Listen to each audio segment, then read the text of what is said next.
The Weight of Watching. By Zelvara. Chapter 1, Everything the Smoke Holds. The steamer came in at 11, which meant the dockworkers were already drunk and the paperwork would be wrong. Roza stood at the rail and watched Shanghai assemble itself out of the dark, first the lights, then the smell, then the noise, which arrived before anything else in the way that noise always does in cities that have decided they are important. The Huangpu was black and slow beneath her.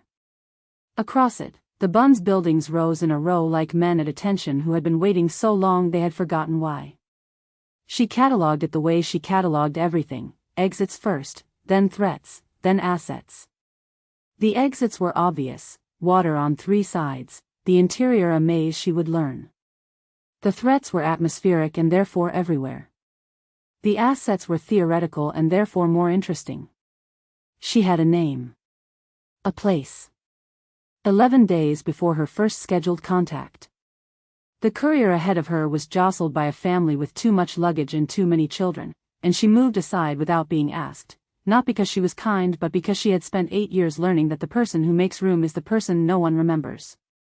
She had made herself forgettable so thoroughly that it had become its own kind of skill, the same way a language becomes the language you dream in, and you stop noticing the translation.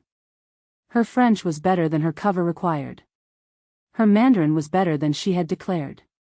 These were professional asymmetries she had curated carefully, the way you maintain a garden, some things you let grow visible, some things you keep below the soil until you need them. The dock resolved itself into a particular kind of chaos, organized at its edges, where the concession police kept their careful jurisdictional distance from the Chinese officers, and genuinely chaotic at its center, where the luggage handlers argued with the shipping agents in 3 languages simultaneously and nobody won. Roza walked through it without expression and came out on the other side into the French concession, where the streets were named after people who had never seen them and lit with a gentleness that felt slightly apologetic, as though the city understood that it had no business being beautiful and had decided to be beautiful anyway. Avenue Joffre at midnight. She had memorized the map. She walked it now without consulting anything, which was habit. The map you consult is the map that marks you as someone who does not know where they are going, and she had been somewhere she did not know for her entire career and had never once shown it. The Lóng Yǎn Club was on Rue Cardinal Mercier, 3 blocks from her designated safe house, which was either a coincidence or wasn't. In this work, you learn to treat coincidences as provisional. They sometimes resolved into accidents. They sometimes resolved into something else. She heard the club before she saw it. Not the music came later, filtering through a door someone had left open to the May heat, a trumpet working a phrase it couldn't quite finish. What she heard first was the quality of the silence around it, the way the street went purposeful and unhurried in the block leading up to the entrance, the way the rickshaw pullers slowed, the way even the arguing dock noise from 3 streets back seemed to organize itself around this particular point. She had been in enough rooms to know the ones that believed in themselves. This building believed in itself in the specific way of things that had been told they were beautiful and had chosen to take it seriously. The facade was Art Deco, she filed this, with a sign in gold characters above the entrance and, smaller, the romanized letters, Lóng Yǎn. Dragon's Eye. She committed it without slowing her pace, turned the corner, and kept walking. She did not go in that night. She went in the night after, alone, dressed in the Western clothes that were good enough to pass unremarked in the concession and plain enough to be nobody in particular. The maitre d' showed her to a table near the bar. Without ceremony. She ordered a drink she would not finish and settled into the particular stillness of someone who was simply there. The room was everything the street had promised. Chandeliers, amberlit, throwing warmth over tables of mixed company, French officials and their companions, Chinese businessmen with Shanghai money and Shanghai manners, a table of Americans she identified as journalists by their particular variety of not quite fitting in. A jazz band on a low stage, 6 men, the trumpet player she had heard from the street already building something more complex than the night before. The room smelled of cigarettes, orchids, and the kind of money that didn't need to announce itself. She ordered a second drink she would not finish. And then, not at once, not with any particular drama, the way the important things happen when you are not yet looking for them, she became aware of a woman. Not became aware, precisely. Became unable to stop being aware, which is different and more telling. She was at the far end of the room, and she moved through it the way the bar was not moved through, without negotiating. Without asking the space to accommodate her. The space accommodated her, and the people in it did not seem to notice they were doing it, which meant it happened often enough that it had become the room's natural grammar. She wore midnight blue cheapao, dark hair dressed in perfect finger waves, and she held a cigarette holder with a negligence so studied it had resolved into something genuine. Roza's hand stilled on her glass. She filed, tall, late 20s or early 30s, Shanghainese, the particular posture, the way she managed her own elegance as if it were a second language she'd mastered before the first. There were men watching her. There were women watching her. She appeared to find this neither gratifying nor burdensome, merely a condition of the room, like the light. She was talking to a French official about something that was making him lean forward, which meant she was telling him less than he wanted to know. Roza catalogued exits. She catalogued the bar's sightlines, the staff positions, the ratio of private conversation to performance. She noted the back corridor, a door, barely visible from her angle, that a young woman in plain clothes had used twice in the last 20 minutes without anyone appearing to notice. She noted the trumpet player's placement on the stage and the fact that he was watching the room more than the band leader. She noted all of these things with complete professional attention. She did not note, in any report she would later compose, that when the woman in midnight blue finally turned to survey the room, unhurried, proprietary, as though confirming that it was all still hers, her gaze crossed Roza's table and did not stop there. It passed over. It moved on. It returned, once, for 1 second that felt structurally different from the others, and then it was gone. Professional assessment, the woman had clocked her. This was expected. Roza was new in the room, and new things get clocked. Something she did not file, because she did not yet have language for it. The 1 second had felt less like an assessment than like a question she hadn't heard the beginning of. She finished neither drink. She walked back to the safe house through streets that smelled of night-blooming jasmine and river water, and she composed, mentally, the beginning of her first report. It would be precise. It would be useful. It would note the club's layout, its clientele, its likely revenue streams. It would describe the proprietress as a social asset of probable nationalist sympathies and significant local influence. It would not describe the 1 second. There was nothing to describe. It was a glance, which is the smallest possible unit of human attention, and she was a professional, and she had work to do. She arrived at the safe house. She made tea. She sat at the table in the particular quiet of a city that never quite goes silent, and she began to write. The report she filed the next morning was everything it needed to be. The observations she did not file were already more interesting. Outside, Shanghai went on doing what Shanghai does, dissolving the line between the performed and the real until you couldn't find where one had ended and the other began, and the only honest response was to stop looking for it. The Lóng Yǎn's windows glowed at the end of the street like something that knew it was beautiful and had decided to be dangerous about it. Roza did not look back. She already had. Chapter 2, The Architecture of Chosen Things. The club opened at 9, which meant Mei-Ling's evening began at 7. This was the part no one saw, the hour before the hour before. Theodore in the doorway of her office with his jacket already on and a list in his hand, and her at the lacquered desk going through the week's accounts with the focused unhurriedness of someone who understood that elegance was not a quality you arrived at, it was a quantity you maintained, the same way a garden requires water even when no one is looking. 62 confirmed for the salon, Theodore said. 63, if Monsieur Picard brings his attaché again. He will. He always does when he's trying to justify the expense to someone. She turned a page. Is the Sauternes in? This afternoon. The 21, not the 19. The 21. He made a small notation. There's a new face on the list. She did not look up. There are always new faces on the list. This one was specifically assigned. A pause, carefully weighted. Soviet courier. Trade attaché cover, registered with the French concession yesterday morning. Her name on the filing is Mademoiselle Volkova, which is almost certainly not her name. Mei-Ling set down her pen. She did this very precisely, not with emphasis, just with the particular deliberateness of a woman whose hands betrayed nothing she had not decided to reveal. She looked at the accounts page for a moment longer, which was a habit. Finish the thought you were in before you entered the new one. It kept things clean. Who assigned her? Vashti's network. The brief came through a Comintern channel. Madame Breville's contact forwarded it as a courtesy.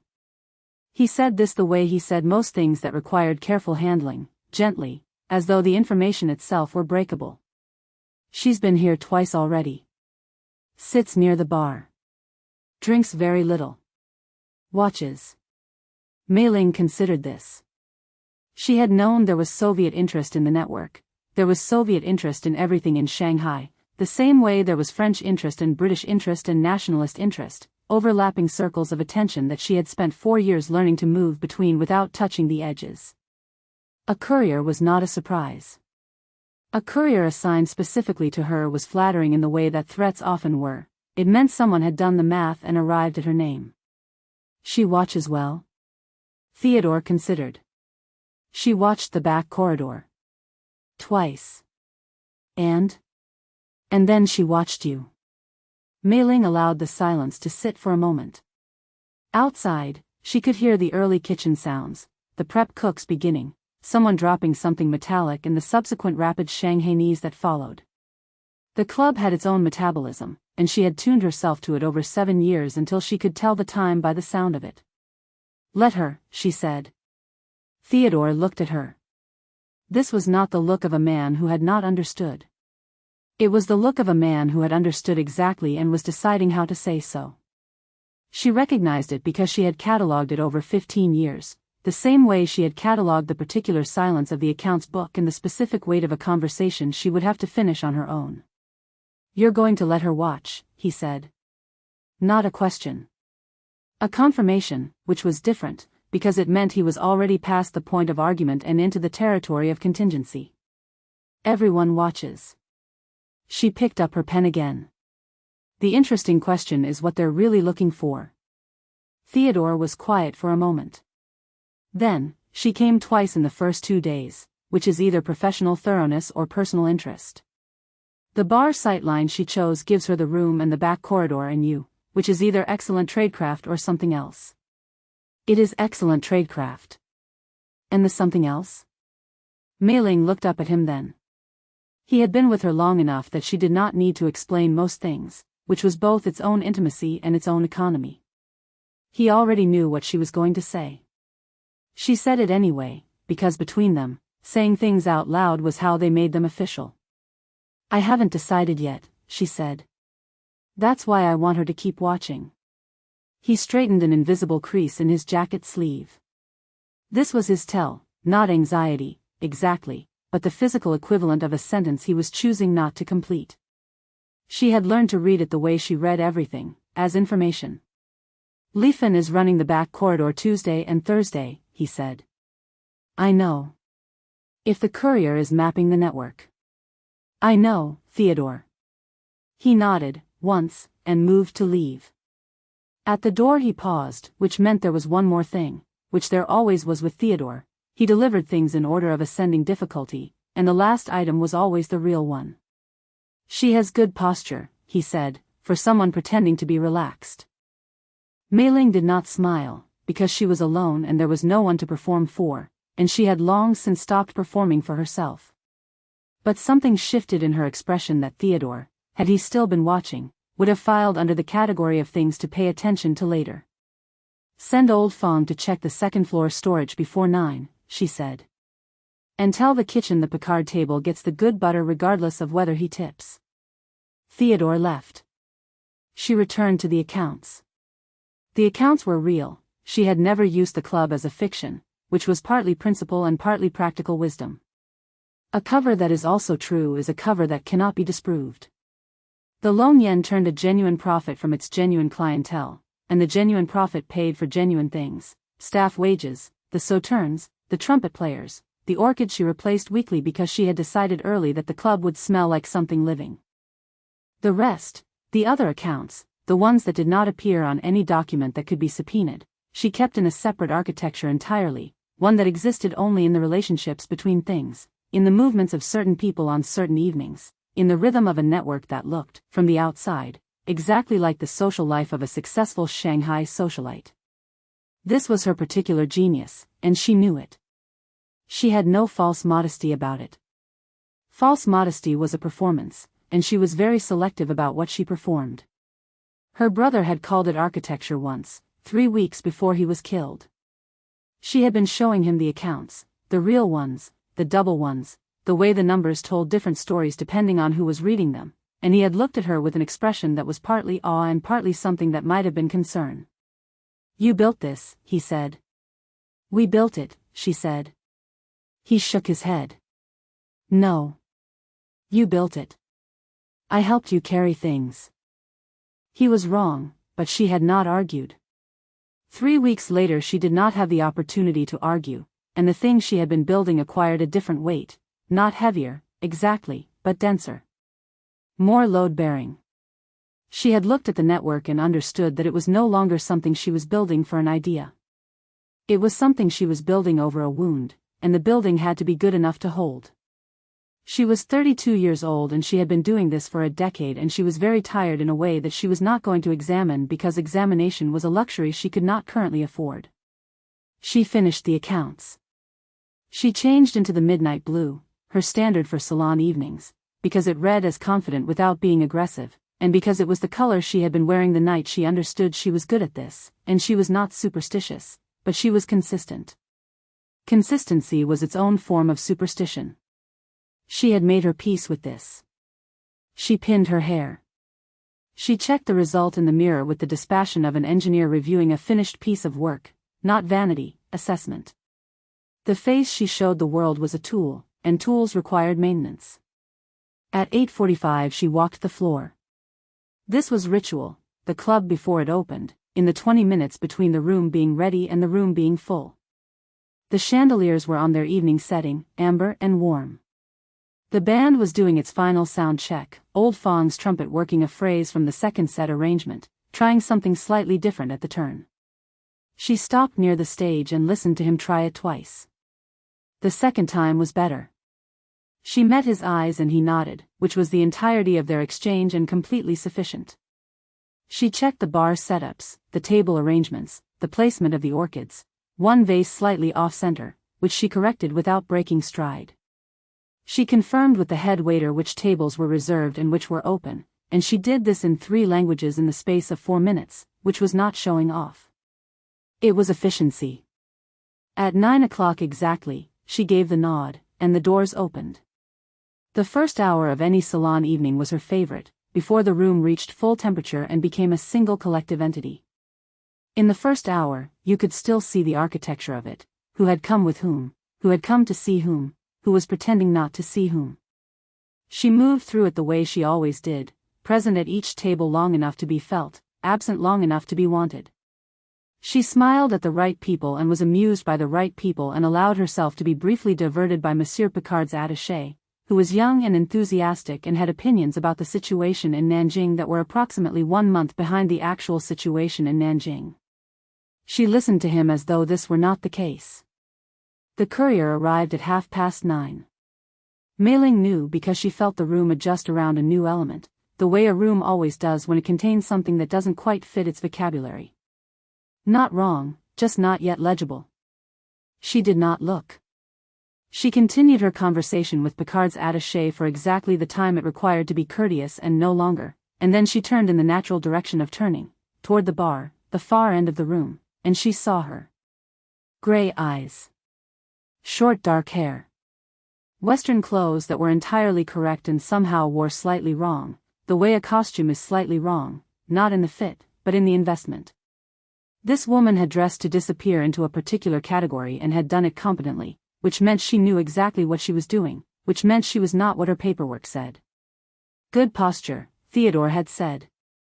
Good posture for someone pretending to be relaxed. Which meant she was not relaxed, but she was very good at the pretending, and she had chosen to slightly fail at it, which was either an error or its own kind of calculation. Mei-Ling watched her watch the room. The woman had chosen the bar sightline again, the same table, or close enough, and she was doing what she had presumably done the previous 2 nights, cataloging. The method was visible to someone who knew what cataloging looked like.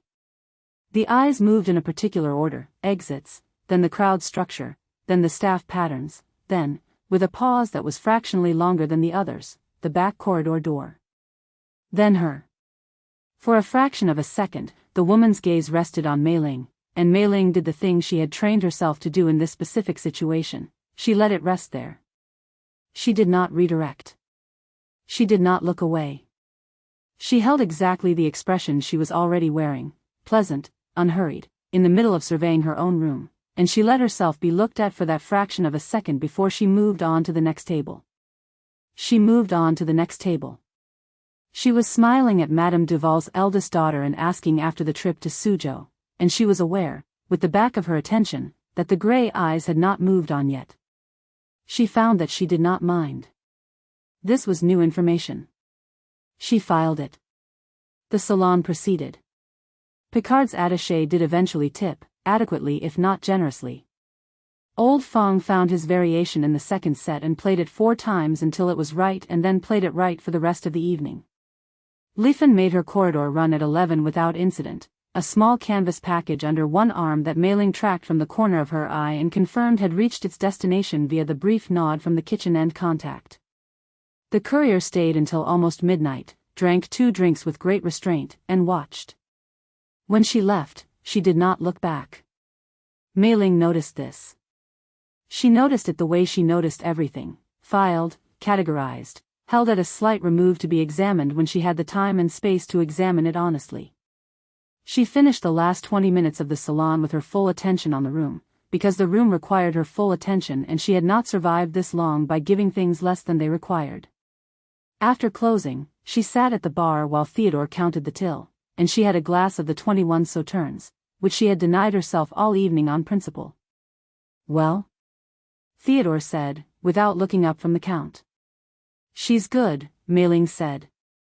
"She watches like someone who has been doing it long enough to forget they're doing it. And she looked at the corridor with the same attention she gave everything else. Which means she's mapping, and she's not trying particularly hard to hide that she's mapping.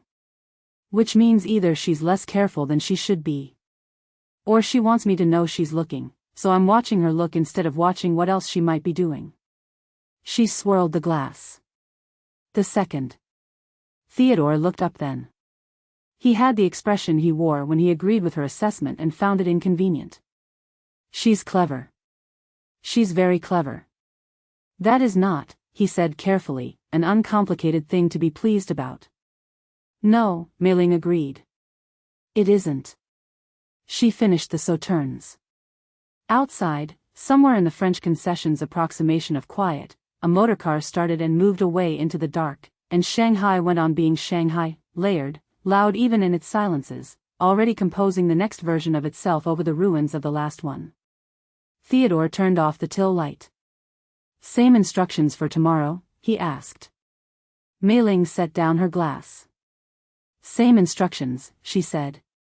"Let her watch." She walked upstairs. She did not let herself think about the gray eyes until she was alone in her room with the door closed and her hair unpinned, which was the only time she permitted herself to think about things she had not yet decided how to categorize. She thought about them for approximately 4 minutes. Then she went to sleep, because she had work in the morning, and the work was real, and the work was what she had built everything for, and that was not something she was going to lose track of simply because a Soviet courier had good posture and an interesting way of watching a room. She was 32 years old. She was very good at this. She went to sleep. Chapter 3: The Geometry of a Room. The safe house was on the 3rd floor of a building that smelled of mildew and strong tea, above a tailor who worked until midnight and began again at 6. Roza had chosen it from the 3 options provided because it had 2 exits, the stairs, and a window that accessed a fire escape that accessed the alley, and because the tailor's noise gave her something to think around, which was a professional preference she had developed over years of working in places that were too quiet and required her to supply the distraction herself. She had been in Shanghai for 8 days. She sat at the table she had arranged against the wall, habit, back protected, and she wrote her first proper report in longhand on the thin paper that would later be photographed and forwarded by methods she did not need to know. The report was the kind of document she was good at producing: clean sentences, logical sequence, observations grounded in what she had actually seen rather than what she had inferred, with the inferences clearly marked as such. She had been told, early in her training, that the difference between a good operative and a liability was the ability to distinguish between these categories. She had taken this seriously. She took most things seriously, which was either a professional virtue or a personality deficiency, and she had stopped trying to determine which.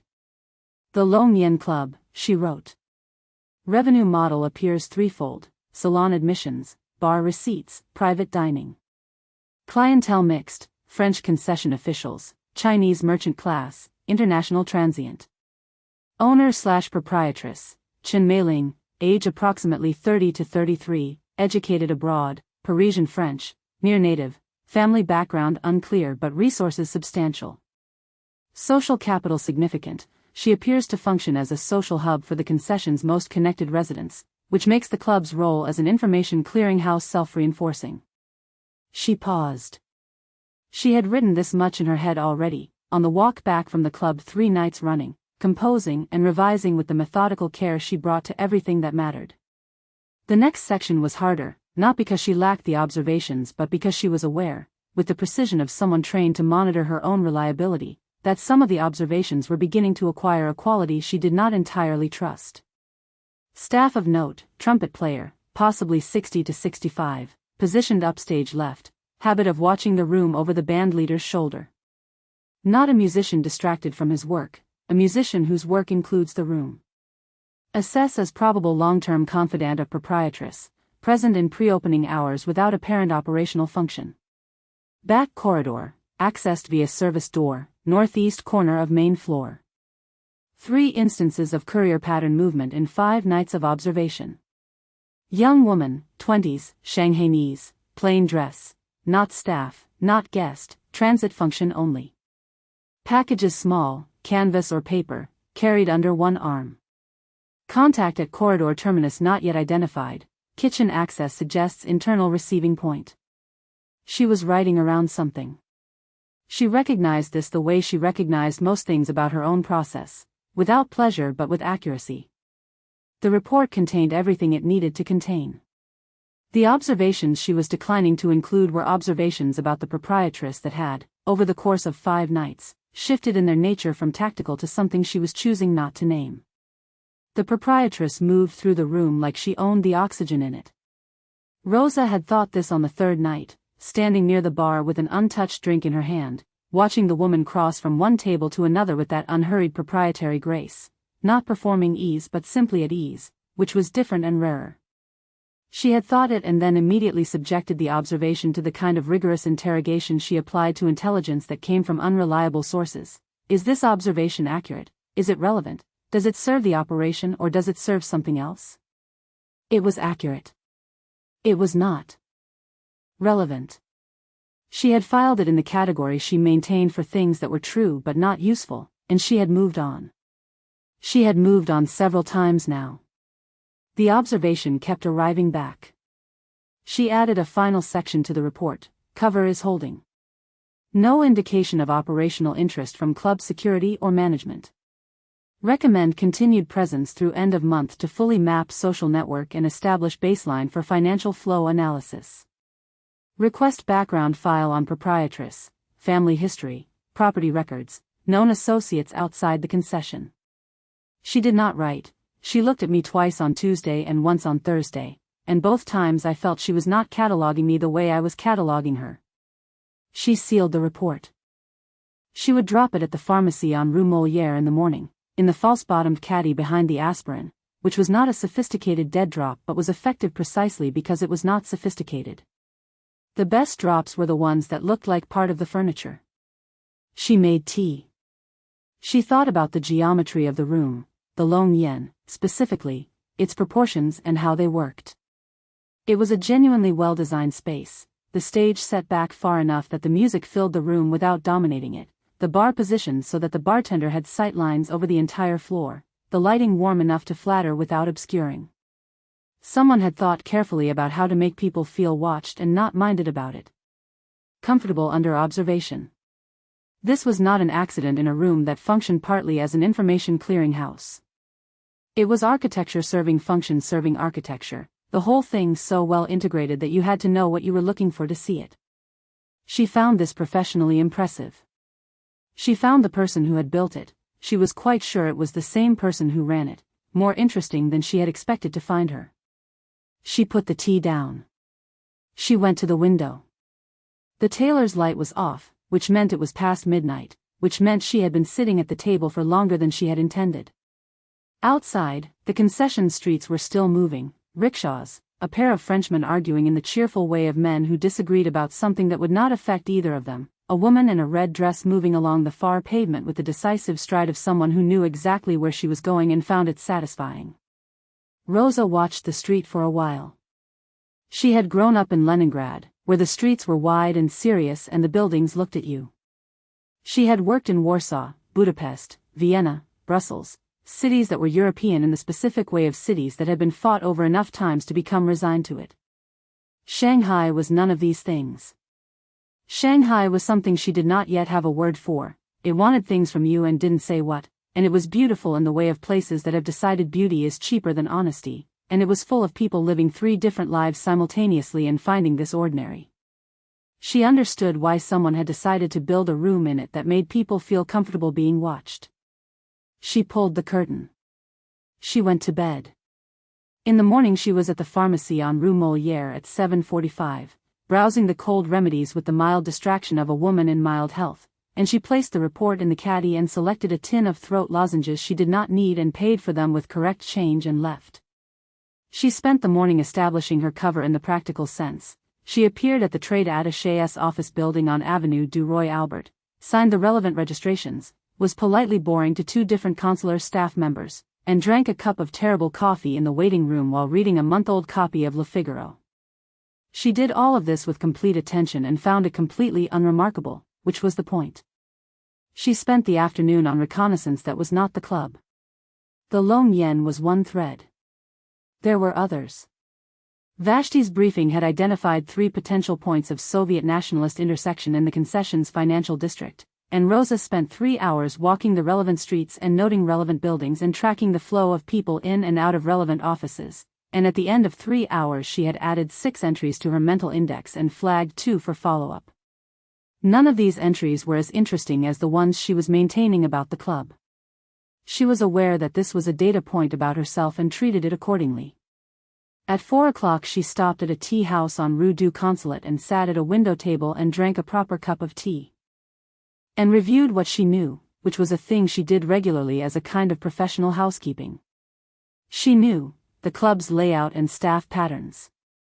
She knew the courier's movement schedule, approximately.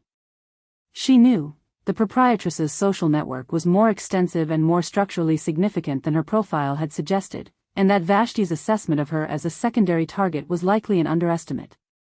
She knew she was being watching, which she had understood from the 3rd night, and that the watching had not felt hostile. She sat with this last piece of knowledge. It was, she decided, simply information about the proprietress's methods. A woman who ran this kind of operation would make it her business to understand exactly what any new presence in her room was doing, and she would do so in a way that was deliberate and visible enough to communicate that she knew, not visible enough to be a declaration. It was a kind of intelligent courtesy. Here is what I know. Now we both know what we know. Shall we proceed? Roza had operated in rooms where this kind of intelligence was not on offer, and they were harder to work in. This was simply easier. She finished her tea. She walked back to the safe house by a different route than the mornings and confirmed, with the casual attention of someone who had been doing this for years, that she was not followed. She was not followed. She made more tea. She sat at the table and opened the fresh notebook she had bought at the pharmacy alongside the throat lozenges, and she began to write the observations she had not included in the report. She wrote them in a different hand than her reports, smaller, more compressed, the handwriting she used only for herself. She wrote sight lines. She wrote corridor timing. She wrote the way she uses the room, which is different from the way other people use it. She doesn't move through it, she moves it. She wrote 2 more things and then looked at what she had written and considered the fact that she was maintaining a separate notebook about a target. She had done this once before, in Warsaw, about a Nationalist Party official whose financial patterns had required a level of granular observation that wouldn't fit in formal reporting. That had been entirely professional. She looked at the notebook. She closed it. She put it in the inner pocket of her coat, which was where she put things she needed to keep track of. Outside, the tailor's light came on, which meant it was 6 o'clock, and the evening was beginning, and she had 5 hours before she needed to decide whether she was going back to the Lóng Yǎn or giving it a night. She gave it a night.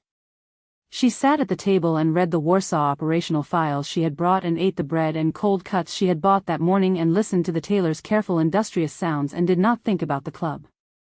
She thought about the club for approximately 40 minutes before she stopped counting and simply let herself think about it, which was more efficient. The geometry was the problem, that was what she told herself. She was still working out the geometry. The back corridor, the kitchen connection, the courier's route. These were real operational questions that required real attention, and the fact that mapping them required her to map the room around a particular central point was simply a function of the room's design. The geometry was not the problem. She knew this. She went to sleep. Chapter 4, What Couriers Carry. Madame Breville's weekly salon was held on Wednesday afternoons, which was a deliberate choice, midweek, when the concessions official business was at its least interesting, when the people who mattered were looking for somewhere to put their attention and would be grateful to have it collected and organized for them. Mei-Ling had been attending for 4 years and had found it consistently useful, which was the highest compliment she paid to any social institution. The apartment on Avenue du Bail was arranged the way Madame Breville arranged everything, for the management of sightlines. The furniture drew people into clusters, and the clusters were positioned so that Breville could see all of them from the one chair she consistently occupied, near the window, with her tea and her cigarettes and her expression of benign omniscience. She was 55 and had survived Shanghai for 22 years, which was its own qualification. You did not survive Shanghai for 22 years by missing things.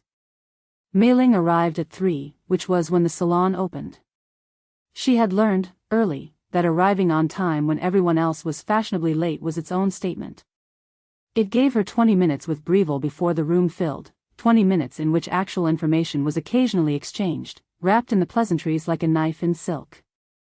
The orchids are lovely this week, Breville said, gesturing at the arrangement on the sideboard. You sent them? My gardener overproduces in May. It seemed wasteful to let them go.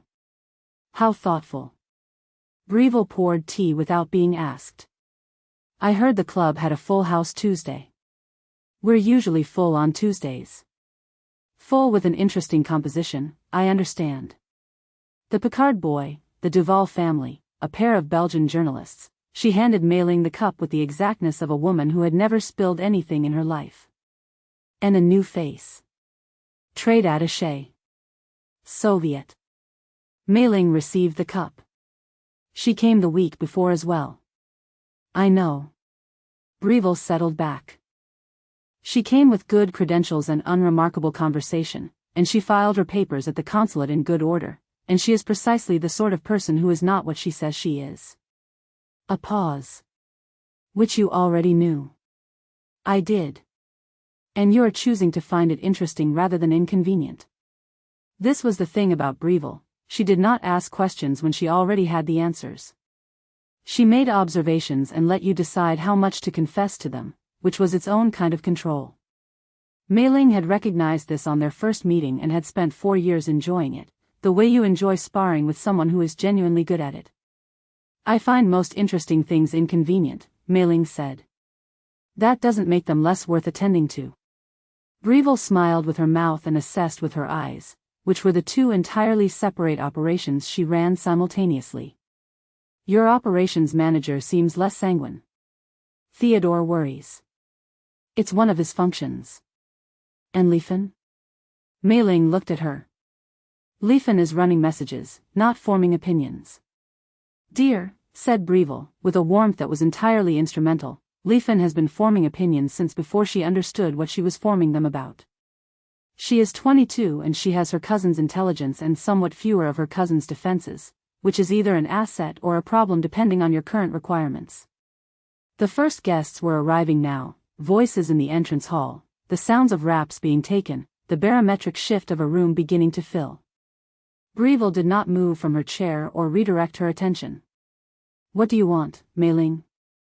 "Tea," Mei-Ling said. "Which you've already given me." Breville looked at her for a moment longer than necessary, then turned to receive her first guest, and the conversation was over, or, rather, it was continued by other means, the way all conversations in rooms like this were continued, through positioning, through the careful management of proximity, through who was introduced to whom and in what order and with what inflection. Mei-Ling moved through the afternoon the way she moved through everything, with full attention and a portion of her mind reserved for the level beneath the social surface, where the real information lived. She collected. The Belgian consul's deputy was nervous about something in a way that had changed in the last 2 weeks. The cotton merchant from the international settlement was trying to sell something he could not say was for sale. A French colonial administrator was courting a British shipping contact with insufficient subtlety, which meant the British contact already knew, which meant something had shifted in the port arrangements. She did not collect this information into any document. She did not need to. She kept it in the architecture of her attention, which was, she had understood early, the most important structure she maintained. The club was a building. This was a city. She needed to know both. At 4:30, a woman she had not seen before was introduced to her by the Belgian consul's wife, who described her as an acquaintance from the concert hall.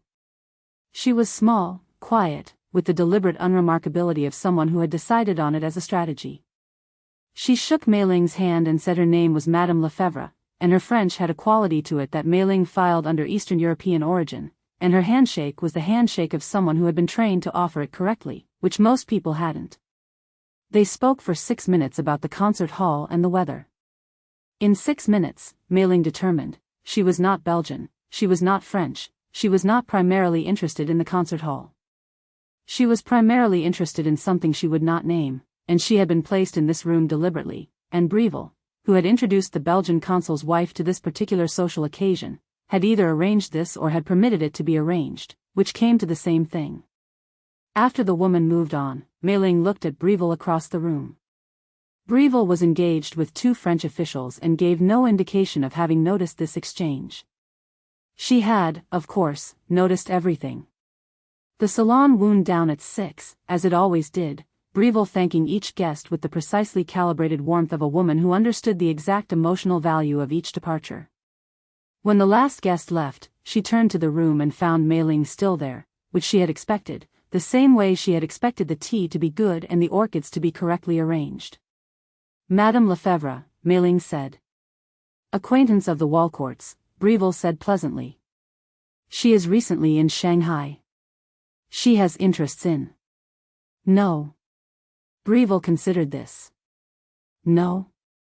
She is not recently in Shanghai. She has been here for at least 3 months, her French has Shanghai in it, the specific loosening that the city does to acquired languages. She is not an acquaintance of the Walcourts. Madame Walcourt introduced her with the particular care of someone who has been asked to do so and is not entirely comfortable with the request."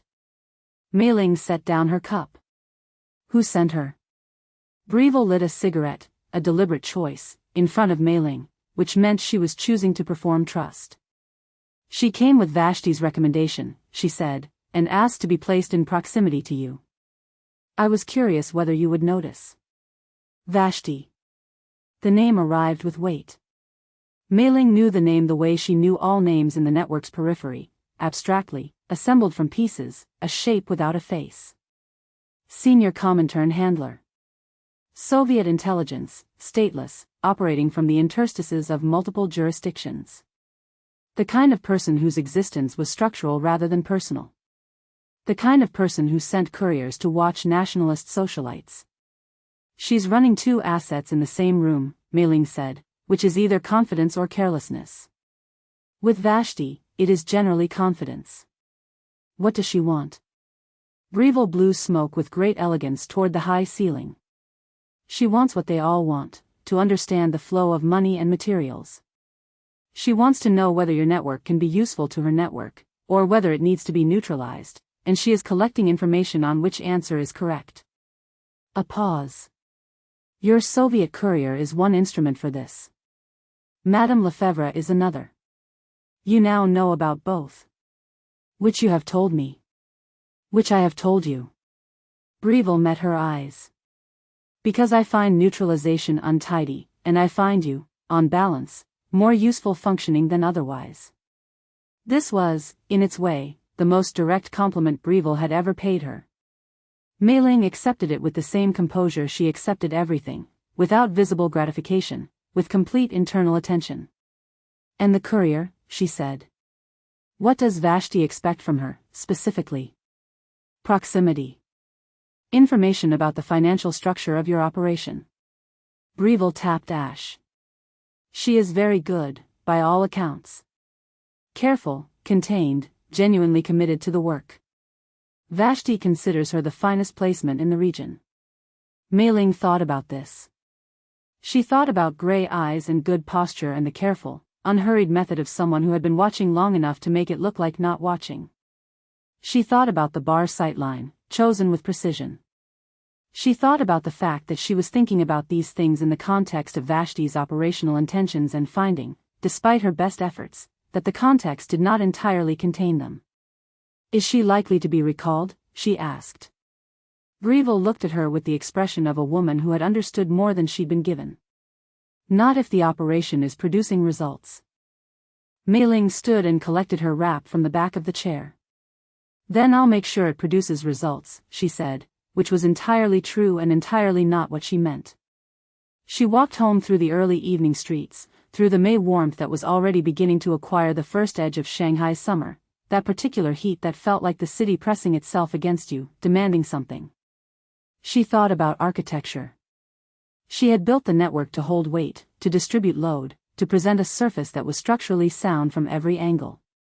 She had built it over a wound and kept building because the building was the only thing that made the wound useful. She had not built it to accommodate a Soviet courier who watched with gray eyes and the careful attention of someone who had stopped cataloging and started looking. She was aware that these were two different problems. She was aware that she had let them become adjacent. She walked through the concessions evening, past the restaurants already filling with their pre-dinner crowds, past the flower sellers with their late-day arrangements, past the small parks where children were being recalled indoors and the evening began to take on its adult character. She walked with the unhurried precision that people who did not know her called elegant, and that was, in fact, simply the gait of someone who had learned that the slower you moved through a city, the more of it you understood.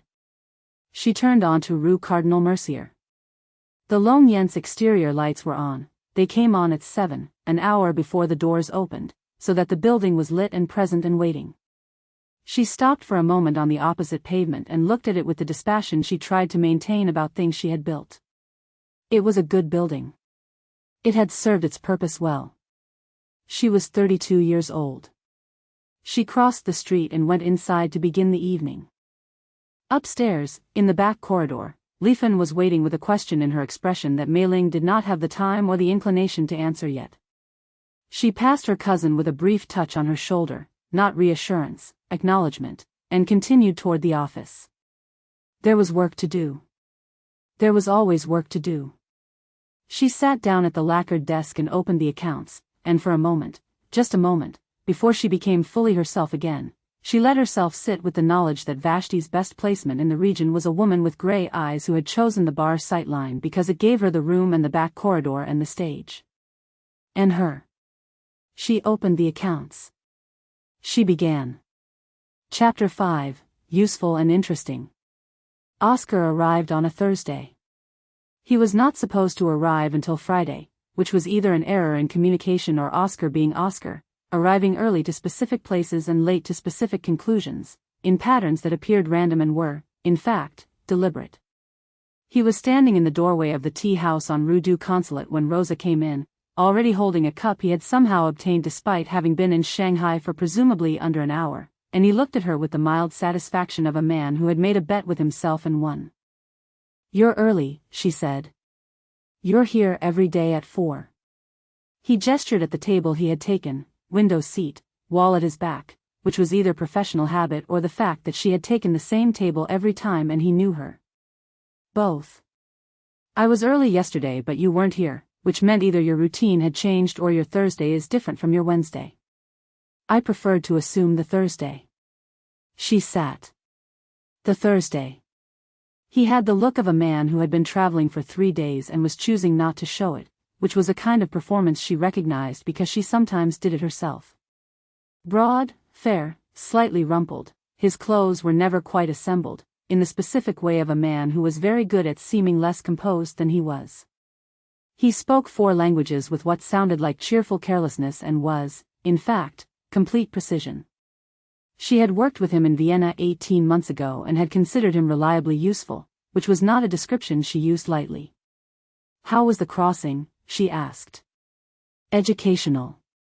There was a man in the second-class lounge who was carrying, under his jacket, what I'm fairly certain was a talker of TT, which isn't available in China yet, which means someone has been generous with their supply chain.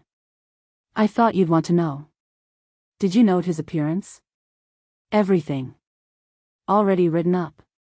He sipped tea. How is Shanghai? Layered. Is that good or bad? Both. She looked out at the street. You're brief, what's the overlap with mine? He set down his cup. Financial networks, southern routes. I'm looking at the port connections, the cotton trade, specifically, and what's moving behind it. Your target and my targets are probably in contact, which Vashti thought worth doubling coverage for. He said this in the mildly informational tone he used for things that were not mild at all. She sends her regards, by the way. Roza received this. Vashti's regards were not social. They were directional, a reminder that the regard was there and that it had weight and that weight was being monitored from a distance. I've been inside the club 10 times, she said. I have the layout, the staff patterns, the courier chain as far as the kitchen terminus. I haven't yet identified the kitchen contact, but I have a face. One of the cook's assistants, 60s, moves differently from the others. Inside 10 times in, he counted. 11 days? The bar has a good sightline. Oscar looked at her. He had the quality, which she found both useful and occasionally inconvenient, of being able to look at her with the attention of someone who was not performing attention. It was genuine, which made it harder to manage. The drinks are good, she added. Roza. The music is also good. I believe you about the music, he said. I am less persuaded by the drinks. She did not respond to this.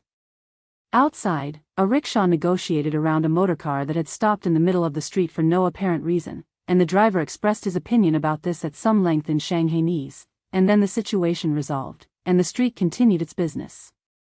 The proprietress, Oscar said. What's your current read? Nationalist sympathies confirmed, she's funding something, the money is moving north. The club is a legitimate business on top of a network that is possibly more significant than we initially assessed. She has French concession protection at an informal level, social relationships with the right officials, and she's been running this for at least 4 years without a major compromise. She paused. She's very good. You've met her? Not directly. Observed. He considered this. Vashti's instruction is proximity. Not just observation. I know. She said to accelerate. The cotton contact I'm running has a connection to the network's northern end that Vashti wants verified before the end of the month. Which means the timeline. I know the timeline. Oscar was quiet for a moment. This was the other quality she found useful and inconvenient. He knew when to stop talking. He let the silence sit and did not fill it, which was rarer than it should have been, and she found herself thinking, briefly, and not for the first time, that the thing Oscar did with silences was very similar to the thing she had observed the proprietress doing with them, which was to let them belong to the other person rather than rushing to take them back. She filed this and moved on. Where's your safe house? She said. Rue Montauban. A floor above a very enthusiastic language school. That's 4 streets. I know. Vashti thought the distance was appropriate. He refilled his cup from the pot the waiter had left, with the easy presumption of a man who treated hospitality as his natural right and made it charming rather than entitled. "I'll need your current files, not the filed versions, the working notes." She was quiet for a moment. "The filed versions should be sufficient," she said. Oscar looked at her for slightly too long. "The filed versions are always sufficient," he said. "The working notes are more interesting." And Vashti asked for the working notes specifically. Another pause. "She wants to know what you're not putting in the reports." This was the thing about Vashti, she understood the grammar of omission. She understood that what a careful agent chose not to write was sometimes more informative than what they did, and she had been reading Roza's reports for 6 years and knew the difference between her thorough silences and her edited ones. Roza had been aware of this and had told herself she was managing it appropriately. She had, apparently, not managed it quite as appropriately as she had believed. "The working notes are organizational," she said. "Room layouts, timing tables. Nothing that isn't in the filed versions. Then there's no reason not to share them." She looked at him. He looked back at her with the particular expression he wore when he was being completely straightforward and letting her know it. No performance, no strategy, just Oscar saying a thing and meaning it. He was very good at this. It was, she thought, the most dangerous thing about him, because it made lying to him feel specific and conscious in a way that lying to most people did not. "I'll consolidate the notes," she said. "You'll have them by tomorrow." He accepted this. "Good." He finished his tea. "Where's the dead drop for the handoff?" "I haven't established my points yet." "The pharmacy on Rue Molière." "False bottom in the aspirin caddy." "Straightforward." "Effective." He stood, resettling his jacket with the hapless ineffectuality that was entirely calculated. "I'll need to visit the club," he said. "To establish my own baseline." "Of course. You should introduce me." "I haven't been introduced myself." He tilted his head, not the 1-degree tilt she was not thinking about, a different gesture entirely. 11 visits and you haven't been introduced? Observation doesn't require introduction. Proximity does, he said, which was Vashti's word, which she knew and he knew she knew. Vashti's instruction is clear. The proprietress is the key to the network structure. You need to be in her orbit, not watching her from a bar stool. Roza said nothing. Oscar put on his hat, which completed his look in a way that was faintly absurd and entirely intentional. You've been in there 10 times, he said, in 11 days. At some point that stops looking like surveillance and starts looking like something else, and if she's as good as you say she is, she's probably already noticed. He looked at her with the steady directness that was, she had decided, both his best quality and his most inconvenient one. Are you running the asset or is she running you? I'm running the observation. That wasn't what I asked. The street outside had settled into its late afternoon configuration, more pedestrians, slower pace, the shift from the working day to the social one that Shanghai performed with such complete fluency. Through the window, the tea house's other patrons went about their afternoons with the pleasant unconscious ease of people who had not recently been asked a question they did not want to answer. I'll make the introduction this week, Roza said. Naturally. Through the salon network, there's a Wednesday gathering at Breville's apartment that Vashti's notes mention as the relevant social circuit. Oscar nodded. Good. He turned to leave, then paused, the same rhythm as Theodore, she thought distantly, the last item being the real one. The man on the boat. The one with the Tokarev. Yes. He disembarked at the same pier you arrived at, 11 days ago, in the same hour. Which could be coincidence. He picked up his hat. In this line of work. He left. Roza sat with her empty cup and the afternoon light and the information that there was possibly a second surveillance thread running parallel to hers, which was either a Soviet internal check, Vashti monitoring her monitor, or something from another direction entirely. She should be thinking about the Tokarev.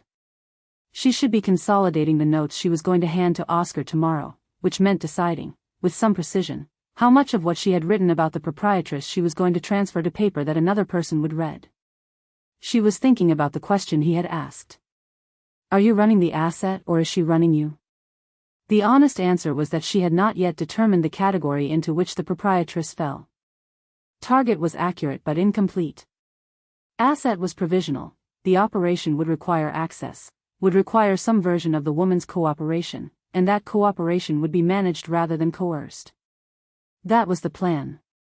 The honest answer was also this: she was not certain she was running anything. She left the correct change on the table and walked out into the May afternoon and through the concession streets toward the safe house, and she thought about it methodically, the way she thought about problems that required her to be honest with herself. She had been to the club 10 times. The visit pattern had shifted by the 4th night from reconnaissance to something she chose not to examine directly. She had a notebook in the inside pocket of her coat with observations in her private handwriting that she was going to have to review before tomorrow. She had told Oscar the filed versions were sufficient and this was, technically, true. She was very good at technically true. She had to acknowledge, somewhat less good at actually true, when actually true required her to apply the same analytical precision to herself that she applied to everything else. She arrived at the safe house. The tailor was already working. She could hear the machine, the particular rhythm of someone making something that would fit someone else. She took out the notebook. She sat at the table. She read, with the careful attention of a professional reading an intelligence report from a source she was not entirely sure she trusted, the things she had written about a woman she was supposed to be running. She read them for a while.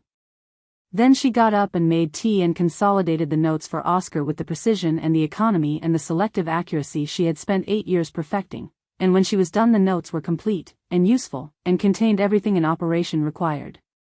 They contained nothing else. She put the notebook back in the inside pocket of her coat. Outside, the tailor kept working, patient and precise, making things fit. Chapter 6, She Tilts Her Head. Week 2 had a different quality from week 1. Roza had noticed this before, the way time in a new posting changed texture once you had begun to understand it.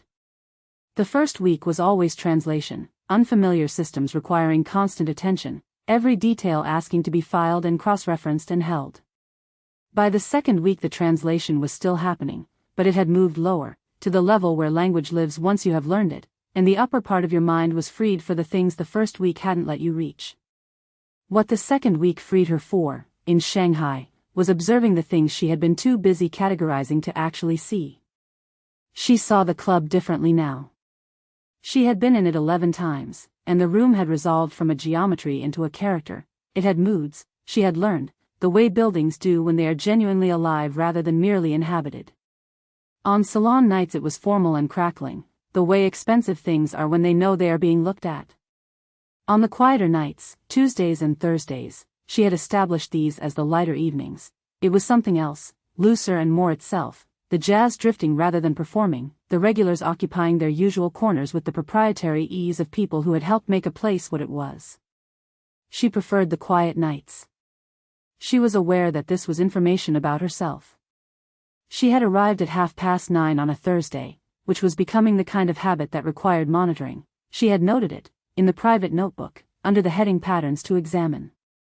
The bar sightline table was unoccupied, which meant either she had imagined it was her table or the room had begun to operate as though it were. She sat. She ordered what the bartender already knew she would order, which was a small cognac she would dilute slowly over the next hour and a half, and she settled into the particular stillness that had become, over 11 evenings, her natural register in this room. The jazz quartet was working through something in a minor key. She had started to recognize old Fang's playing style, the way he shaped his phrases. He built them carefully, tending, never in a rush toward the resolution, which was how she would have described the room itself if anyone had asked. Nobody asked. She ran her weekly accounting in her head while she watched the room, what she knew, what she had filed, what remained unverified. The kitchen contact was still a gap. She had a face, elderly, moved with the deliberate economy of a man with a bad hip, but no name and no confirmed relationship to the network. The courier schedule had clarified over the past 10 days, Tuesdays, Thursdays, and every other Saturday, packages that were never larger than could be carried under one arm. She had not yet followed the packages beyond the building. The dead drop at the pharmacy on Rue Molière had received 3 reports in 11 days, and Vashti's responses had been, in aggregate, 2 words that amounted to, keep going. She was keeping going. The Thursday crowd was thinner than Tuesday's, a table of French officers who had long since resolved from a threat assessment to a fixture, 2 tables of mixed couples speaking English, a solitary Chinese businessman she had identified on the 3rd night as connected to the northern cotton trade, which put him adjacent to Oscar's lines of inquiry. She had noted him in a brief addendum.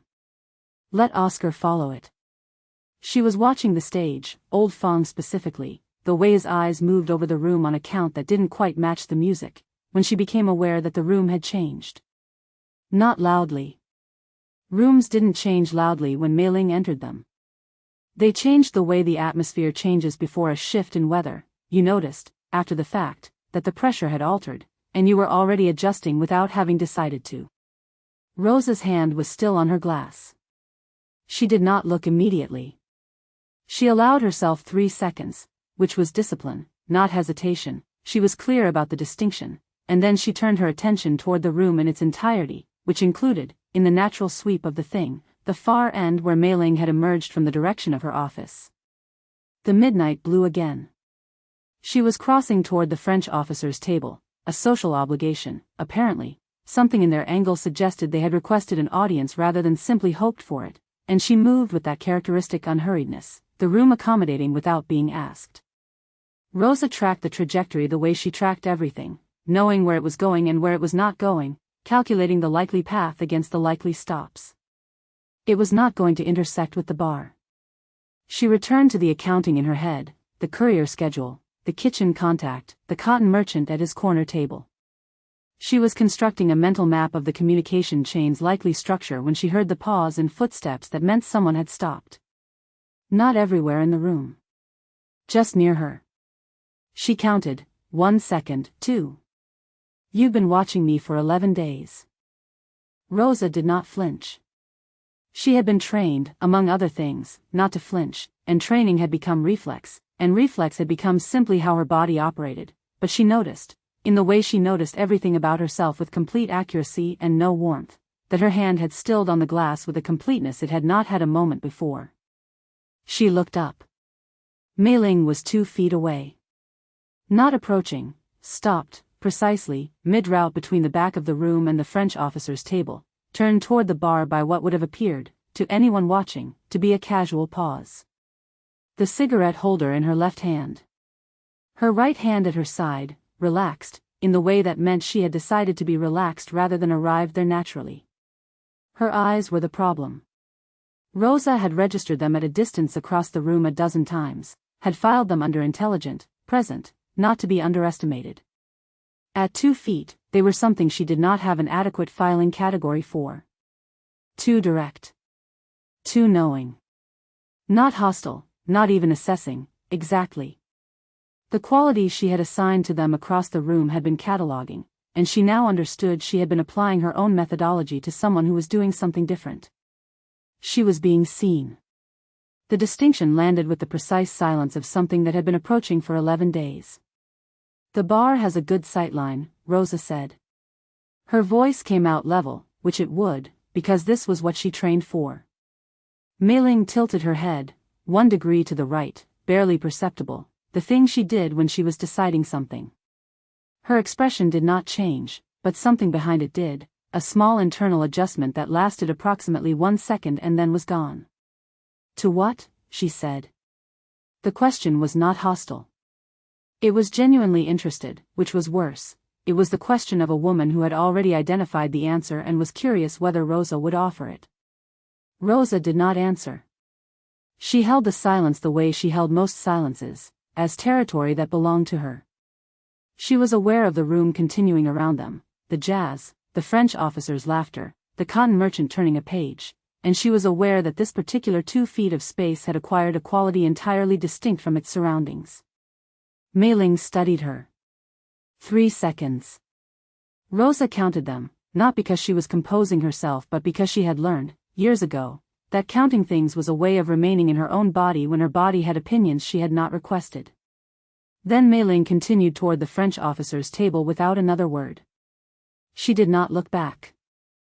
Roza sat with her glass in the hollow where the 2 feet had been and the particular internal stillness that followed the moments she was not prepared for, which were, by definition, the moments that required the most preparation.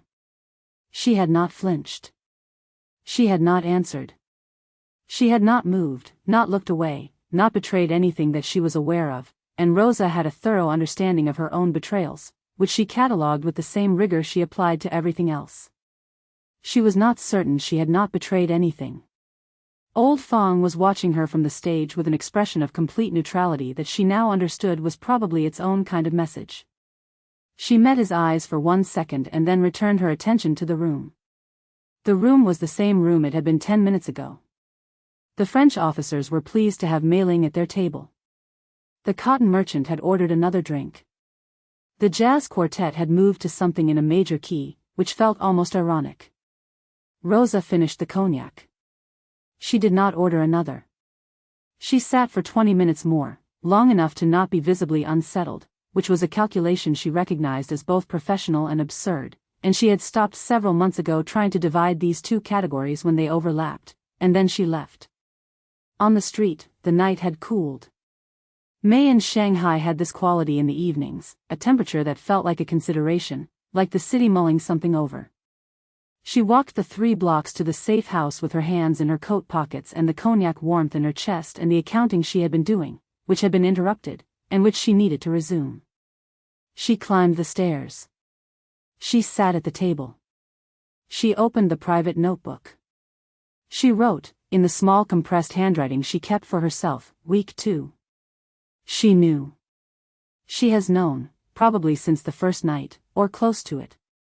She chose tonight to say so, which means something. Not a warning. If it were a warning, the form would have been different.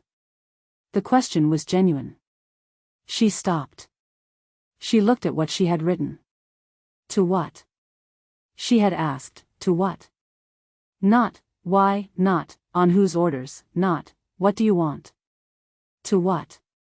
The question assumed the watching was not operational, or, rather, it set aside the operational frame entirely, addressed only the act, asked only what had drawn the eye to the particular thing it rested on. This was either very sophisticated or very direct. Roza had been working in rooms full of sophisticated people for 8 years. She had very rarely encountered direct. She closed the notebook. She took out the formal report paper. She wrote, in the clear precise hand that Vashti had trained her to and Oscar would read over her shoulder tomorrow, Week 2 update. Proprietress continues to demonstrate high operational awareness. Social network mapping proceeding. Recommend accelerated timeline on courier chain identification. Secondary contact in kitchen terminus now confirmed present, identity verification pending. No indication of operational awareness regarding this unit-specific mandate. She read this back. No indication of operational awareness. She was a professional, and professionals made hard decisions with complete attention, and the decision she was making now was this: she was choosing what to believe about what the question had meant. She was choosing to file it as social deflection, the sophisticated woman's way of putting a watcher off balance, of reminding her that she had been seen so that the watching became collaborative rather than predatory, which was a strategy Roza understood and respected and had, in fact, documented in her filed notes as a probable component of the proprietress's management style. She was choosing to believe this. She sealed the report. She put the private notebook in the inside pocket of her coat, which was where she put things she needed to keep track of. She made tea. She sat with it in the kitchen quiet and the tailor's distant industry and the particular kind of knowledge that you carry in your body before your mind has found the language for it, warm and shapeless and impossible to file. To what, she thought. She drank the tea. She went to bed. She lay awake for 23 minutes, which she counted, and then she was asleep, and the city went on being the city outside the window, dissolving the line between the performed and the real, indifferent and enormous and asking questions she was not yet prepared to answer honestly. Chapter 7, A Liability, Defined. The report she filed on Friday was the cleanest she had written. This was not a coincidence. Roza understood that when she was managing something she could not yet name, she managed it by becoming more precise everywhere else, a compensation that was both professionally effective and personally revealing, and which she had never found a way to disable without disabling the precision itself. She wrote the Friday report with the focused economy of someone building a wall, sentence by sentence, each one load-bearing. Courier chain, terminus confirmed. Kitchen contact identified by function if not name. Package receipt occurs between 2200 hours and 2330 on confirmed schedule days. Volume and weight of packages consistent with documents or currency, not weapons-grade materials, not foodstuffs. Recommend additional observation of post-receipt movements. She was good at this. She had always been good at this. Proprietress, network centrality confirmed. Financial flows consistent with multiple revenue streams. Legitimate club income functioning as cover layer with secondary accounts implied by certain discrepancies in supply chain timing. Northern connection probable via cotton trade adjacency. Recommend coordination with parallel unit report manifest analysis. She did not write. She stopped 2 feet from me and asked what I was watching. She did not write. The question was direct, which is the one thing I was not prepared for. She did not write. I do not know how to categorize the 3 seconds I spent looking at her, which is a category error that has not occurred to me in 8 years of work. She did not write any of this. She wrote, no indication of operational awareness regarding this unit's specific mandate. She had written this the night before in the first draft, and she had written it again in the final version, and she had not changed it, because if she changed it she would have to explain what she was changing it to, and she did not yet have language for what she was changing it to. Vashti's response arrived via the pharmacy caddy on Saturday morning, tucked inside a folded page from an old edition of Le Matin that Roza would never have in her possession for longer than it took to read and burn. The response was 2 paragraphs. The first paragraph was operational, confirmation of the parallel unit's movements, a specific request for the kitchen contact's identity by end of the following week, a reminder that the weapons funding route was the primary objective and that social mapping was a means to that end, not an end in itself. The second paragraph was a single sentence.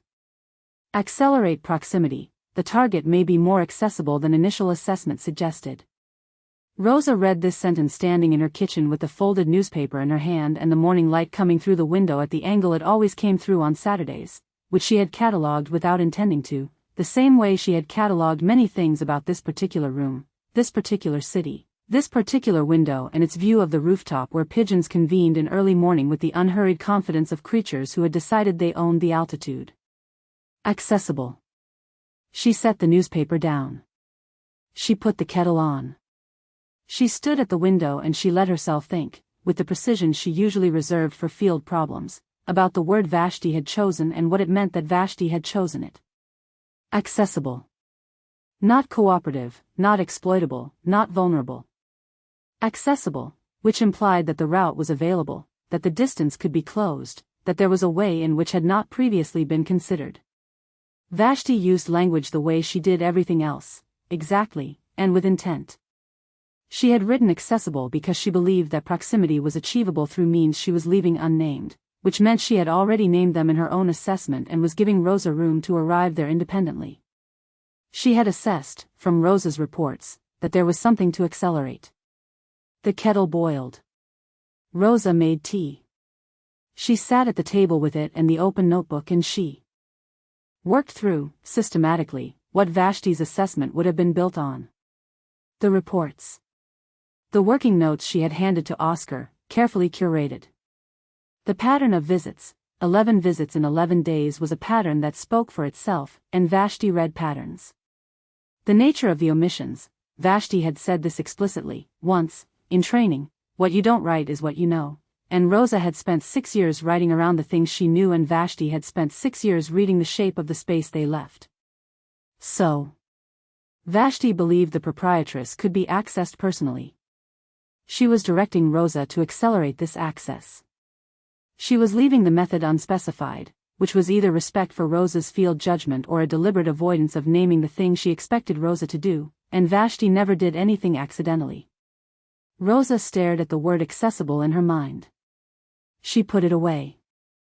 She took out the formal report paper and began the Saturday addendum, which was the operational note she would drop on Monday, current timeline, specific requests, flagged uncertainties. She wrote it cleanly. She noted the accelerated timeline as received and confirmed. She did not write, "I do not know what accessible means in this context," because she did know, and Vashti would know she knew, and the pretense would be its own kind of message. She wrote, "Proximity measures to be accelerated beginning next week. Social introduction via concession salon circuit probable approach." She sealed it. She looked at the sealed envelope on the table and the full teacup and the window with the pigeons on the rooftop opposite. She had been in Shanghai for 12 days. She had filed 4 reports. She had built a preliminary map of the courier chain, identified the financial structure's probable architecture, established 11 evenings of baseline observation. By any measurable standard, the operation was proceeding well. Vashti was satisfied, or, rather, Vashti was satisfied enough that her response was directive rather than corrective, which was the nearest thing to praise she offered. The operation was proceeding well. She thought about the question that had been asked of her on Thursday. To what? She thought about how she had not answered. She thought about the 3 seconds she had sat in, and the internal calibration she had done after, the assessment, the categorization, the decision about what the question had meant. She had categorized it as a management strategy. She had decided to believe this. She acknowledged to herself, not entirely sure she believed it. She picked up the teacup. She looked at the Tuesday evening in her mind the way she looked at operational reports from sources she did not entirely trust, looking for the thing that didn't quite fit the category she'd assigned it to. The thing was this: she had looked at a lot of people. She had watched rooms for 8 years with professional thoroughness. She had catalogued expressions, angles, the particular geometries of human attention. And she knew, with the clinical accuracy she applied to everything that mattered, the difference between a woman assessing a new presence in her room and a woman asking a real question. She had answered the first thing. She had not answered the second thing. She finished the tea. She went to the window. On the rooftop opposite, the pigeons had reached some kind of consensus and departed, leaving only the particular empty quality of a surface that something had recently been on. She stood there for a moment and let herself, with more honesty than was entirely comfortable, consider what it meant that she had not answered the question. She had not answered because the answer was true, and the answer was not operational, and she had spent 8 years training herself not to say things that were both of those things. To what she had been watching. The answer was simple. It was not useful. It served the operation only in the technical sense that everything she observed served the operation, that every piece of understanding she accumulated was a resource, that even the most personal intelligence was ultimately operational if applied correctly. Vashti would agree with this framing. Vashti had designed Roza to agree with this framing. She pressed her palm flat against the window glass. The glass was cool. Outside, the city was beginning its Saturday morning, louder and more provisional than its weekday self, Shanghai in the process of deciding what it wanted to be for the next 48 hours. She had come to find its noise clarifying in a way that Leningrad's severity had never been. The noise here asked nothing of her, expected nothing, did not have the weight of a city that had decided it was serious. She thought, I should go to the club on Tuesday. She thought, I should establish the social introduction through Breville salon, as I told Oscar I would, as Vashti's instruction suggests. She thought, accessible. She was a professional. She was good at this. She was going to do what the operation required, which was to close the distance, which was to be near enough that the network's architecture became legible, which was to make herself available to a woman who ran a room by understanding everything in it, and manage the consequences of that availability with the precision the operation required. She was going to do this cleanly. She stepped back from the window. She picked up the sealed report. She put on her coat. The day was already warm. She went down the stairs and past the tailor's shop, dark on Saturdays, a small sign in the window explaining the hours, and out into the concessions morning, and she walked the 7 minutes to Rue Molière with the sealed report in her pocket and the private notebook against her ribs and the teacup still warm in her recent memory, and she did not let herself think about gray eyes, because she was a professional, and she had work to do, and the work was what she had built everything for. She reached the pharmacy. She replaced the report in the caddy behind the aspirin. She selected a bar of soap she did not need and paid for it with correct change. She walked back to the safe house. She sat at the table. She opened the private notebook to the most recent entry, the one from Thursday night, the compressed handwriting, the question that was not a warning and not an assessment and which she had spent 2 days categorizing incorrectly. She wrote, beneath it, Vashti says, accessible. She is right. She is always right. This is what I was trained for and I know how to do this. She looked at what she had written. She wrote, beneath that, the thing she had been not writing for 12 days. I have been watching her because I cannot do otherwise. This is the problem. She looked at that for a while. Then she closed the notebook and put it in the inside pocket of her coat, in the place against her ribs where things she could not file lived, and she went to make lunch, and the afternoon came in at the window with the particular quality of a Saturday that did not care what you were thinking, only whether you were present. She was present. She was beginning to understand, very thoroughly present. This was not, she thought, uncomplicated. No, said the part of her that had been disagreeing with her for 12 days. It isn't. Chapter 8, What Theodore Sees. The club closed at 2 on Thursday nights, and Theodore always stayed until 3. This was his practice, not her instruction. He had developed it somewhere in the second year of their partnership, this hour of deliberate afterthought in which he turned off the right lights and turned on the wrong ones and sat in the bar's particular post-midnight quality with a glass of something he drank slowly and the account books he mostly ignored. She had once asked him what he did in the hour, and he had said, I listened to the building, which she had accepted because it was Theodore, and Theodore communicated approximately half of everything important to her in statements that only resolved into meaning later. Tonight she was still at her vanity when she heard his step in the corridor, distinct, unhurried, the footfall of a man who moved with the quiet deliberateness of someone who had learned that speed attracted attention and that attention, in Shanghai, was a resource to be spent carefully. He knocked. Come in. He entered and stood by the door with his jacket still on and his expression doing the thing it did when he had something to say and was composing it. She watched him in the mirror while her hands worked at the pins in her hair, a ritual she preferred to do herself, not because she required the privacy but because the hour of unpinning was the hour in which she let the day's architecture down, and there were very few things she was willing to unpin while being looked at directly. The courier was here 4 nights this week, he said. She removed the first pin. Set it on the velvet pad. I know. Tuesday, Thursday, as usual. But also Wednesday and tonight. A pause. She doesn't come on Wednesdays. You have the Breville salon on Wednesday afternoons. It's a lighter evening here. I know. Theodore was quiet for a moment.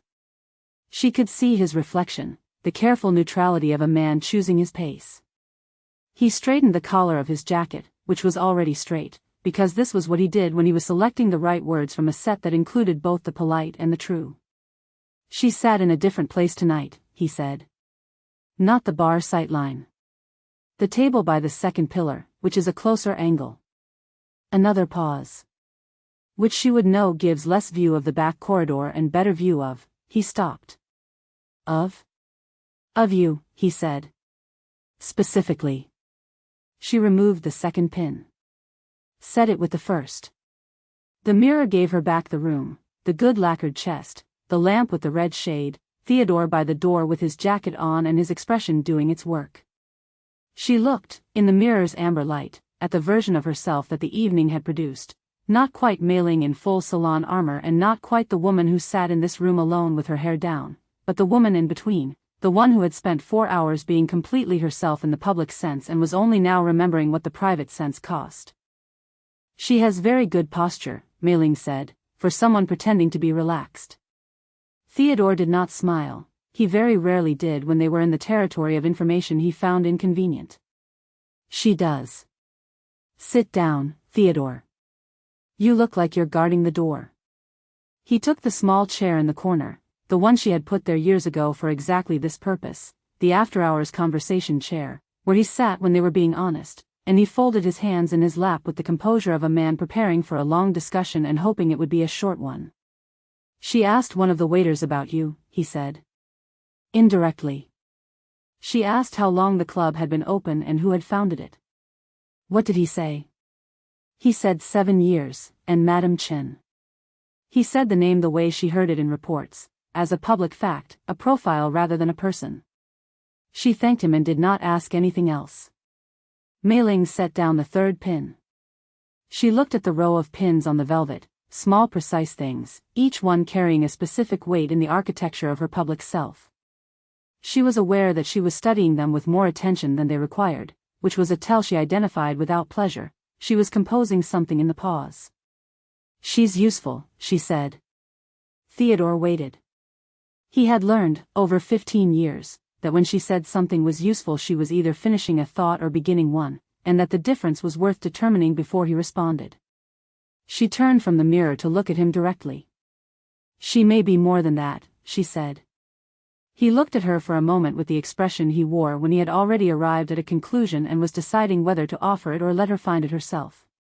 He generally let her find it herself. It was one of the things she valued most about him and, occasionally, found most exhausting. The operation, he said. What is she looking for, specifically? We know she's mapping the network. But what does she actually know? At this stage? The courier schedule, probably. She's been in here enough evenings to establish the pattern. The kitchen contact, possibly a face without a name. The financial architecture is well buried. She won't reach it through observation alone. Mei-Ling returned to the mirror and removed the fourth pin. She knows enough to confirm we're operational. Not enough to compromise anything. And if she keeps looking? Then she'll find what she finds. Mei-Ling. I know what I'm doing. That is, Theodore said carefully, precisely what concerns me. She looked at him in the mirror. He looked back at her with the steady, gentle attention of a man who had earned the right to be direct and was exercising it with great care, which was how he exercised most rights, as though they were borrowed things he was grateful for and did not intend to misuse. She changed tables tonight, he said. She is not watching the corridor anymore, or not primarily. She is watching you. And you know this. And you have not told me what you intend to do about it. The fifth pin. I haven't decided. You have decided about most things by the time you don't say them. This was true. She acknowledged it with the slight movement of her chin that served, between them, as concession.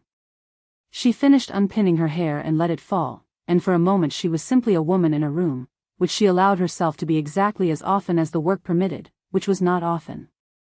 She ran her fingers through the loosened weight of it, not for Theodore, who had seen her with her hair down 100 evenings and registered it only as the signal it was, the shifting from public to private, but for herself.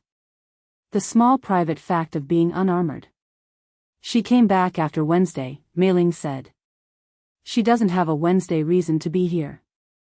The salon crowd comes Tuesday and the lighter crowd comes Thursday. Wednesday is for the people who want the club without the occasion. She came for the occasion anyway. She came, Mei-Ling said, because she wanted to. Theodore was very still in the corner chair. This was the tell she knew best on him, not the jacket adjustment, not the careful sentence construction, but the absolute stillness that arrived when he had heard something he was going to have to carry carefully. She hasn't introduced herself, he said. No. After 4 nights a week for 2 weeks, she hasn't introduced herself, which means she's either waiting to be approached or she's been instructed not to force proximity. Or both. Both, he agreed. Which means the instruction to approach is coming from her side, and she's navigating the timing. He looked at her. And you're letting her navigate it. Yes. Which means you're interested in what she does with the navigation. She met his eyes in the mirror. She looked at me on Thursday, Mei-Ling said. Not at the room. Not at the corridor. At me, specifically, in the way that doesn't have anything to do with what she's supposed to be doing. And she did not look away when she understood that I knew she was looking. Theodore absorbed this. That's either professional composure, he said, or... I know what it is, Theodore. He was quiet for a moment. She looked at me, Mei-Ling said, the way you look at something you've decided you're not going to pretend you weren't looking at. Like she had taken stock of what it cost and looked anyway. She paused. I haven't been looked at like that in a long time. The room held this. Theodore did not ask the obvious question, which was how long, because it was not a question that had a useful answer and because he already knew the answer, having been present for the years in question. She's a Soviet courier, he said instead. She is in this room because she was assigned to it. Whatever she is looking for, whatever she is looking at, it lives inside an operation that wants the network dismantled. I know. And the people she reports to will use what she finds to. I know, Theodore. Her voice was quiet. Not sharp, she was not sharp with him, not when they were in this room, not in the after hours. I know what she is. I knew what she was before she sat at the bar sightline table the first night. Then what are you doing? She looked at herself in the mirror. The woman in the mirror looked back with the particular expression Theodore had catalogued, over the years, under Mei-Ling deciding something she has already decided and is in the process of accepting. He had seen it before major moves in the network. He had seen it the night she made the decision that had cost her brother's contact his cover, the right decision, the necessary one, the one that had kept 20 people safe. He had seen it the night she had burned the third set of accounts rather than let them fall into the wrong hands. He had not seen it about a person before. She looks at me, Mei-Ling said, as though I am a person rather than a symbol. Do you know how rare that is? In your position. In any position. She set down the hairbrush. I have been in rooms for 10 years, Theodore. I know how people look at useful things. I know how people look at dangerous things. I know how people look at beautiful things, which is its own kind of use. A pause. She looks at me first. She looks at me, and then she looks at what I'm doing, and where I'm going, and what that means for her operation. But she looks at me first. 1 second, always 1 second, before the analysis begins. The lamp threw amber light across the room. Outside, somewhere in the night's remaining depth, Shanghai continued its private business, the things cities do when they believe themselves unobserved. That's a very short time, Theodore said softly, on which to build anything. I know. He stood. He smoothed the front of his jacket, a gesture she read as him accepting that the conversation had reached the point past which he would not push, not tonight. He had his own kind of wisdom about which arguments were the ones to end and which were the ones to let continue without him. Leifen runs the corridor Tuesday, he said. The schedule is unchanged. I know. I'll need to brief her on the revised timing for the northern package. Do. He moved to the door. He paused there, as he always did, with the last item. She looked at you first, he said. And you noticed. Mei-Ling said nothing. Which means, Theodore said, with the gentleness of a man who would have preferred not to be right about this, that you were looking at her too. He left. The door closed with its characteristic softness, the precise click of a man who had never slammed a door in his life and did not intend to begin. Mei-Ling sat for a while in the lamplight with her hair down. She was 32 years old and she was very tired and she had built something that mattered and she was not going to dismantle it for a pair of gray eyes. She knew this. She had been knowing this for 11 days and it remained true, and true things had a stability that other things did not, and she had always trusted the structure of what was actually true over the structure of what was convenient. She was not going to dismantle anything. She was going to be very careful. She was going to make sure that whatever proximity came next served the operation, which it could, genuinely could, because a Soviet courier who was close to her was a Soviet courier whose information Mei-Ling could shape, whose reports she could influence at the level of what they contained, which was a more sophisticated form of protection than simply being invisible. This was the rational argument. She believed it. She also sat in her room with her hair down and thought about 1 second, which was the smallest possible unit of human attention, and which felt, this was something she was not going to say aloud, not even to Theodore, not even to herself, like more than that. She turned off the lamp. She went to bed. She lay in the dark with Shanghai making its private sounds outside and the cause intact and the network running and everything as it should be, and she thought about a woman who had not answered the question, which was its own kind of answer, and she thought about that answer for a long time before she slept. Chapter 9, The Night She Didn't Leave. The introduction happened on a Tuesday in the third week. It was not the introduction Roza had planned. She had planned, in the careful methodical way she planned most things, a natural entry through the salon circuit, Breville's next Wednesday gathering, where she had been placed on the guest list via the consulate's social secretary, which was the kind of cover that wore itself. It would have been clean. Oblique. The kind of meeting that looked like accident and could be denied by everyone involved. What happened instead was that Mei-Ling crossed the room. Roza was at the bar, not the sightline table. She had rotated her position as a standard measure, though she was aware the rotation itself had become a pattern, and she was watching the room do its Tuesday thing, quieter than Thursdays now that she had recalibrated, the jazz quartet playing the arrangement they played on Tuesdays, which was slightly different from the Thursday version in ways she had begun to track. Old Fong had a Tuesday phrase he circled back to in the second set, a little darker than the Thursday version, more searching. She had noted this. She was not sure what it meant. She was thinking about whether it meant anything or whether she was simply accumulating observations about a jazz musician because it was the kind of thing she did, when she became aware, not gradually but all at once, the way you become aware of a shift in pressure, that Mei-Ling was not heading toward a table. She was heading toward the bar. Not toward the bar in general.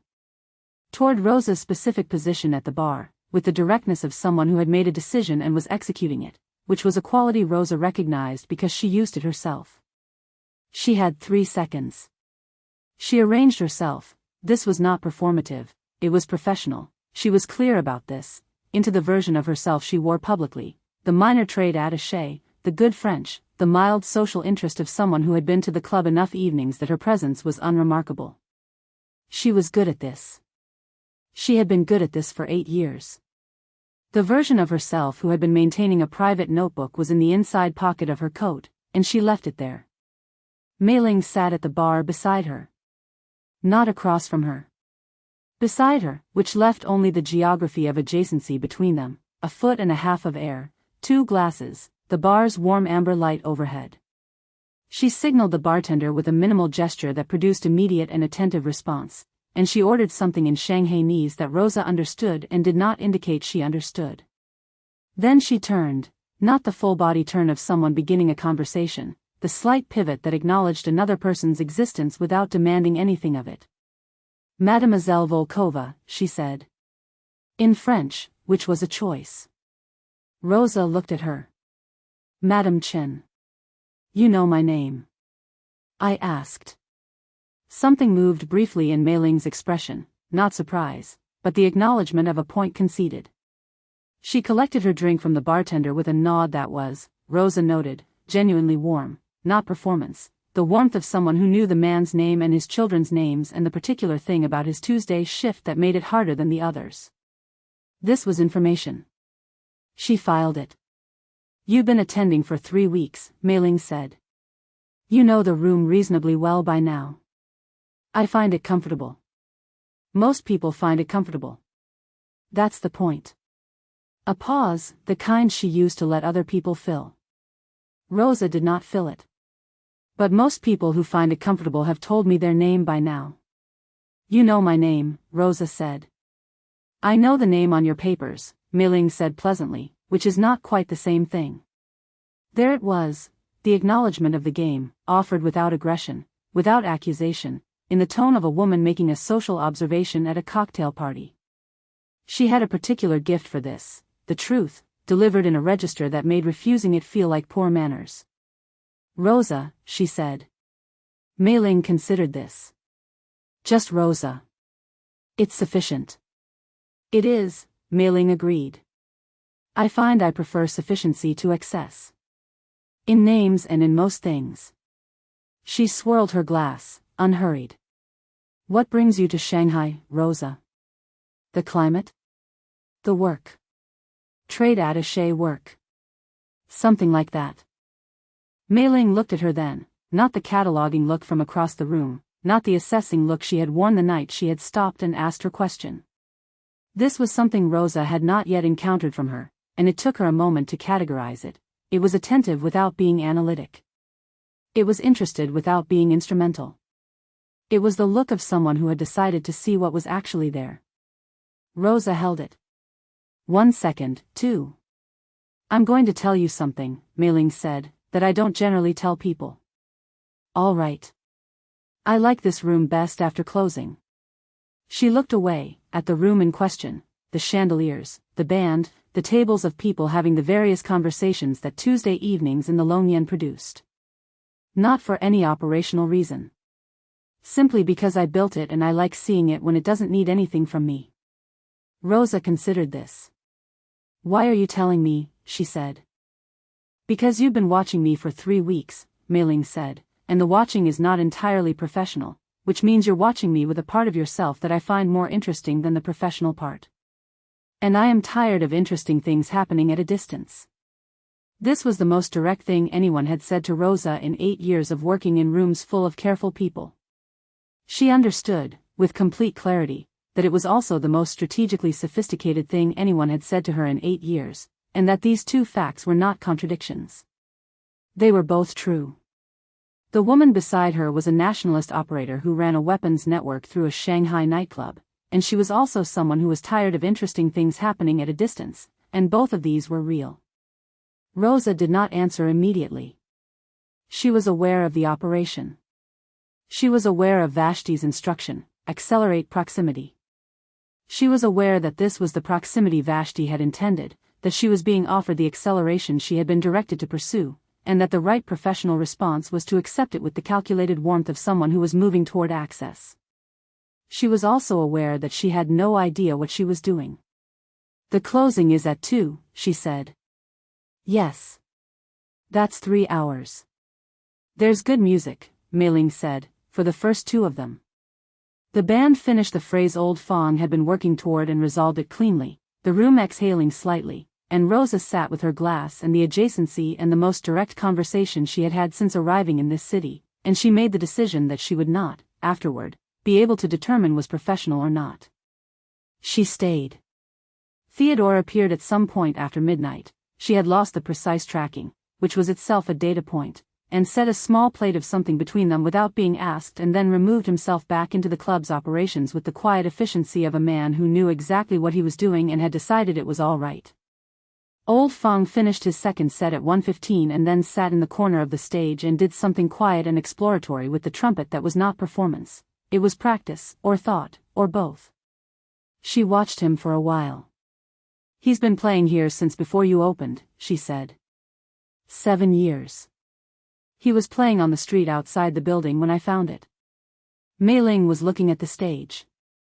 I asked him if he wanted to play inside instead.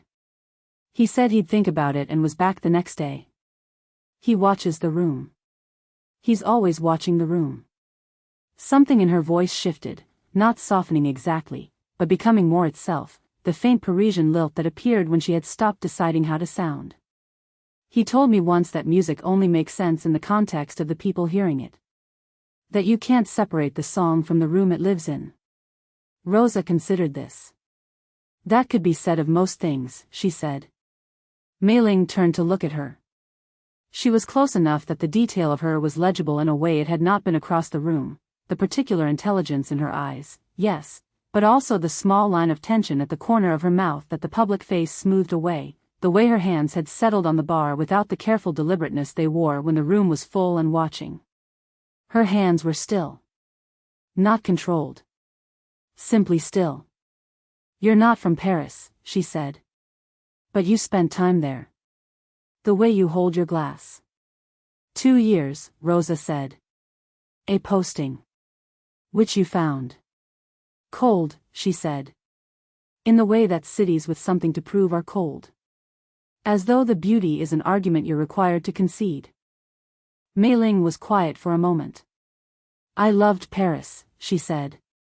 I was there at 20, my father's money, a very deliberate education. I loved it the way you love things you understand you will have to leave. A pause.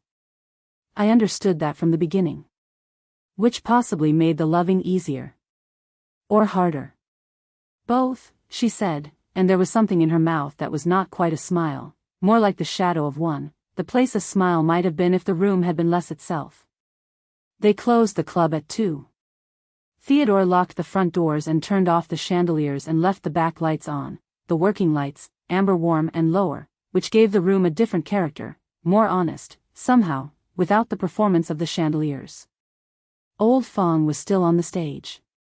There was another man Roza had seen before, one of the kitchen staff, finishing something at a back table.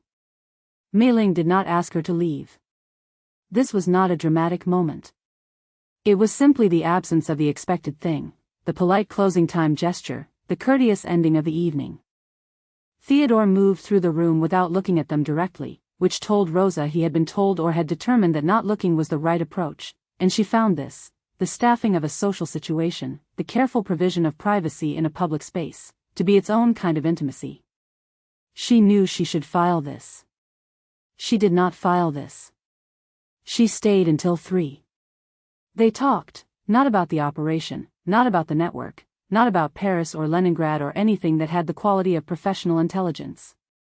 They talked about the room, its proportions, the decision that had placed the stage slightly to the left of center, which had been Mei-Ling's choice and which she explained with a precision that made Roza understand it had been thought about for a long time. They talked about old Fong's phrasing, and about what it meant to build something and then live inside it, and about the specific quality of Shanghai in the early morning hours before the city fully committed to the next day. Roza did not want to leave. She understood this was information. She filed it, in the private part of herself that was not a notebook but served the same function, held, categorized, honest. She left at 3. On the street, the air was cooler, the first real cool of the evening, the city finally relenting. She walked toward the safe house and she let herself, for the length of the walk, simply walk. Not compose a report. Not run the accounting of what had been said and what it meant. Not assess the proximity against Vashti's instruction or calculate what came next. She walked. She was present. She arrived at the safe house and climbed the stairs and sat at the table, and the tailor's light was off, and the city was quiet in its Shanghai way, quiet with an edge, quiet that might become something else in an hour. She opened the private notebook. She wrote. She built the room because she wanted something to be itself. She stays after the closing because she wants to see it when it doesn't need anything from her. I don't know what to do with this. She looked at what she had written. She wrote, I know exactly what to do with this. That is the problem. She closed the notebook. She did not sleep for a long time. Outside, Shanghai went on doing what Shanghai does, keeping its secrets and everyone else's, dissolving the line between the professional and the real, asking nothing of the people inside it except that they be honest about what they wanted. She was working on it. Chapter 10, What Leifen Knows. The message was in a food tin. This was not unusual. Leifen had delivered messages in food tins, inside folded newspapers, between the pages of library books, tucked into the waistbands of her own clothing on cold evenings when she needed both hands for her jacket buttons. She had been running messages for Mei-Ling's network for 6 months and she had become fluent in the grammar of hidden things, how they were packaged, how they were carried, how the receiving contact confirmed receipt with a specific gesture so small you would miss it if you didn't know to look. She knew to look. What she had not known, until 3 weeks ago, was what the messages funded. She had understood in a general sense, the resistance, the cause, the broad political fact of it, the way you understand things that you have been told are important before you are old enough to understand why. Her conviction had been sincere, was still sincere, but it had been the conviction of someone who believed in a building without having seen the construction. She had believed in what the network was for without knowing what the network was. 3 weeks ago, the man who was supposed to receive her Tuesday package had not been at the appointed location. She had waited the prescribed 12 minutes and then, following protocol, had returned to the club via a different route and entered through the kitchen and looked for Theodore. She had not found Theodore. She had found instead a conversation she was not supposed to hear, between 2 men she recognized as associated with the northern supply chain, and in that conversation she had heard, clearly, unmistakably, in the plain Shanghainese of people who believed themselves alone, the specific nature of what moved north in the packages, and what it was used for, and who had arranged the arrangements. She had stood very still in the kitchen corridor for a count of 10. Then she had done what the protocol required. She had found a secondary contact, delivered the package, confirmed receipt, and gone home. She had not told anyone what she had heard. She was 22 years old and she had grown up in a city that had made her understand, early, that the causes you believed in were not always the same as the causes that were believed in on your behalf. She had understood this abstractly, the way you understand distances you have never traveled. Now she understood it specifically, which was a different kind of understanding and, she was finding, a harder one. She believed in a free China. She believed in the resistance. She believed that what was being built, carefully and at cost, through the network that Mei-Ling ran with the elegant precision of someone who had decided to make her entire self into a tool, she believed that this building was necessary. What she had not been told was what the building was made of. Weapons. The packages, the ones she carried with the practiced casualness of a young woman running ordinary errands, funded the purchase and movement of weapons. This was not a surprise in the abstract. The resistance required armament. This was not a piece of political reality she had been unaware of. What was a surprise was the specific quality of her own ignorance. She had been carrying the thing for 6 months and had not been told what it was. She had asked to matter to the cause. She had apparently been mattering in ways she had not been trusted to know about. This was the part she was still working through. She found old Fong in the back corridor on a Tuesday evening, 40 minutes before the club opened. He was there with no apparent reason. He arrived early sometimes, moved through the building in the pre-opening hour with the unhurried presence of a man who had decided the building was partly his and found no one had disagreed. He was holding his trumpet case and looking at the wall in the way that meant he was listening to something that wasn't there yet.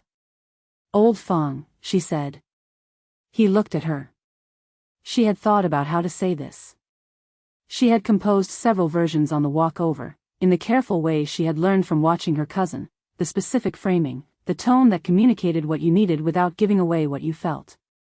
She had composed a question that was reasonable and professional and contained nothing that would require either of them to be uncomfortable.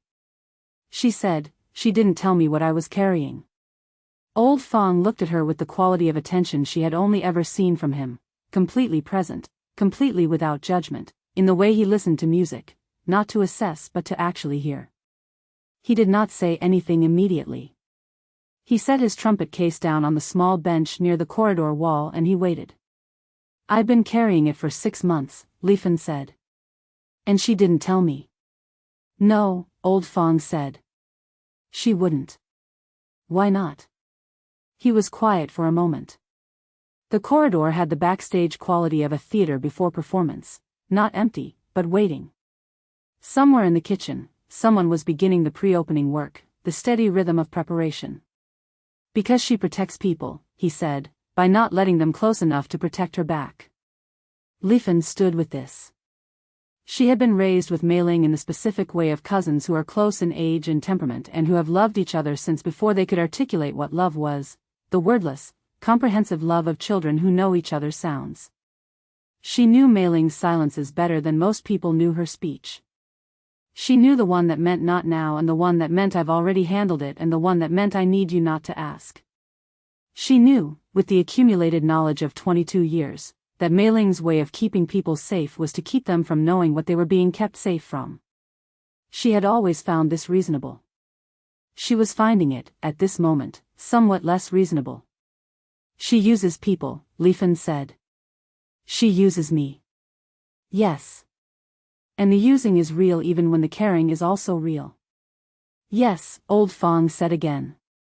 He said it without apology, which was its own kind of respect, not making it easier, not softening it, just acknowledging that it was true. Both things are real. She has not found a way to choose between them, so she carries them both. Lefen looked at the wall. "I could leave," she said.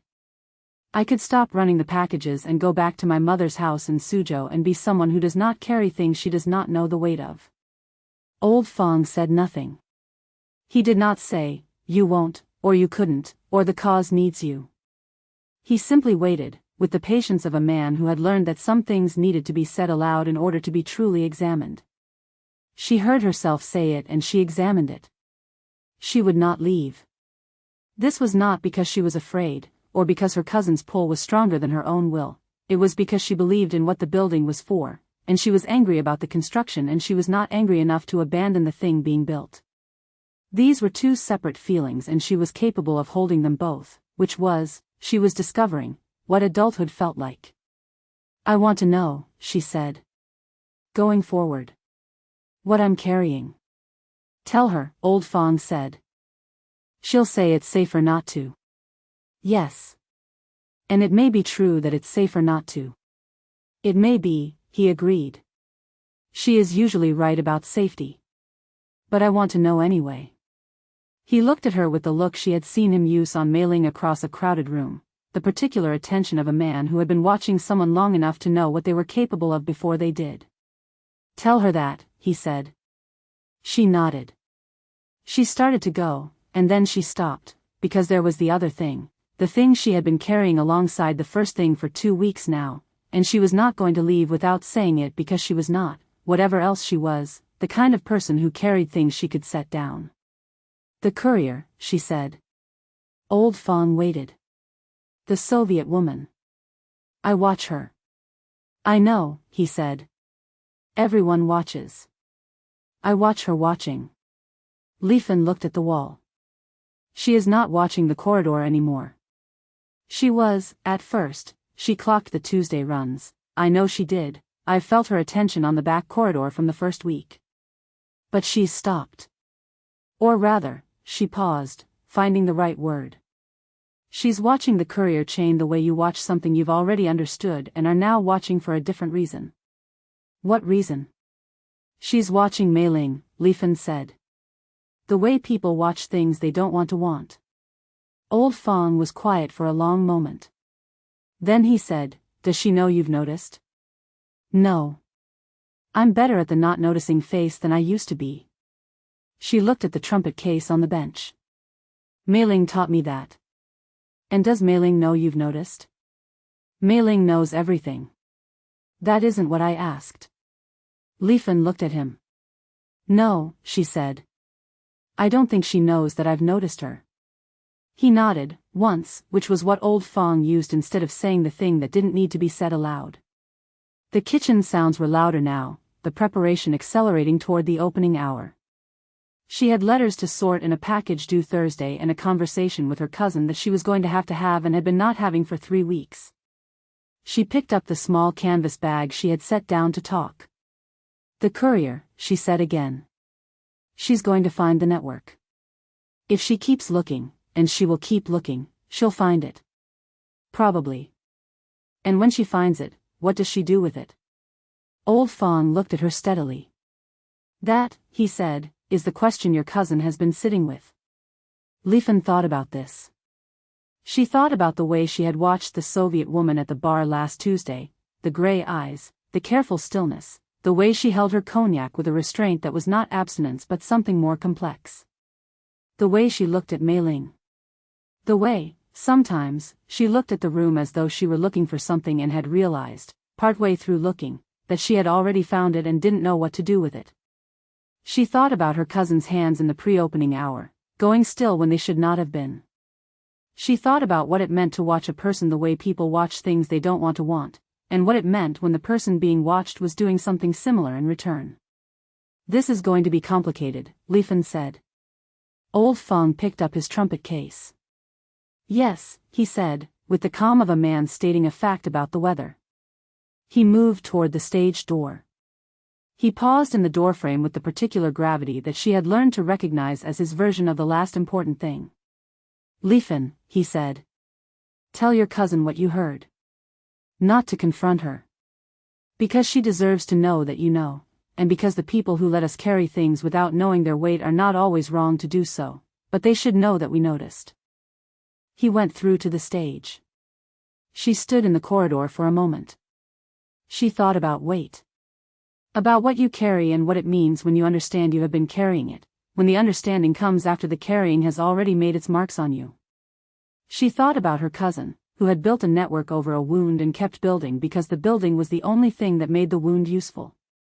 She thought about the Soviet courier at the bar with her cognac and her gray eyes and her careful way of looking at a woman she was supposed to be watching. She went to find Mei-Ling. She had things to say, and she was 22. And she had learned from watching her cousin that the most dangerous thing was not the thing you knew but the thing you chose not to say.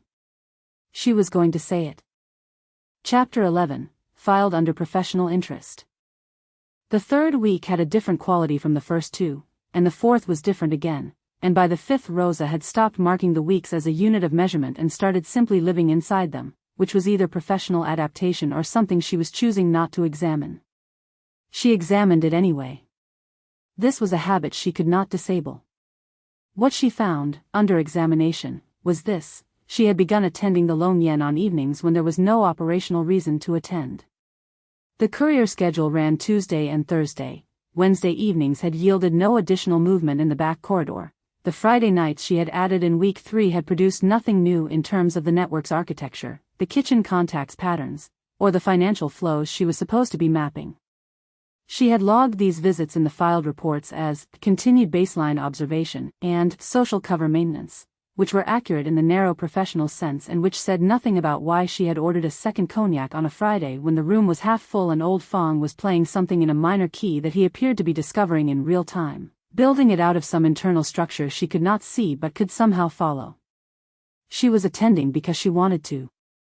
She had been in the business of not wanting things for 8 years, or rather, she revised this, applying the precision she owed herself. She had been in the business of not acting on what she wanted, which was not the same thing but had, over time, become indistinguishable from the inside.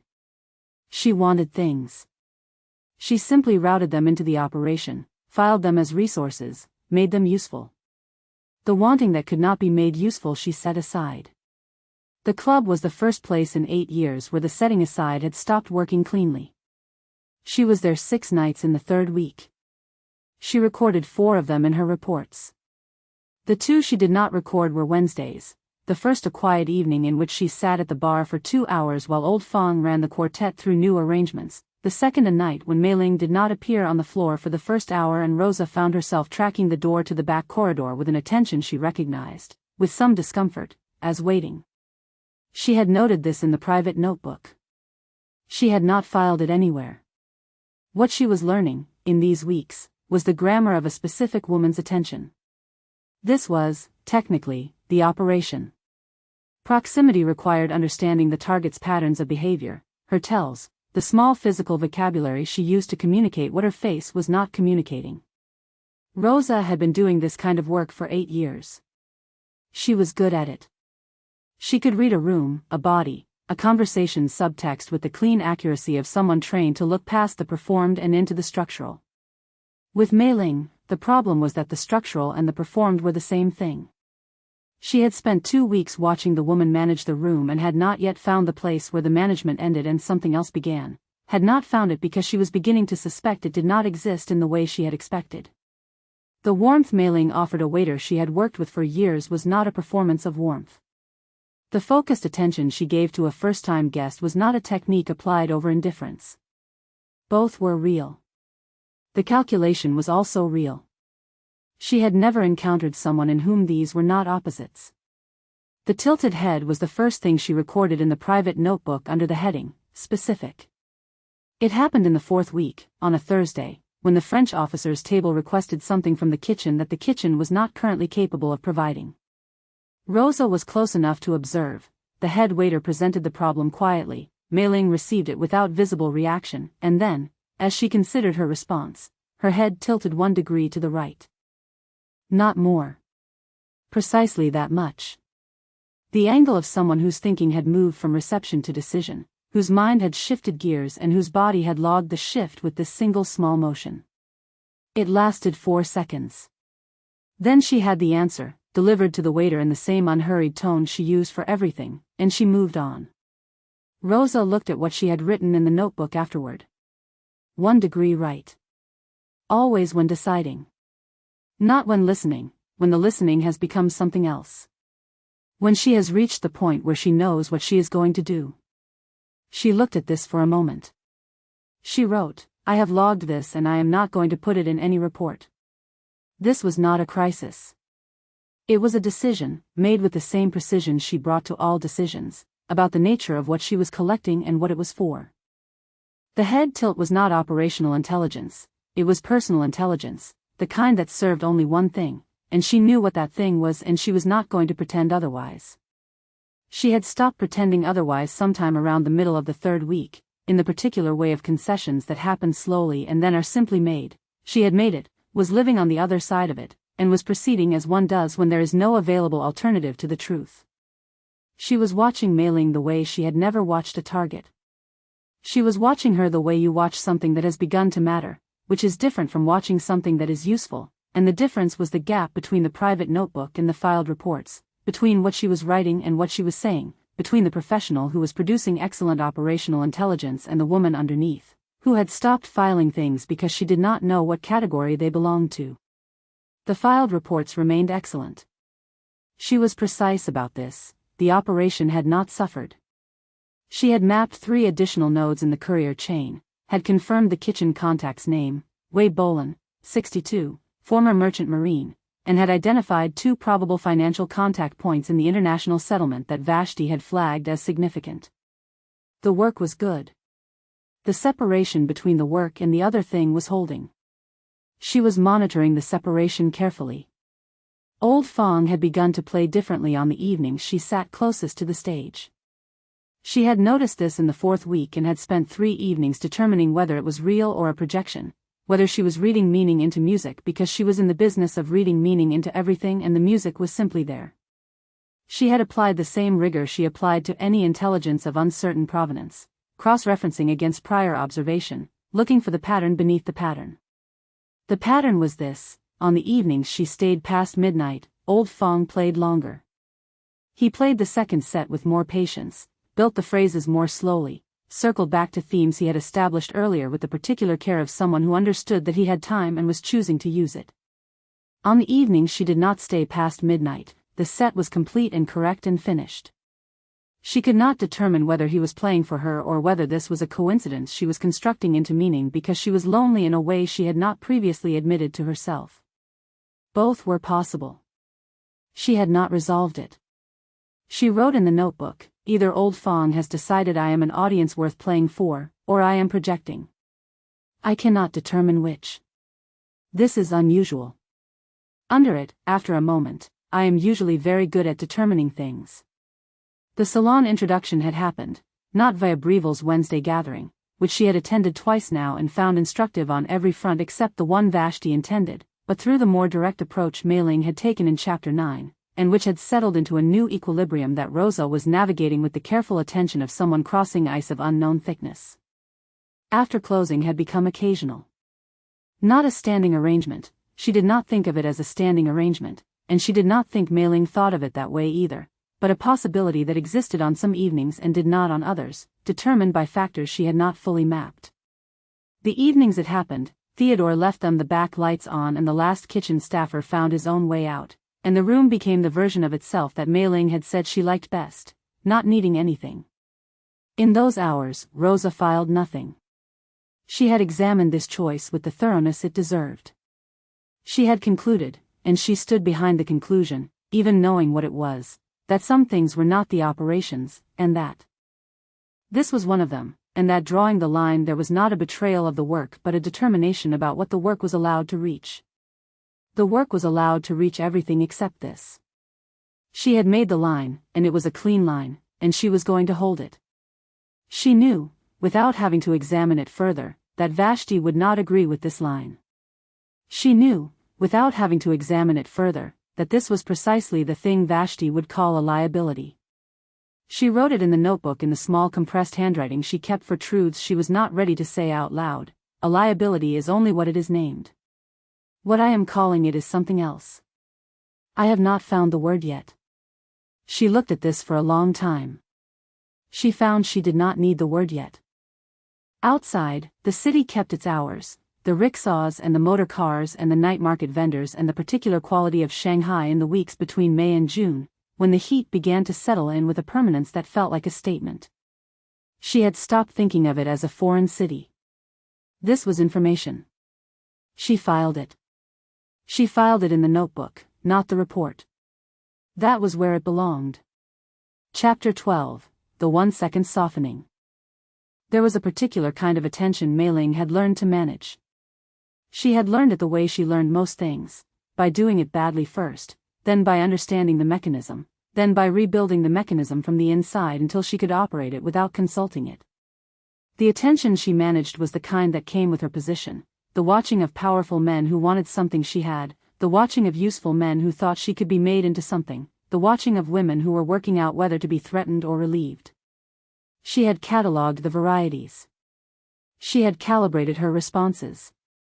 She had learned, with great precision, how to make the watched thing, herself, into whatever the watcher required, so that the watcher left satisfied and the real thing remained untouched. This had served her for 10 years. The Soviet courier watched differently.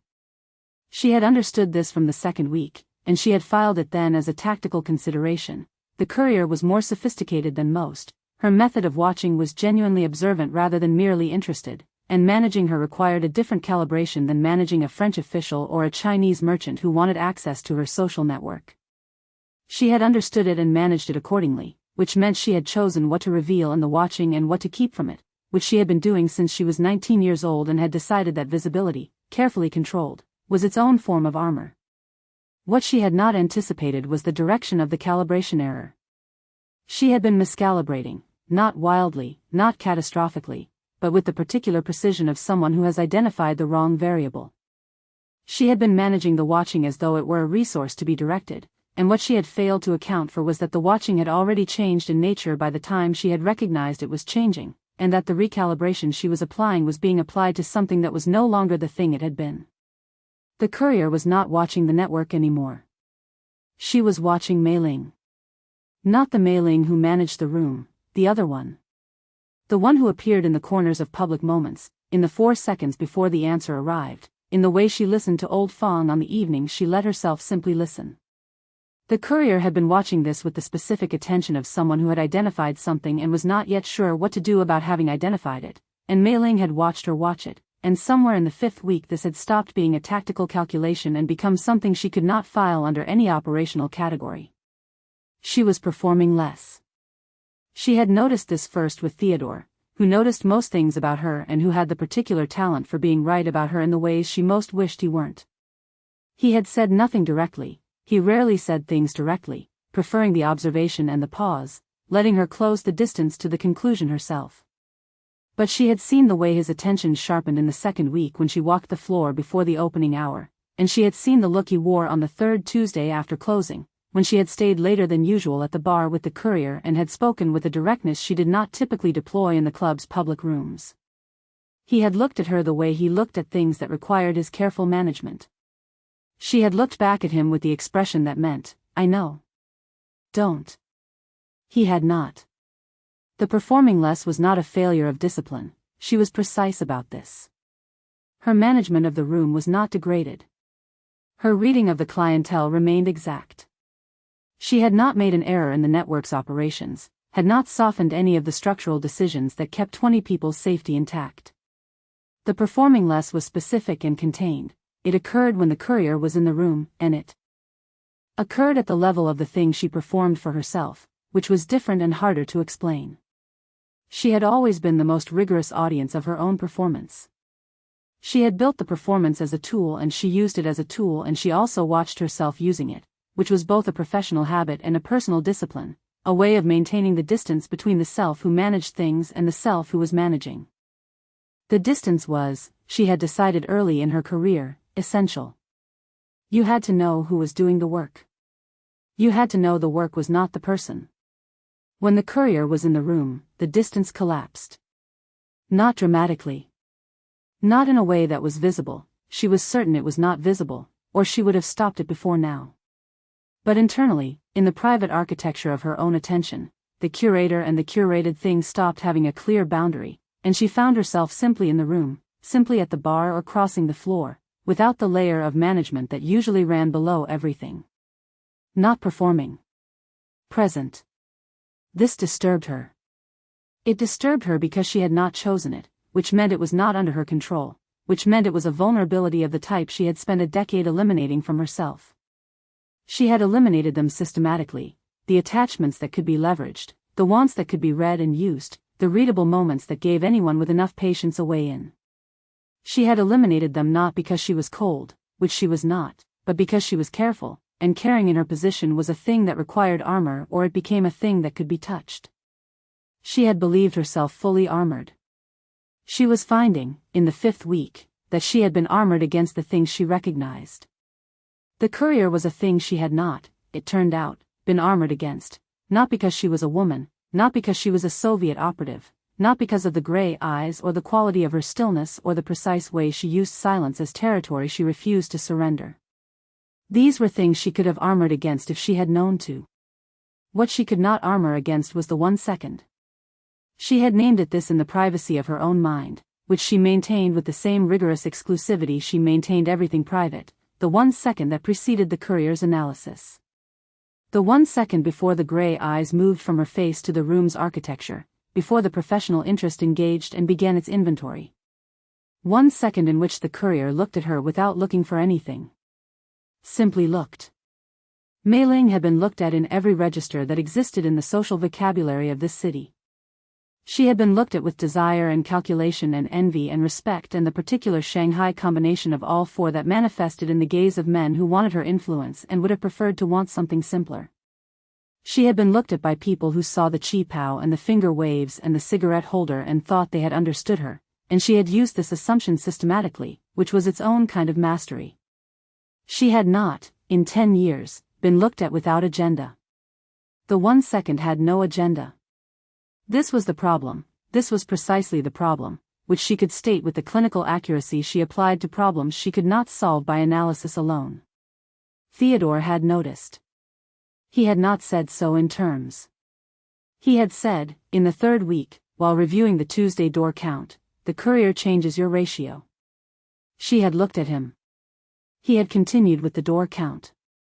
She had understood, because 15 years had given her fluency in all his dialects, that he meant, the percentage of time you spend performing drops when she is in the room, and I have measured this, and the measurement concerns me. She had returned to the door count. She had not addressed it. She would need to address it, which was a sentence she had been maintaining in her internal queue for 2 weeks while she worked out what addressing it actually required. The honest version of addressing it was this: she had let something happen that she had previously thought was not available to her, and she needed to determine whether this was a tactical vulnerability that required closing, or whether the tactical framing was itself the wrong lens. She was 32 years old and she had been making tools of herself for a decade and she was very tired of the tools and had, apparently, not been as reconciled to the tiredness as she had believed. On the 5th Thursday of the operation, she walked the floor before the opening hour. The chandeliers were not yet on, the working lights only, which made the room honest in the way she preferred it, the architecture visible without the guilt of performance. She did this every evening, this ritual walk, and she had been doing it for 7 years and it had always felt like the same thing: maintenance, confirmation, the professional pleasure of a tool in good working order. On the 5th Thursday she stopped near the bar. She stood at the bar sightline table, the table that was not her table, that belonged to no one, that had acquired over the past 5 weeks the status of a specific point in the room's geography. She stood at it and she looked at the room from the angle the courier looked at it from, which she had never done before and which she did now with complete professional attention and absolutely no professional justification. The room from this angle was different. The stage was slightly further, Old Fong's position on the left was still legible, but the detail was compressed. The back corridor door was visible from here, but barely. It required knowing it was there. What the angle offered, with clarity, was the center of the room and the floor she moved across and the bar itself and the full sweep of the space she occupied. She stood at the bar sightline table for approximately 45 seconds. She understood something, standing there, that she had been understanding in pieces for 5 weeks and was now understanding whole. The courier had not been watching the operation from this table. She had been watching Mei-Ling. From the beginning, or close enough to the beginning that the distinction barely mattered, the gray eyes had been doing something other than mapping the network. The network mapping had been real, the courier was genuinely good, and the operational intelligence she was accumulating was genuine, but the angle was wrong for it. You did not choose this sight line for the corridor. You chose it for the center of the room. You chose it for the woman who moved through the center of the room as though she owned the air in it. Mei-Ling stood at the table in the working light of her empty room. She thought, she has been watching me the way I watch things that matter. She thought, I have known this for 3 weeks and I have been filing it incorrectly. She thought, the correct file does not make this easier. She straightened the table, an unnecessary gesture. The table was already straight, and she walked back to the office and she sat down at the lacquered desk and she opened the accounts, which were real and needed her, and did not look at her with a 1-second softening before the analysis began. She did the accounts. She did them with complete attention. She did not let herself sit with the things she had understood, because she was going to open the doors in 40 minutes and she was going to run this room and this network, and she was 32 years old and she had not built everything she had built to be undone by a pair of gray eyes and a single second that preceded every professional reason for being in her club. She would think about it later. She was aware that she had been saying this for 3 weeks. She opened the accounts. She began. Chapter 13, Oscar asks a question. Oscar found her on a Wednesday afternoon, which was not when they were scheduled to meet, in the tea house on Rue du Consulate, which was when she was and when she usually was at this hour, which meant he had known where to find her without asking, which told her he had been watching her schedule and finding it sufficiently consistent to rely on. She noted this. She noted what it meant. She said nothing about it. "You look different," he said, sitting down. "You've been here 2 weeks. You've seen me 4 times. Which is enough."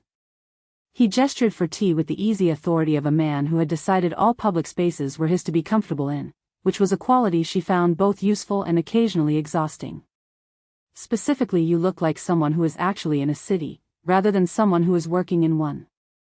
The distinction is legible. I've established cover effectively." "That is not what I said." He poured when the pod arrived with the presumption that had stopped bothering her 18 months ago in Vienna. "How is the operation?" "On timeline. The network structure is substantially mapped. I've identified 7 contact points in the courier chain, confirmed the financial architecture is 3-layered, club revenue, supply chain diversions, a 3rd stream I haven't fully traced but which connects to a shipping concern in the international settlement. The northern weapons route is probable, consistent with Vashti's briefing." He listened to this with the quality of attention he deployed for things that were simultaneously informative and beside the point. She recognized the quality. She had been the recipient of it before. It meant he was gathering the information and holding it in a separate register from the conversation he intended to have. "And the proprietress," he said. "I have direct contact. Proximity is established." "I know. I've been to the club." He paused. 3 times. She had not known this. She kept the not knowing off her face, which was not difficult. She had kept many things off her face for 8 years. But she felt it, the specific alertness of being informed of something that should not surprise her, and did. "Vashti asked me to verify," he said, in the tone of a man making a gentle clarification. "Not your work, she's satisfied with the reports. The other thing." "There is no other thing. Roza." He set down his cup. This was the tell. She had catalogued it in Vienna, had watched it twice in Shanghai, and now watched it again. The cup, set down with precise quietness, and the absolute absence of his usual performance of ease. Oscar without the ease was a different person from Oscar with it, and the different person was the one worth paying attention to. "You have been in that club 6 nights a week for the last 3 weeks. I counted. Cover maintenance." "Cover maintenance," he repeated, not as a challenge. As a holding sound, the way you hold something up to check its weight. "You have attended 4 of Breville's salon Wednesdays and made useful contacts at 3 of them. You have established a credible social identity in the concession that accounts for your presence at the club without requiring the club to account for itself. Your cover maintenance was completed by the end of week 3. He looked at her. "What are you doing the other nights?" She was quiet. He let her be quiet, which was the other thing he did, the willingness to wait out her silences that most people could not sustain. She had found, in Vienna, that this was one of his genuine skills. He understood that her silence was not stonewalling but processing, and he gave it the room it needed, and then the room ran out. "The proprietress is central to the network," she said. "I am maintaining proximity to the principal target. This is consistent with Vashti's instruction." "Vashti's instruction said accelerate proximity," Oscar said. "You've accelerated proximity. You now have a relationship with the target that allows you to move freely within the club's inner circle, after-hours access, personal conversation, the trust of the staff. He tilted his head slightly. This is a significant operational achievement. Vashti is pleased.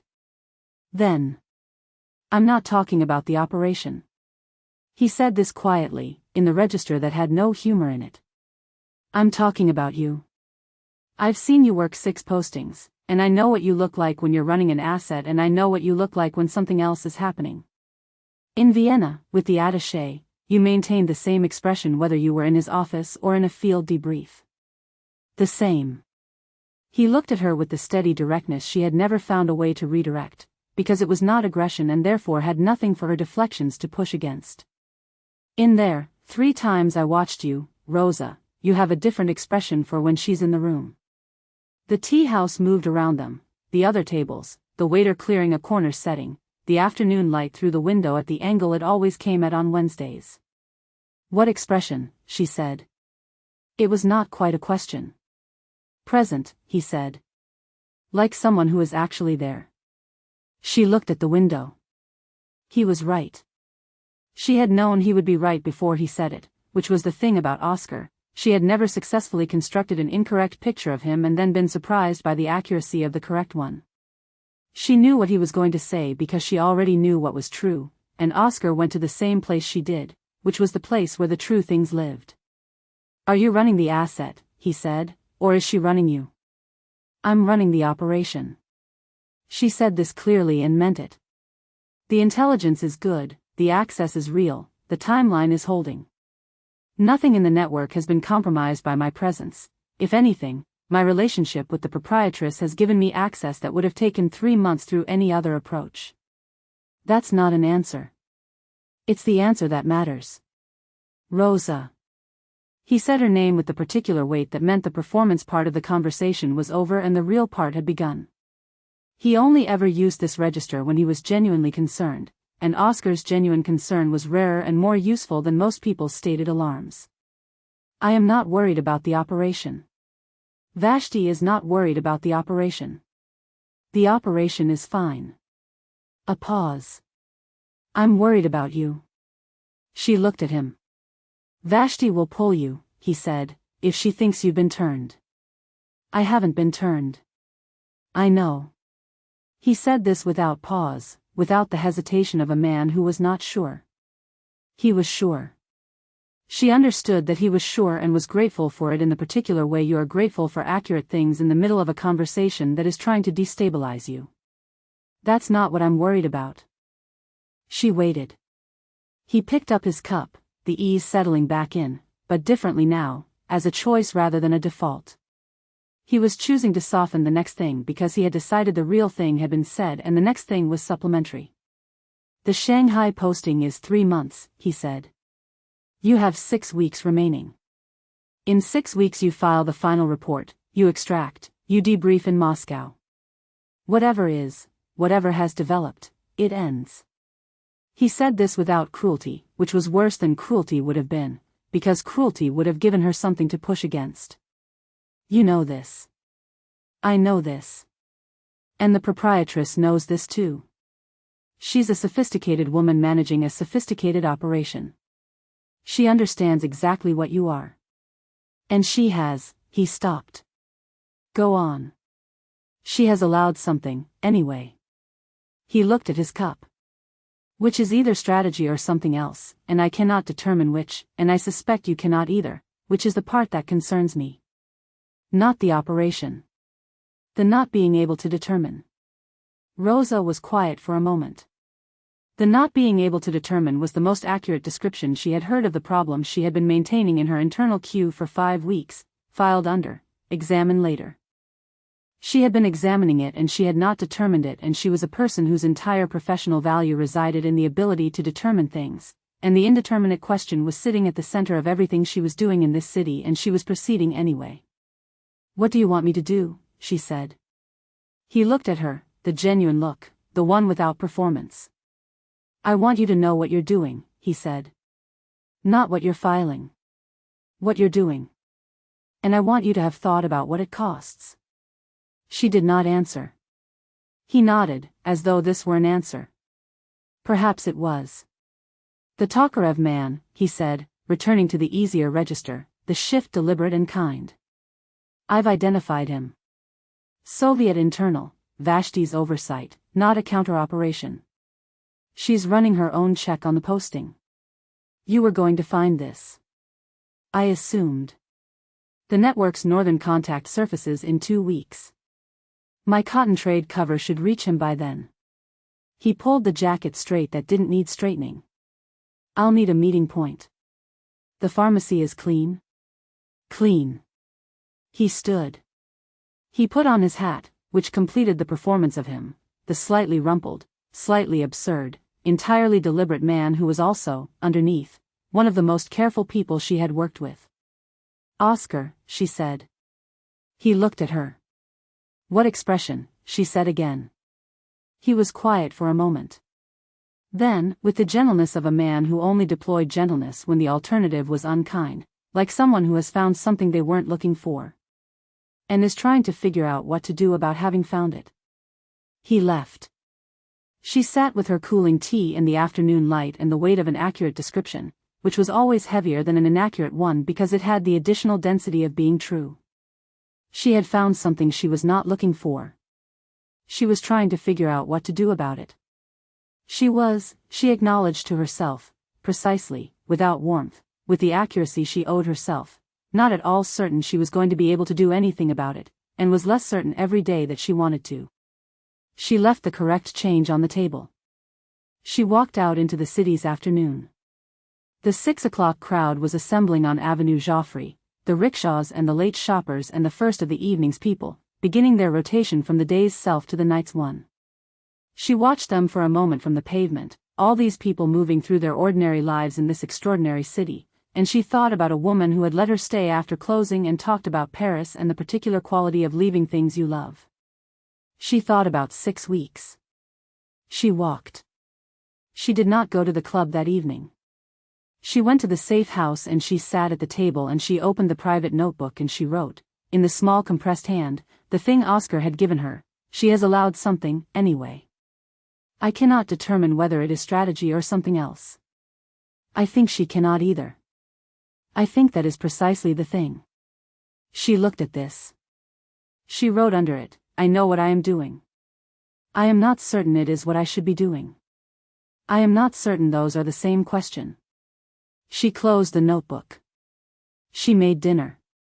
She ate it at the table with the operational files open and read them with the attention they deserved and thought about the northern contact and the 2 remaining weeks on the courier chain map and the final report that was waiting for her at the end of the posting like a door she had not yet decided how to go through. 6 weeks. She knew this. She had always known this. She was beginning to find that knowing a thing and being prepared for its weight were different operations entirely, and that she had been better at the first than she had, apparently, at the second. Chapter 14, What the Club Keeps. The mistake happened on a Thursday, in the 6th week, between 9:40 and 9:55. Mei-Ling knew the exact window because she knew her club's timing the way a surgeon knows the sequence of an operation they have performed 100 times, not as a list of steps but as a continuous thing, each moment connected to the next, so that a disruption registers before it can be named, the way the body registers the wrongness before the mind has assembled the language for it. What she registered, at 9:40, was this: Leifen had not come out of the back corridor. The Thursday package ran on a 30-minute window. Leifen entered the corridor at 9:20, made the transit, confirmed receipt, and was back on the floor by 9:50 at the latest. This was the established pattern. Mei-Ling tracked it with the peripheral precision she brought to everything in the room. Her attention was on Monsieur Delacroix's table, where a conversation about the new port restrictions was proceeding with the leisurely misdirection of men who wanted her to believe the port restrictions were what they were discussing, and the peripheral attention was where the corridor lived, where the timing lived, where the small operational clock ran its count. At 9:45, Leifen was not on the floor. Mei-Ling excused herself from Monsieur Delacroix with the warmth of a woman who had somewhere more important to be and had decided he was worth the explanation, which he was not. But the performance was seamless and she was already moving before he had finished his polite reply. She found Leifen in the corridor. Not in transit, standing, still, at the midpoint, with a canvas package in her hands and the expression of someone who has just realized that what they came to do is not what the situation requires. Leifen looked at her and her expression did something complicated: relief, embarrassment, and, beneath those, the specific fear of someone who has made an error in a context where errors have weight. "The receiving point," Leifen said quietly. I can see." Mei-Ling was already past her, moving toward the corridor's end, where the door to the kitchen side should have opened onto a specific person at a specific position, and did not. The position was wrong. The person was, she looked, not there. Someone else instead, a kitchen staffer she recognized, young, nothing to do with the network, looking at her with the mild surprise of someone who had wandered into a wrong room. She smiled at him. It was the warmest smile she had available.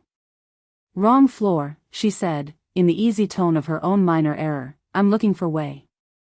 He told her where Wei was with the helpfulness of someone who had not noticed anything at all, and she thanked him, and she turned back to the corridor. Lefen was still standing with the package. "Give it to me," Mei-Ling said. Lefen handed it over. Her hands were steady, credit to her, credit to the training that had taken, even if the judgment that used the training was still forming. Mei-Ling took the package and moved. She did not explain. Explanation was for later, when the situation was contained and the room did not require her full attention. She found Wei Bolan at the other end of the kitchen, confirmed the handoff, and was back on the floor within 4 minutes of the first registration of wrongness, which was within acceptable tolerance for a disruption of this category. She paused at the corridor door.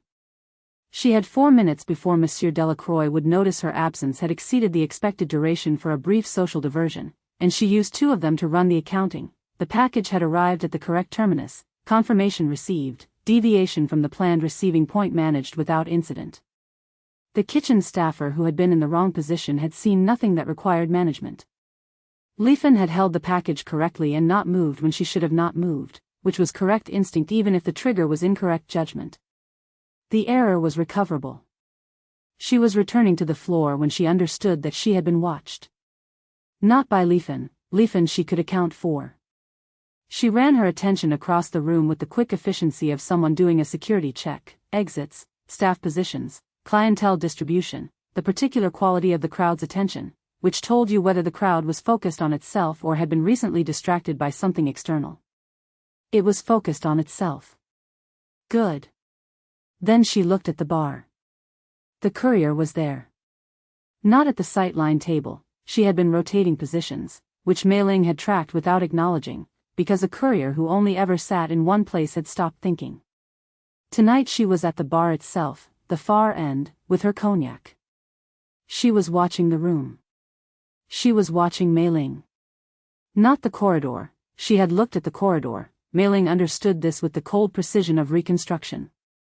In the window of time, in those 4 minutes, the gray eyes would have moved through their inventory: the corridor door, the kitchen staffer, the brief conversation, the return. A woman with that level of observational training would have put the pieces in order. She would know. Or she would suspect. Or she had already known what she was looking at and had been waiting only for a confirmation of this specific form. Mei-Ling crossed to the French official's table and picked up the thread of Monsieur Delacroix's conversation without a break in her pace, and she stayed with the table for 12 minutes, and she did not look at the bar again. She did not need to look.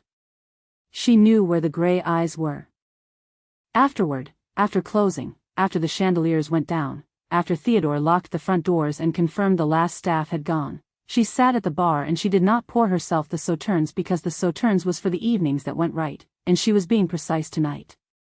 Theodore came out of the office with his jacket on and his expression performing a neutrality that was, between them, as legible as speech. He sat at the bar beside her, not the stool the courier used, the one on her left, and he did not ask her anything, which was his way of asking everything. Lefen delivered to the wrong position, she said. The secondary timing shifted and she didn't adjust. It was her first solo variation, Theodore said. We knew there would be a learning period. There would not be a learning period if she had been briefed properly. She said this flatly, without direction. It was not an accusation at him and he knew it. He had briefed Lefen fully. The gap in the briefing was Mei-Ling's own, the decision she had made about how much her cousin needed to know and when, and the gap had produced this outcome, which she had known was a risk and had accepted. She held the package correctly, Theodore said. She didn't move when you didn't tell her to move. Yes. Which means the instinct is there. She'll be better for having done it wrong once. Yes. She ran her finger along the bar's surface. Theodore. He waited. She saw. She said it without emphasis, without the quality of a crisis. It was simply the fact, the one she needed to put into the room between them so they could both look at it clearly. The courier. She was at the bar when I went in, and she was there when I came out, and she's very good at what she does. She has the pieces. He was quiet for a moment with the quality of a man assembling something. What does she do with them? He said. She files them. She writes a report. She advances the operational timeline. Mei-Ling paused. Unless she doesn't. The words sat between them. Theodore looked at her with the expression she knew least well on him, not concern, not the management register he wore when he was handling something, but the personal one, the one she had seen perhaps 6 times in 15 years, when he had run out of the professional frame and was simply looking at her as a man who had decided she was worth his loyalty. How do you know she won't? He said. Mei-Ling looked at the bar's surface. She looked at me first, she said. The silence held this. Before the analysis, she said. Before she assembled the pieces into a picture she could file. She looked at me, 1 second, the same second she always has before the rest begins, and in that second the only thing in her face was that she had seen something that mattered to her. She paused. And then she looked at the room. Theodore was very still. You're reading 1 second, he said finally. 1 second is not a guarantee of anything. No. She agreed with this completely. It's not a guarantee. It's not protection. It's not something I would put in any operational document as a reliable basis for a decision. She looked up at him. It is the most honest thing I have seen in 6 weeks, and it is the only information I am using. He looked at her for a long moment. And if you're wrong, he said. Then I'm wrong, she said. And we have a problem, and we manage the problem. Which we know how to do. This was true and he knew it was true and she could see him acknowledging its truth and finding it insufficient, which was reasonable. 1 second and an honest face were not a strategy. They were the material she was working with, and she was choosing to work with them, and Theodore would let her make this choice because he had always let her make her choices and he had not been wrong to do so yet. He would hold his breath, though. She accepted this. Leifen, he said. What do you want me to tell her? Tell her the variation timing, clearly. No omissions. She said this and felt the particular weight of a correction she had taken too long to make. She should have had the full briefing from the beginning. Theodore nodded. He did not say, she should have, or I told you, or the obvious thing that was available to him. He simply nodded, which was what 15 years of the right kind of loyalty produced. He went to close up the kitchen. Mei-Ling sat at the bar alone. She thought about 1 second. She thought about the calculation involved in an operation that rested, at this specific point, on the quality of a look she had read across a room. She thought about the network, 20 people, a supply chain, 3 months of careful management, and she thought about the woman at the bar with the cognac she barely drank and the gray eyes she had never been able to file correctly. She was making a choice. She had been making it in pieces for 6 weeks, and tonight she was making it whole. She was choosing the read, and she was choosing to believe in the 1 second, and she was choosing to find out whether the choice would hold. If she was right, the network was safe and something else was also true, and she would have to work out what to do with the something else. If she was wrong, she would know how to manage the consequences. She had always known how to manage the consequences. She was very tired of always knowing how. She turned off the bar light. She went upstairs. Outside, Shanghai went on with the ordinary business of a city that had survived greater miscalculations than this one and would survive whatever this one cost, indifferent and enormous and full of people making choices with incomplete information, which was the only kind of information any city ever offered. She lay in the dark. She thought about 1 second. She went to sleep. Chapter 15, the night before week 7. The club closed at 2. By 2:30 the staff had gone and Theodore had locked the front door and turned on the back lights and gone upstairs to do whatever Theodore did in his own hours, which he had maintained with a privacy she respected without examining.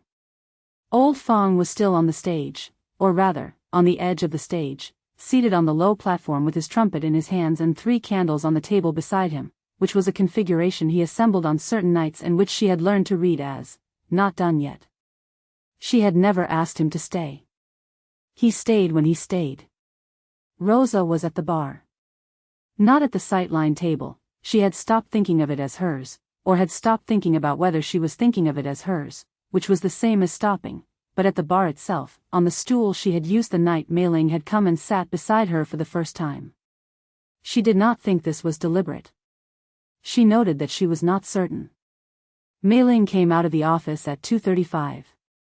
She was not in the cheapao, or rather, she was in a different cheapao, the one she wore after closing. Roza had come to understand, when the public self had been unfastened for the night and this plainer thing was what remained. It was dark, too, a deep charcoal, unglamorous, and her hair was still up but differently, the formality slightly loosened, a few strands that had been permitted to fall.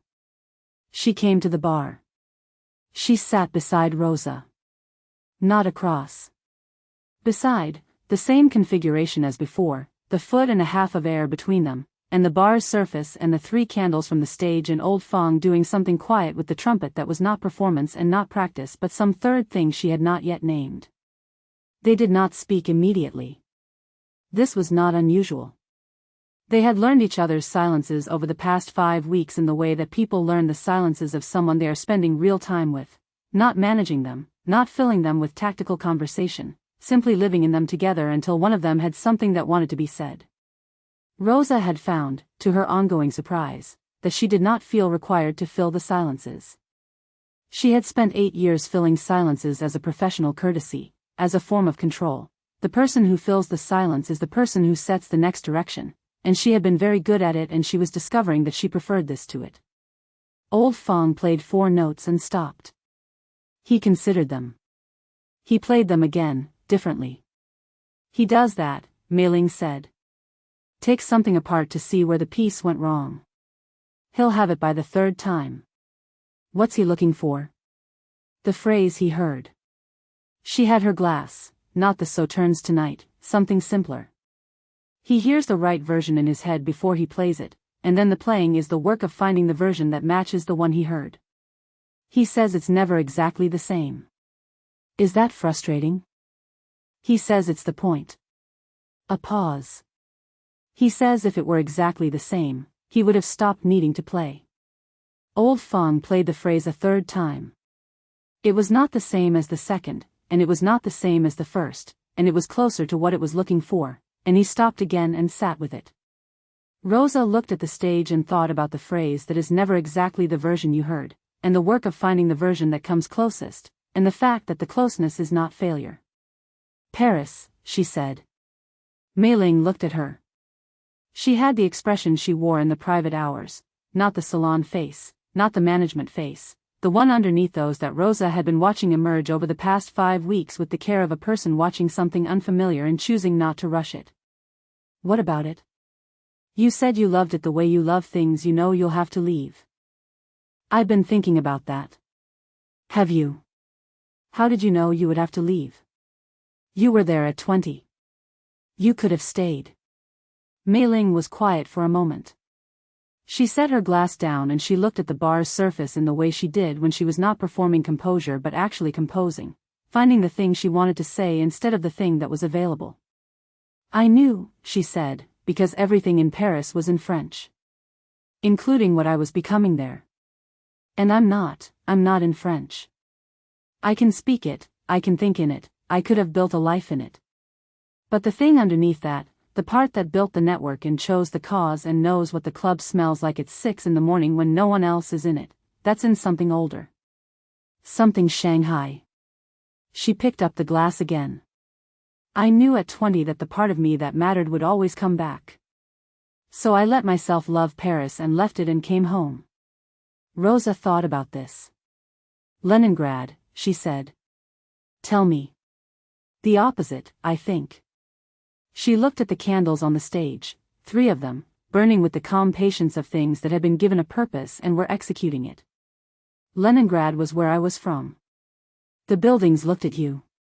The weight of all that history, everyone who had decided that city was important, and the city having taken that seriously. I didn't leave because I would have to. I left because I understood I had already left. The person who was going to do this work had no, she paused, choosing. No purchase there. She needed places where the meaning was still being made. Not already decided. And Shanghai? Still being made. She looked at the bar, the backlights, the 3 candles. Loudly. In several languages. At the same time. Mei-Ling made a sound, not quite a laugh, but the thing adjacent to it, the involuntary acknowledgement of something that had landed correctly. Roza looked at her. The candlelight from the stage reached this far, barely, but enough to shift the quality of the room. Enough to make Mei-Ling's face something different from what it was in the chandelier's amber warmth, something more stripped, more actual. The line at the corner of her mouth. The intelligent eyes that were, at this hour, simply her eyes, doing the thing eyes do when they are not being deployed. Vienna, Mei-Ling said. Roza blinked. I haven't told you about Vienna. You were stationed there. Before here. Something moved in her expression, the acknowledgement that she had offered information she should not have, information that could only have come from sources that confirmed what they both already knew about each other. She did not take it back. I know more about you than I've said. I know more about you than I've said. The silence that followed this had a different quality from the ones that had preceded it, not the comfortable silence of people who had decided not to fill it, but the specific silence of 2 people who have said the true thing simultaneously and are both sitting with the weight of it. The cards, finally, placed on the table and left there without anyone claiming the hand. Vienna, Roza said. She let herself continue. It's a city that has decided it's finished. That it was something once, and it knows what it was, and now it maintains that knowledge very carefully, like a piece of furniture too good to use. I found it suffocating. She looked at her glass. Which I have never written in any report. No, Mei-Ling said. I don't imagine you would. What do you know about Leningrad? Only that you were there until you were old enough to leave, and that you left as soon as they would let you, and that you've been moving ever since. She said this without the quality of intelligence delivered, without the operational texture. Simply as something she knew about a person she was talking to. I know you speak Mandarin better than you've let anyone here believe. I know your handler is called Vashti and she trained you and she runs you tightly. I know your colleague Oscar has been to the club 3 times in the last 2 weeks, which means she's monitoring the posting. She's always monitoring. I know. A pause. Is that frightening? Roza considered this question with the honesty it deserved. It used to not be, she said. It's becoming so. Mei-Ling looked at her. What changed, she said. And then, before Roza could answer, don't tell me if you don't want to. I'm asking because I want to know, not because knowing is useful. Roza looked at her for a long moment. She thought about the sentence that was available to her, the true one, the one that she had written in the private notebook in the small compressed handwriting she kept for things she was not ready to say, and had been writing in variants for 6 weeks, and had not said aloud to anyone. She thought about the distinction Mei-Ling had just made, wanting to know rather than knowing being useful. The distinction that she had spent 8 years collapsing, the 2 things resolving into one because she could not afford the space between them.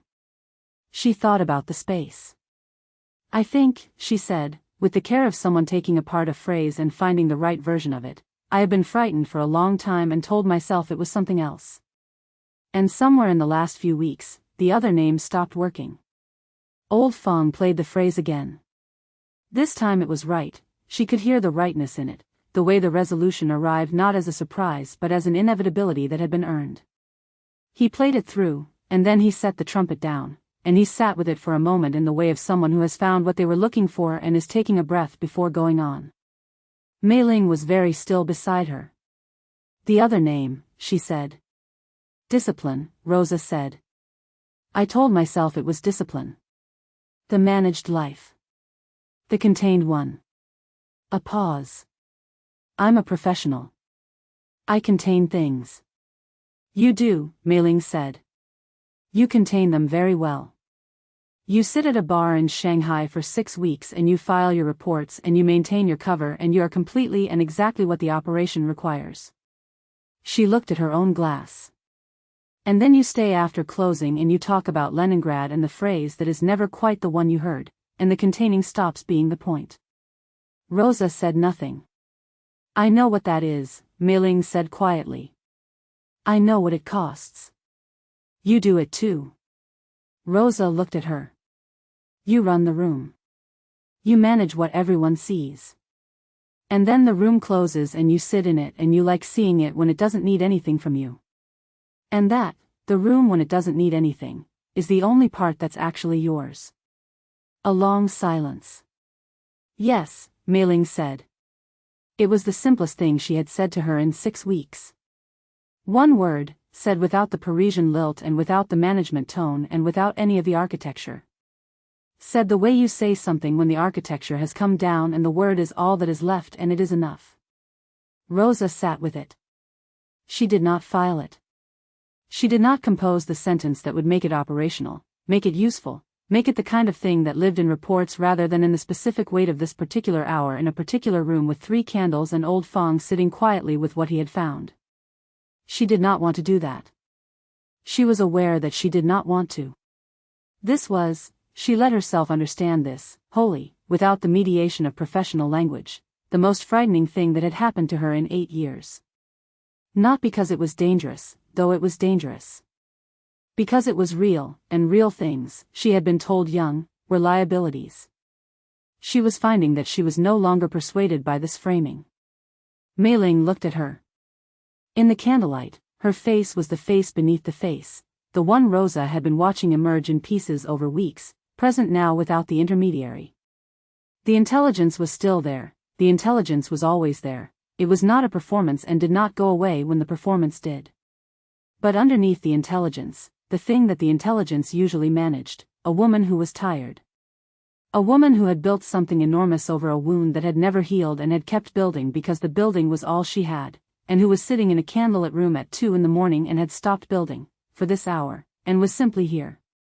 Roza was here too. This was all she had to offer. It was, she thought, it was everything. "What do you do," she said, "when a city stops feeling like work?" Mei-Ling was quiet for a long moment. "I think," she said, "you let it." Old Fong blew out 2 of the candles. He left one burning. He picked up his trumpet case and he walked through the back corridor to the street door, and the sound of it closing was the specific sound of a man who had stayed as long as was needed and not a moment longer, and then the room was very quiet, and the one candle was very still, and they were both there in the quiet together, and neither of them said anything for a while. Roza did not file anything that night. She would remember, for the rest of her life, the quality of the silence and the single candle and the woman beside her who had said yes with nothing left to perform, and she would not have any of it in any document, and she did not need it in any document, and this was, she was beginning to understand, the point. Chapter 16, The Question She Doesn't Ask. The accounting was the same as it had been every week for 7 years. Mei-Ling sat at the lacquered desk on a Sunday morning, the week's receipts in order before her, the pen uncapped, and she went through them in the way she always went through them, column by column, the legitimate numbers walking their clean line from left margin to right. The sauternes. The orchids. The kitchen supplies that cost slightly more than they should because she had decided, early, that the kitchen would not be a place she economized. The staff wages, calculated to the cent, because she had also decided, early, that the people who kept the club running would be paid correctly and she would find the margin elsewhere. The other accounts she kept in her head, which was the safest place for them. No paper, no ledger, no notation that could be read by the wrong eyes. These she ran on Sunday mornings too, after the legitimate columns were done, the parallel accounting, the one that lived in the architecture of relationships and movements rather than numbers, that told its story only to someone who already knew the language. Both sets of accounts were in order. This was the false victory, though she did not call it that. She would not have used the word false. The victory was real, the network was intact, the weapons funding had reached its northern destination in 3 successive transfers without a single compromise. The courier schedule had held. The financial architecture had held. Theodore had held, and Leifen had recovered from the Thursday incident with the precise speed of someone who had understood exactly what went wrong and would not make the same error again. By every measurable standard the operation was proceeding well. She was not going to examine the word false this morning. She finished the legitimate accounts. She capped the pen. She sat. This was unusual. She did not generally sit after the accounts. The accounts were the mechanism by which the Sunday morning became the rest of Sunday, the completion of the week's architecture freeing her into the next week's preparation. She sat on Sunday mornings only when there was something she needed to look at that the accounts had not resolved. What she was looking at was this: she had stopped running the tactic. She could not identify the specific moment. This was itself information. The specific moment would have been the one to manage, had she identified it in time. Instead it had happened in the accumulated way of things that do not announce themselves as changes but are simply different one day from what they were before, and you find them changed and understand that the change occurred somewhere in the weeks before you noticed it. For 7 weeks she had been running a tactic. The tactic was, allow the courier proximity, manage what she sees, use the proximity to shape the intelligence she files, protect the network through the control of information rather than through the blunter instrument of removal. This was a sophisticated tactic. It had been her own design, deployed on the second day of the operation when she had understood that the courier was going to be in her room whether Mei-Ling cooperated or not, and that cooperation on her own terms was preferable to resistance on terms she could not control. The tactic had worked. The intelligence the courier was filing was, as far as Mei-Ling could determine through her own channels, both accurate and carefully incomplete, accurate enough to satisfy Vashti, incomplete enough to leave the network's most load-bearing elements uncompromised. The courier was filing what she saw, and what she saw was what Mei-Ling had decided she was allowed to see. The tactic was elegant and it was working, and it had continued to work through the 5th week, the 6th week, into the 7th. At some point in the 7th week, the tactic had stopped being why she was doing it. She was clear-eyed about what this meant. She had spent 10 years being clear-eyed about inconvenient things. It was a discipline she had not allowed herself to erode even when the things were sufficiently inconvenient that erosion would have been more comfortable. The clarity was, she had made a tactical decision that had, in its execution, become something else. Not a different tactic. Something outside the tactical register entirely. She had let someone in. Not in the way she let people in professionally, the calculated admissions, the performed intimacy, the warmth that was genuine and also deployed. She had let someone in the way she had not let anyone in since before she knew what the cost of letting people in could be. The way she had let her brother in, once, when she was young enough to believe that the people who knew the real thing would stay long enough to make the knowledge worth the risk. Her brother had not stayed. He had not chosen to leave, which was the difference that mattered and which she had spent 13 years failing to make smaller. She had not, she thought, been planning to find this again. She had not been planning to find anything again. She had built the self that ran the club and the network in the room with the specific architecture of a woman who had decided that the finding was over, that what remained was the building, and that the building was enough because it had to be. She picked up the pen. She uncapped it. She set it down. The question she was not asking herself was, what do you do now? She was not asking it because she already knew the answer. She had known the answer since the night with the 3 candles, since the word yes that had come out of her without the lilt and without the management tone and without anything between it and the thing it was responding to. Since the moment she had understood, with the cold accuracy she brought to all genuine understanding, that she was not looking at the courier as an operational resource. She was looking at her the way you look at someone you have decided matters. The answer was, nothing. She did nothing. The operation continued. The tactic, insofar as it still was a tactic, continued. The 6 remaining weeks of the posting ran their course. the courier filed her final report. She extracted. She went back to Moscow and the department and Vashti and the world that had shaped her into the thing she was. And the Lóng Yǎn Club rebuilt its accounts and the network held and Shanghai went on layering itself over its own ruins as it always had. This was the answer. She had assembled it with the same precision she brought to all answers and she did not like it and it was still the answer. She was not going to end the operation. She was not going to put distance between herself and the woman at the bar with the gray eyes and the private notebook she thought no one knew about. She was not going to protect herself in the way that Theodore, had he known the full accounting, would have asked her to protect herself. She was going to let it continue for the 6 weeks it had, and she was going to be in the room when she was in the room, and she was going to stop pretending, in the private part of herself that she maintained with the most rigorous honesty, that the tactic was still what was happening. The tactic was not what was happening. What was happening was that a Soviet courier had looked at her for 1 second before the analysis began, for 7 weeks, and that the 1 second had accumulated into something that had a different weight from what she had been calling it, and that she had let it accumulate because she was 32 years old and she was very tired and she had not been looked at, for a very long time, by someone who was not looking at what she was for. She was going to give herself the 6 weeks. This was the choice she was making. Not the operation and not the cause and not the network and not the wound and not the building over it, just the 6 weeks, just this contained thing, just the 1 second and the after closing hours and the woman who said she had been frightened and had told herself it was discipline, which was a sentence Mei-Ling could have written herself if she had been the kind of person who wrote things down. She was going to give herself the 6 weeks and then she was going to do what she had always done, the necessary thing, the right thing, the thing the network required. She was good at this. She was very tired of being good at this. She picked up the pen. She opened the next week's accounts. She did not ask the question she was not asking, which was, what if the 6 weeks changes what the necessary thing is? She already knew she was not going to be able to answer that one. She began. Chapter 17, Dispatches from Vashti.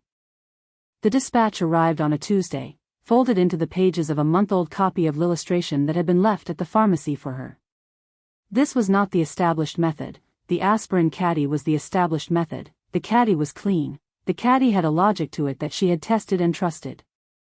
The magazine was a different signal. The magazine meant Vashti had something that could not wait for the normal rhythm. Roza palmed it at the pharmacy counter while browsing the cold remedies, the same browsing she always performed, the same mild expression of mild health.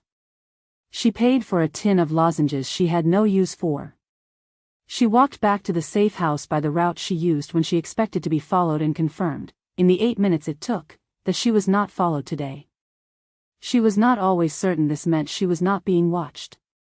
The safe house was quiet. The tailor's machine ran its Tuesday rhythm below. She sat at the table and she read the dispatch. It was 2 pages. Vashti's handwriting was compressed and angular, the handwriting of a woman who wrote quickly because she thought quickly and had decided long ago that clarity was a function of selection rather than expansion. Every sentence landed. The first page was operational, timeline confirmation, update on the parallel unit's progress with the northern contact, a flag on the port manifest analysis that Oscar's cotton trade cover had produced. The weapons route was confirmed, north-northwest, via a shipping concern in the international settlement whose principles were now identified. Vashti considered the network's financial architecture sufficiently mapped for the final phase. The final phase would begin in 3 weeks. Roza read this twice. 3 weeks was not 6. 6 was what she had told herself she had. 6 was the number she had built the private accounting around, the 6 weeks of the posting remaining, the 6 weeks she had given herself when she was not asking the question she was not asking. 3 weeks was a different number entirely and it had a different weight and she sat with it for a moment, in the particular stillness that arrived when something rearranged itself and the pieces had not yet settled. Then she turned to the second page. The second page was 4 paragraphs. The first 2 were about Leifen. Vashti had identified Leifen, not by the name, which she did not have, but by function and description, young courier, 20s, Chinese, making errors. The Thursday incident had reached Vashti's intelligence before Roza had filed the observation, which meant Vashti had a second source running in the club, which Roza had suspected and now confirmed. The Thursday incident had been minor, contained, the package delivered, no compromise. But Vashti's read of it was not about the Thursday incident specifically. Her read was about the pattern. The young courier is a liability, Vashti had written, in the tone she used when she was not speculating but concluding. She is new, she is making the errors of someone who has not yet understood that errors in this kind of work compound. She is also emotionally readable, which means she is a point of entry for anyone looking to map the network through its most legible person rather than its most offended one. She needs to be assessed. Make contact. The third paragraph specified the nature of contact: indirect, deniable, approach through the social surface. Vashti did not want Leifen extracted from the network or pressured, she wanted her read. Was she a vulnerability the network would correct or one it would not? Was the proprietress managing her exposure, or was she a gap the proprietress had not closed because of the relationship between them? Vashti wanted these questions answered, and she wanted them answered in the 2 weeks before the final phase began. The fourth paragraph was a single sentence. Do not let your proximity to the principal asset cloud the operational picture. Roza read this sentence. She read it twice. She burned the dispatch in the ashtray on the table, the one she kept for exactly this purpose, and she watched it become ash with the focused attention she brought to things she needed to understand. The sentence was precise. It was Vashti's version of a warning, which meant it was not delivered as a warning but as a reminder. The reminder of a handler who has read the shape of what her agent is not filing and has decided that naming it directly is less useful than making clear it has been named. Vashti knew. Or she suspected, which in Vashti's practice was the same as knowing because she did not act on suspicion until it had enough structure to resemble conclusion, and if she was naming it in a dispatch it had that structure. She did not want to approach Leifen. She identified this preference with the same precision she brought to identifying all preferences she did not intend to honor, clearly, without warmth, as information about herself that the operation required her to set aside. The reason she did not want to approach Leifen was not operational, it was personal, which meant it was exactly the kind of preference Vashti was warning her about, which meant setting it aside was not optional. She would approach Leifen. She spent 3 days building the approach. This was longer than it should have taken. The approach itself was not technically complex, it required only the right setting and the right opening and the patience to let Leifen do the work, because Leifen was, from everything Roza had observed, a woman who would do the work if you gave her room and a reason. The delay was not strategic. The delay was that she was working around something, and she was aware of it, and she did the professional thing with awareness, which was to acknowledge it and proceed anyway. She found Leifen on a Thursday afternoon. Not at the club was Mei-Ling's territory and Roza was not willing to approach Leifen there, which was either an operational judgment about minimizing observable contact or something else that she was choosing not to examine.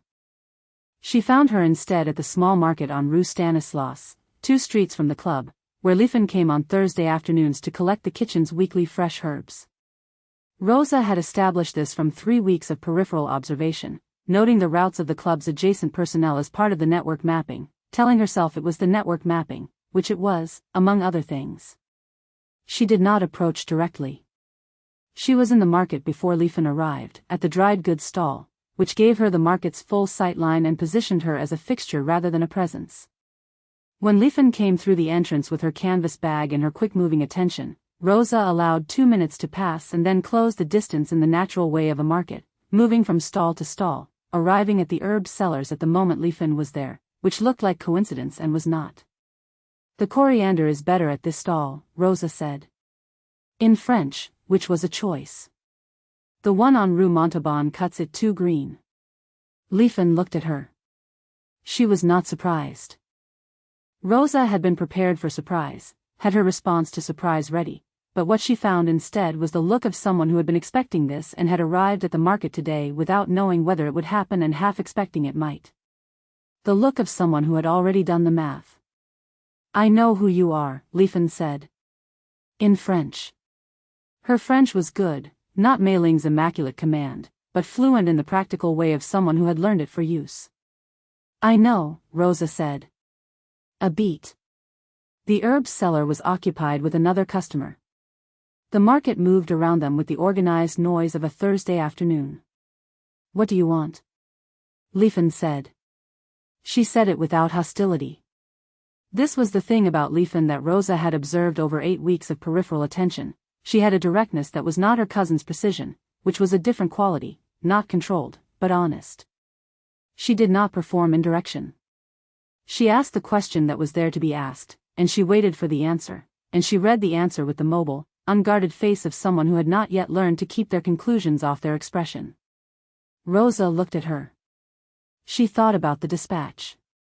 She thought about Vashti's sentence and the specific kind of cruelty involved in a piece of work that required her to do this, to stand at a herb stall in the French concession and map a 22-year-old woman's vulnerabilities, not because the 22-year-old woman was the enemy but because she was adjacent to the operation and Vashti needed her read.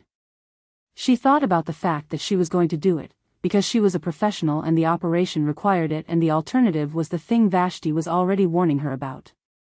She thought about Mei-Ling, who would know this was happening, or would find out that it had happened, and what she would do with that knowledge. She filed that thought and left it filed. I want to talk about the club, she said. Nothing that endangers you. Nothing you don't know already. She kept her voice even, informational, with the care of someone who understood that the register mattered as much as the content. I'm not here to take anything from you. I'm trying to understand the picture.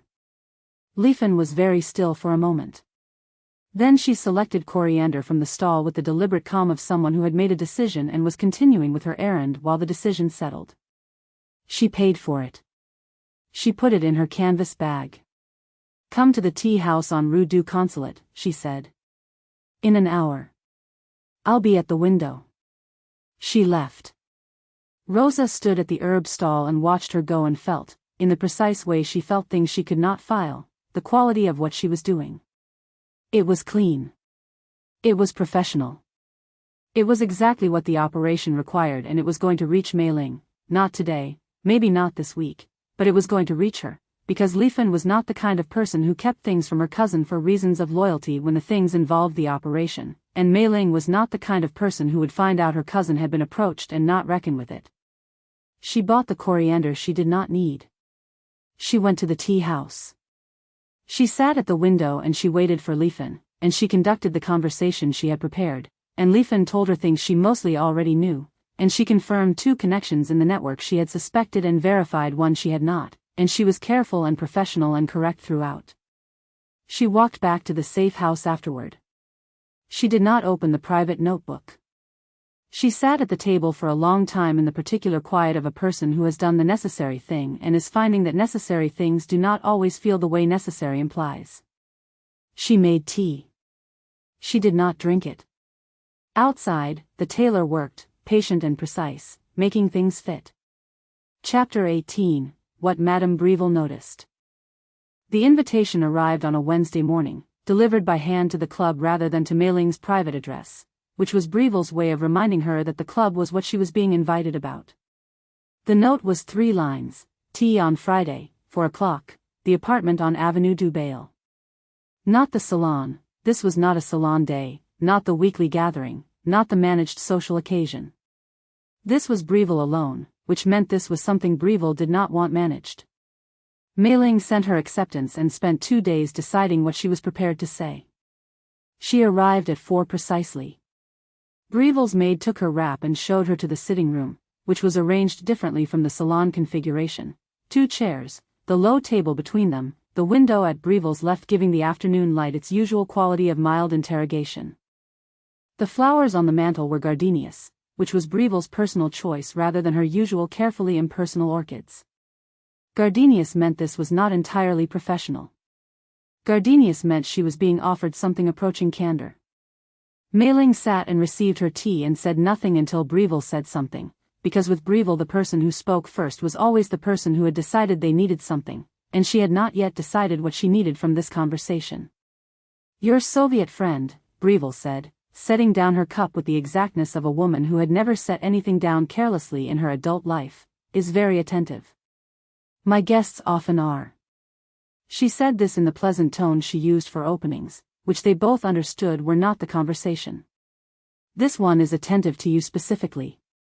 Breville lit a cigarette with the deliberate gesture of someone who smoked when they had decided to perform a certain kind of candor, which was its own signal. Which is either professional or personal, and I find myself curious which. She paused, and her eyes said what her voice did not, and so, I imagine, do her superiors. Mei-Ling looked at the window.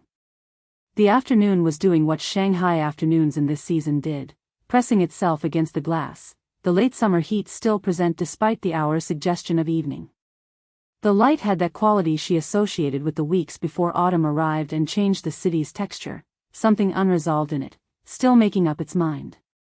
I imagine her superiors are curious about many things, Mei-Ling said. It is their function to be curious. True. Breville blew smoke toward the high ceiling with the ease of a woman in her own home. And her function, as you are well aware, is to satisfy their curiosity about you. The question I am asking is slightly different. She looked at Mei-Ling with the expression she wore when she was not making observations but receiving them, actually looking rather than managing the look. She has been in your club 23 times in 8 weeks. This I know because I have been paying attention, which is what I do when something in the room changes and I want to understand the change before it arrives at my door. What change do you perceive? Breville considered this with the patience of a woman who did not answer questions until she had decided whether to answer them.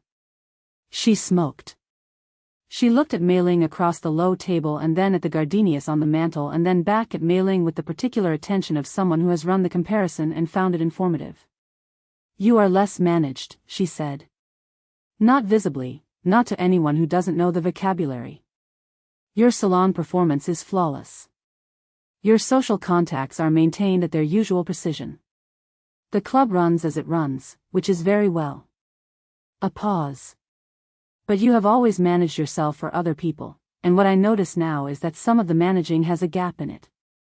A very small gap. In a very specific direction. Mei-Ling was quiet. Which suggests, Breville continued, that there is something, or someone, for whom the management has stopped being necessary, or has stopped being the priority it was. And the someone who has arrived most recently in your atmosphere is a Soviet courier who has been in your club 23 times. She tapped Ash with great elegance. I find these things worth attending to. You understand why? I understand why, Mei-Ling said. I also find it worth attending to. I am attending to it. Are you? Yes. Breville studied her for a moment with the look she reserved for statements she intended to contest without contestation, accepting the statement, filing it, moving past it to the territory she actually intended to reach. You are one of the most capable people in this city. I mean this without flattery. And so one imagines you have been attending, very carefully, to precisely what she has been able to determine. She picked up her cup. About the nature of the operation. Mei-Ling had prepared this answer. The courier chain's surface structure, she's mapped the schedule but not the full receiving network. The financial architecture is visible to her as a multiple stream operation, but the weapons funding is buried below what she can reach through observation alone. She has the club's social utility mapped correctly. She paused. She knows I am nationalist in sympathy. She knows the club is a network hub. She does not have enough to break it open. Not yet. Not yet. Which is sophisticated and which I admire. She stirred her tea with the unhurried patience of a woman arriving at a specific point. And yet there is, one notices, a gap between managing the intelligence and managing oneself in the managing of it. A very small gap. In a very specific direction. She looked at Mei-Ling across the low table. I mention this because gaps of this kind tend to widen when one decides to ignore them, and narrow when one decides to look at them directly. I have always preferred the narrowing. Mei-Ling set down her cup. She had known Breville was going to arrive here. She had known it since the invitation arrived on Wednesday and she had spent 2 days deciding what she was prepared to say. What she had prepared was a version of the truth that was accurate in its facts and insufficient in its honesty, and she was finding, now, that it felt exactly like what it was. The room held the question. Outside, somewhere in the concessions afternoon, a motorcar horn sounded and then resolved into the general noise of a city that never quite consented to quiet. The gardenias were very white against the dark mantle. Breville's cigarette had burned low. I am managing what she files, Mei-Ling said. The network is not compromised. Breville received this. She received it the way she received most answers that were adjacent to the thing she had been asking, with complete courtesy and complete attention to the gap between what had been said and what had been meant. She did not point at the gap.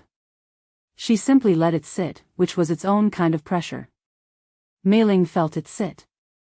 Mei-Ling, Breville said, in the tone she used when she was about to be unkind in a way she considered a form of respect.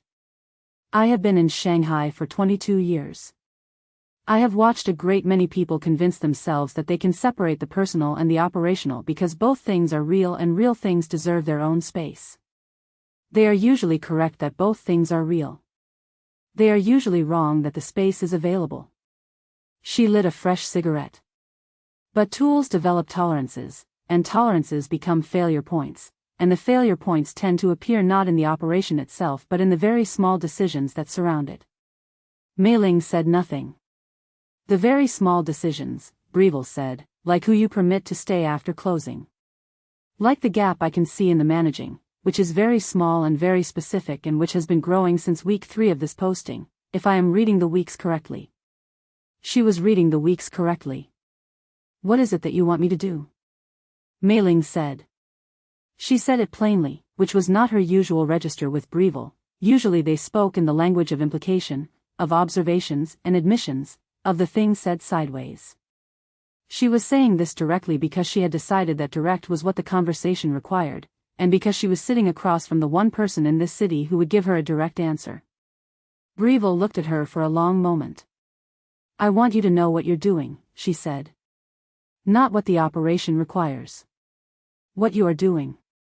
She held Mei-Ling's gaze with the steady attention of a woman who had earned the right to it through 22 years of outlasting everything that Shanghai had offered.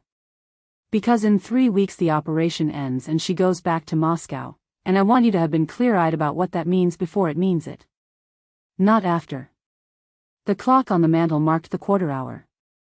Mei-Ling picked up her cup. She drank the tea, which was good. Breville's tea was always good, because she had decided in some previous decade that quality in small things was non-negotiable. I know what I'm doing, she said. Breville looked at her for a moment longer with the expression that said, I know you believe that, and I am not sure it is the same as it being true. Then she settled back into her chair with the manner of a woman who had said the thing she needed to say and was returning to the territory of hospitality. Your club is excellent, she said. As always. Thank you. The orchids this month are particularly good. The gardener overproduces in late summer, Mei-Ling said. I'll send more. They had their tea. The afternoon light shifted, the city outside going through its slow rotation toward evening. They spoke about the Belgian consul's upcoming departure, about the cotton situation in the northern districts, about a new restaurant on Avenue Joffre that both of them had opinions about. They spoke in the careful, pleasant register of 2 women who had said everything important and were now managing the space after it with the civilized tools available to them, which were tea and conversation and the particular Shanghai talent for layering things. At 5:30, Mei-Ling collected her wrap. At the door, Breville held it open with the manner of a hostess and said, without the manner of a hostess, she looks at you, you know. Not the way couriers look at assets. I have seen both. A pause.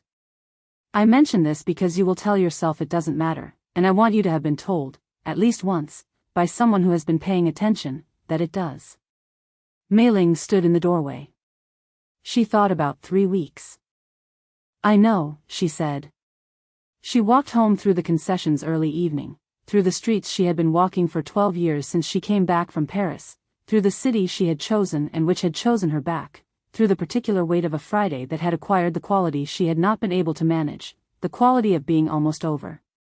She did not permit herself to think about it until she was alone in her room with the door closed. Then she permitted it. Then she went back to work, because there was work to do, and the work was real, and she was very good at it, and these things had always been enough before.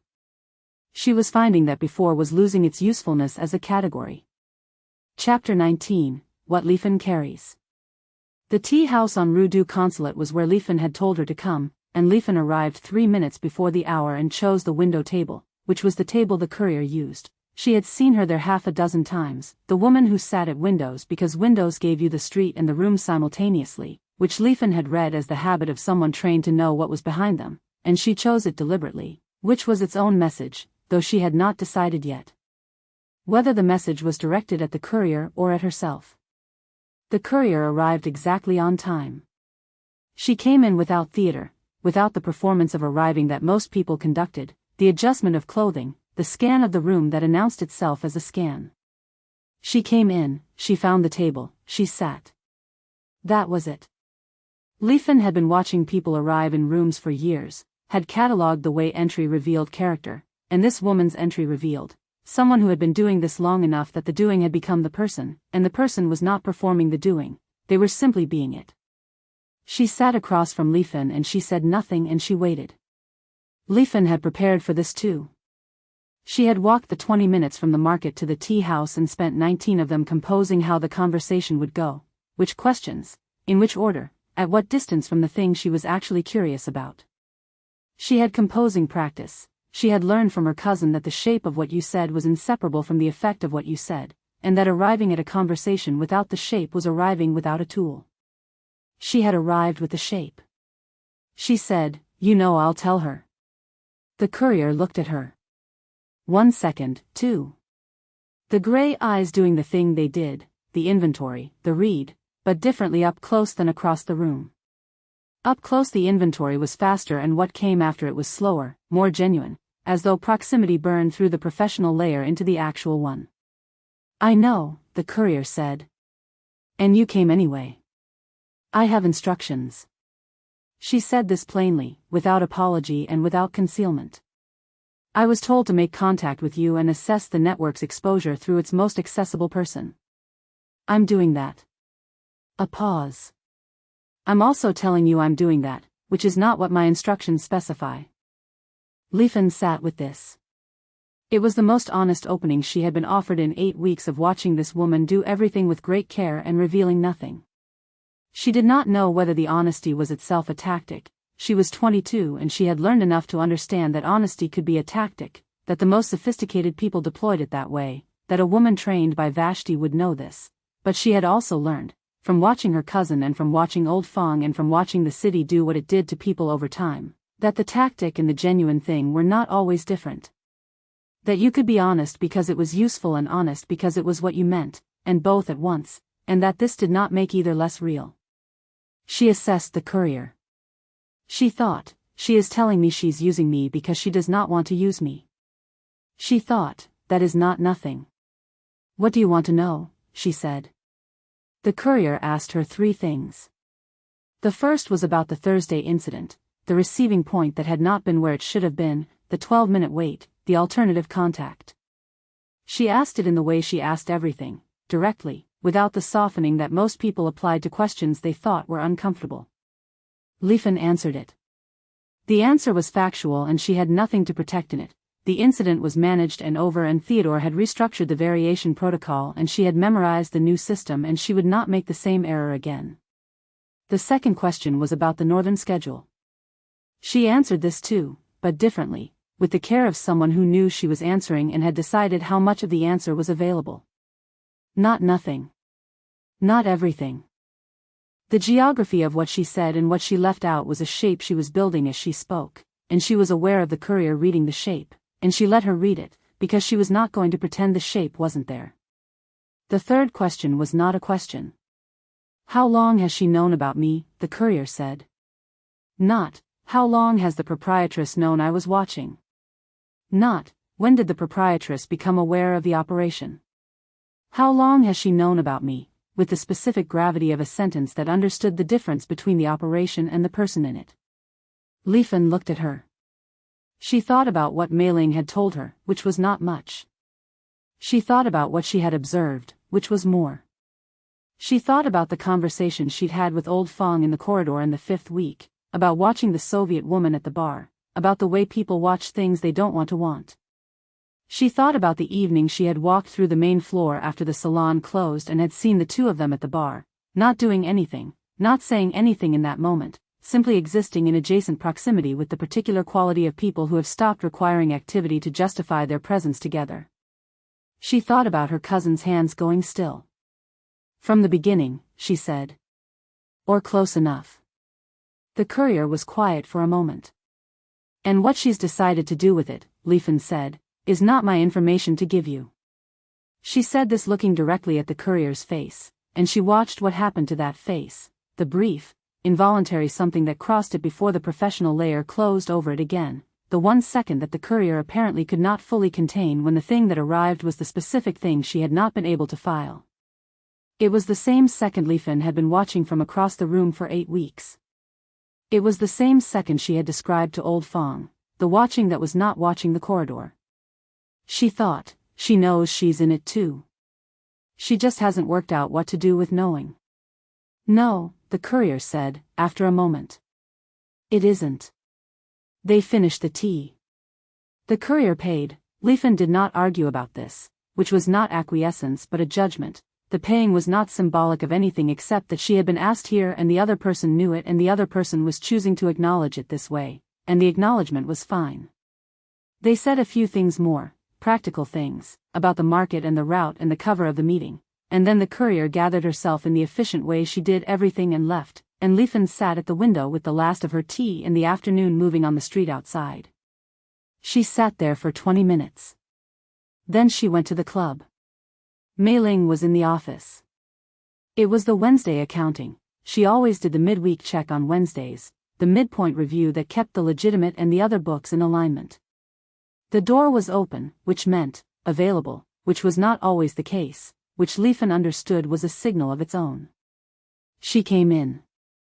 Mei-Ling looked up from the accounts with the expression she wore when she was being interrupted in the middle of something and had decided the interruption was permitted.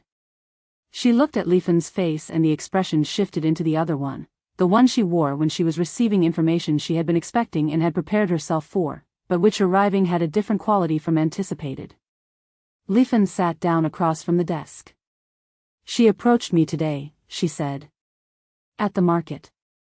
We had tea on Rue du Consulate. Mei-Ling set down her pen.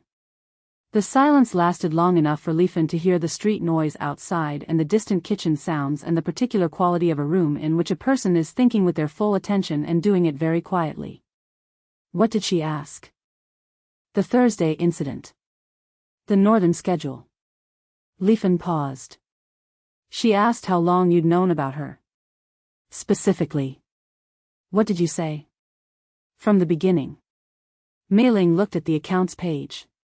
Her hands were on the desk, flat and still, not the deliberate stillness, the other kind, the kind that happened when the deliberate stillness had been set aside because there was no one to perform it for. This was what her hands did when she was simply herself, Leifen knew, which was not something most people knew. Don't change anything, Mei-Ling said. Leifen looked at her. The schedule, the routes, the receiving protocol. Don't change anything. Her voice was even. Not flat, even, which was different, like a surface that has been made level rather than one that was never disturbed. She's told Vashti what she knows. Changing the architecture now would confirm she's gotten close enough to matter, which is more useful to them than the intelligence itself. She has gotten close enough to matter. Yes. And you're going to let her keep getting close? Mei-Ling did not answer. Leifen sat with the not answering. She had grown up reading her cousin's silences with the fluency of long familiarity. This silence, the specific texture of it, the way it had the quality of something not said that was not the same as something there was nothing to say about. She had heard this silence before. She had heard it after the network lost a contact in Nanjing, when Mei-Ling had sat alone in this office for an afternoon and come out with a restructured courier chain and the specific stillness of someone who has made a decision they know has costs and has decided to pay them. She had heard it the night their mother's sister had died and Mei-Ling had carried the family arrangements and the grief and the club's opening night demand simultaneously and had done all of it and said almost nothing about any of it. This silence was not those silences. This silence was the one she had never heard before, and it was the most honest thing her cousin had ever said to her without saying anything. She's using me to get to you, Leifen said. Yes. And you're going to let her? Mei-Ling looked at her then, directly, which she did not always do when the thing she was looking at was something she had decided to protect. The look was not defensive. It was the look of a woman who had made a decision and was showing it to the one person she owed it to, fully, without management. Yes, she said. Leifen sat with this. She thought about what old Fong had said, months ago now. She protects people by not letting them close enough to protect her back. She thought about the weight she had been carrying for months in the canvas package and in the knowledge of what it funded and in the silence she had kept around the knowing. She thought about all the things that moved in this building, through this woman, and what it cost the woman to be the center of all that movement, and whether the courier at the window table with the gray eyes and the honest opening was the kind of weight that made it lighter or heavier. She thought she might be the lighter kind. She thought she did not know if that mattered. She stood. Don't, she said. And then, because she needed to say the thing that was there to be said, don't let her close and then close the distance yourself. Don't be the one who decides it costs too much when she can't choose. If you're going to let her in, let her in. But don't do the thing you do, don't build something and then burn it yourself before anyone else can. Mei-Ling looked at her. It was the look she had never seen on her cousin's face, not the assessment, not the management, not the decision already made and being shown. It was a look she did not have a name for and had never needed one, because it had not existed on that face before. She walked out. She had never walked out on Mei-Ling before. In 22 years of cousins and causes and the particular weight of loving someone who had made themselves into a tool, she had not once walked out, because walking out had always seemed like the wrong response to a situation that required presence. She walked out now because the thing she had just said deserved room, and room required absence, and she was 22 years old and she had learned, finally, from watching her cousin's hands go still and the Soviet woman's face do the thing it did in the 1 second before the analysis, that some things needed to be said and then left alone to mean what they meant. She went down the corridor. She went through the club. She went into the Shanghai afternoon. She did not know if she had helped anything. She thought she might have. She walked. Chapter 20, The Dead Drop. The contact was a man named Ferrault who had worked the port manifests for the French Concession Authority for 11 years and who had, in that time, accumulated debts of the kind that made him available to the kind of work that paid them. He was not ideologically committed. He was not a professional. He was a man with a port access badge and a weakness for mahjong tables in the wrong establishments, and Vashti's network had identified him 6 months before Roza arrived and had been running him quietly since the 3rd week of her posting. She met him at the back table of a billiards hall on Rue Montauban, on a Tuesday at 11 in the morning, which was the time when the hall was occupied only by the elderly and the professionally idle and no one was paying attention to a nondescript woman in a corner having an unremarkable conversation with a port official who had legitimate reasons to be in the neighborhood. He was nervous. He was always nervous, which was actually a better quality in a source than calm. Calm meant comfortable, and comfortable meant they had worked out whether the risk was real and concluded it wasn't, which generally preceded the moment the risk became real. Nervous meant he was still honest about the danger, which meant he was less likely to invent comfort. She bought him tea he didn't drink and let him talk. He talked for 18 minutes.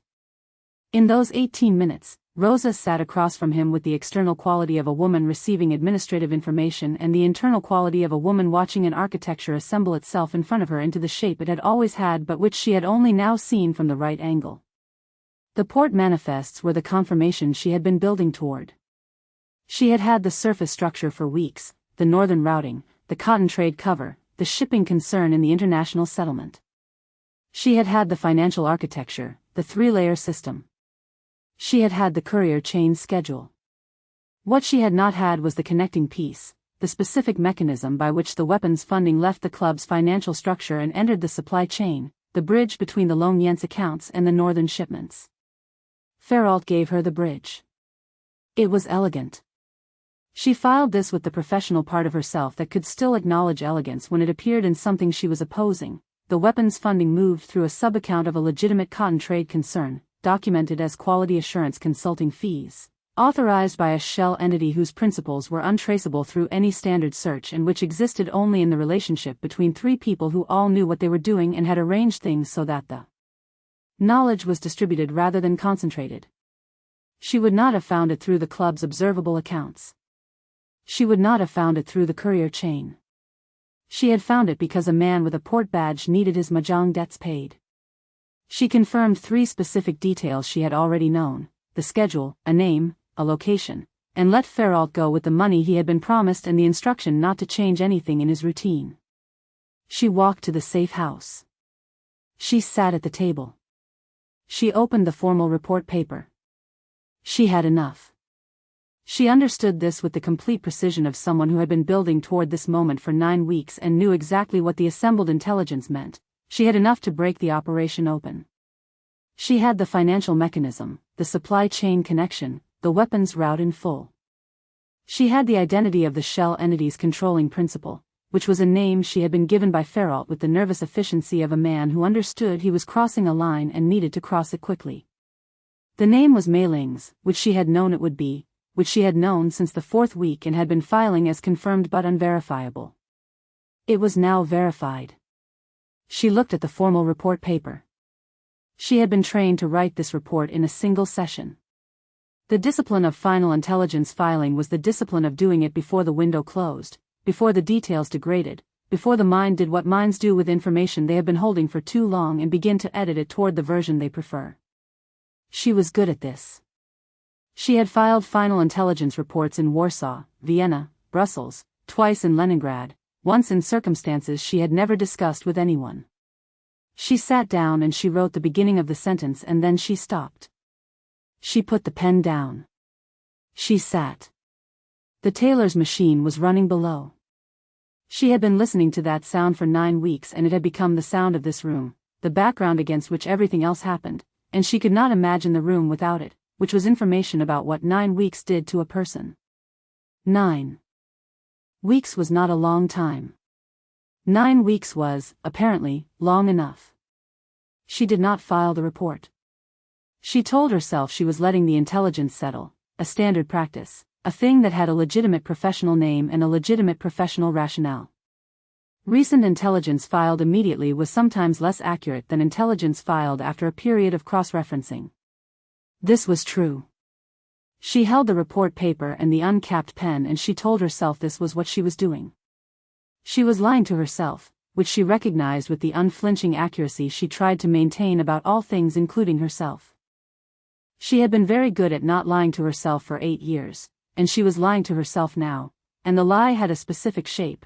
She was not filing the report because filing the report required her to write Mei-Ling's name in a document that would reach Vashti, and the report that reached Vashti would be the mechanism by which the operation concluded, and the operation concluding meant people would come, and the network would be compromised, and 20 people whose names she did not know and did not need to know would lose the infrastructure they had built, and 1 person whose name she did know would no longer be safe in the city she had built it in.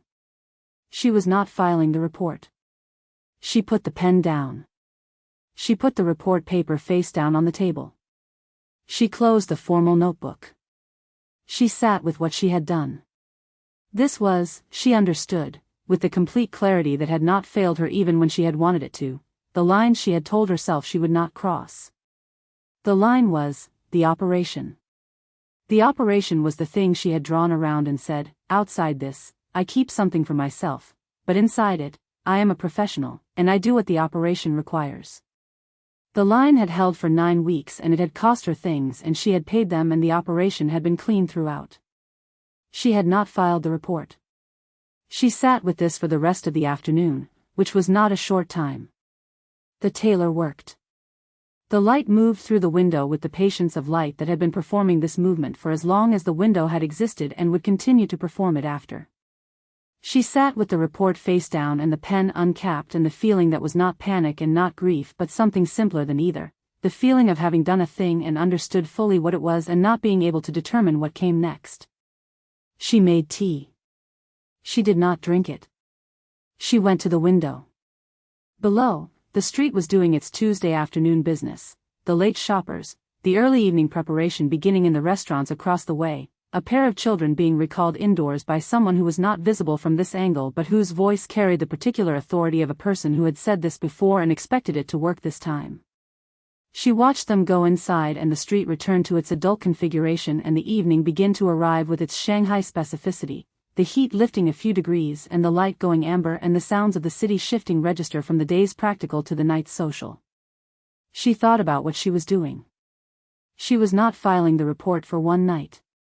That was what she told herself, and she allowed herself this story, because the honest version, she was not going to file this report at all, was not going to write Mei-Ling's name in the document that would reach Vashti, was going to find a way to build the operational picture that protected the network's principle, was a version she was not yet ready to hold in full.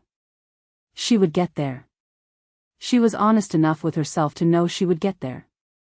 But she was going to let herself have the one-night story for now, because the full version had consequences she needed to be steady for, and she was not yet steady. She sat with the report for 3 days. She did not send it. She told herself she was cross-referencing. She told herself she was letting the intelligence settle, a standard practice, a thing with a legitimate name and a legitimate rationale.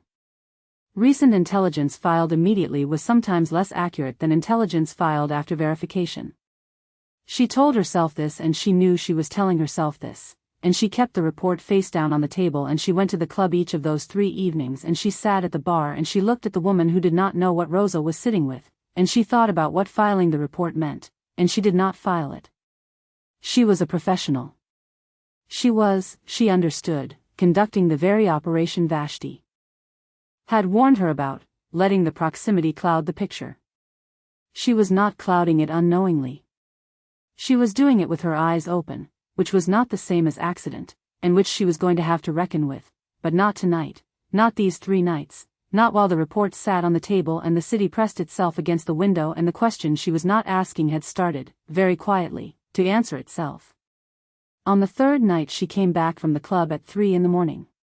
She sat at the table. She looked at the report. She thought about what she was going to do with it. She did not yet have the answer. She had the shape of it, the approximate territory, the edges of the thing she was moving toward, but not the complete form. The complete form would require her to be steadier than she currently was, to hold the full weight of the choice and its consequences simultaneously, and she was not yet steady enough. She turned off the light. She lay in the dark for a long time. Outside, the city moved from night to the hour before morning, and the report sat on the table in the dark, and she lay with it unsent and the question unanswered and the thing she had not yet named growing clearer every day, like the phrase old Fong kept returning to, not quite the version he heard, but closer, and then closer again, and getting there. She slept. Chapter 21, The Courier They Intercepted. The order arrived the way all urgent things arrived from Vashti, not with urgency but with weight. A dispatch in the aspirin caddy, folded twice. The handwriting compressed and angular, each sentence landing like a thing dropped from a height. Extraction window, 48 hours.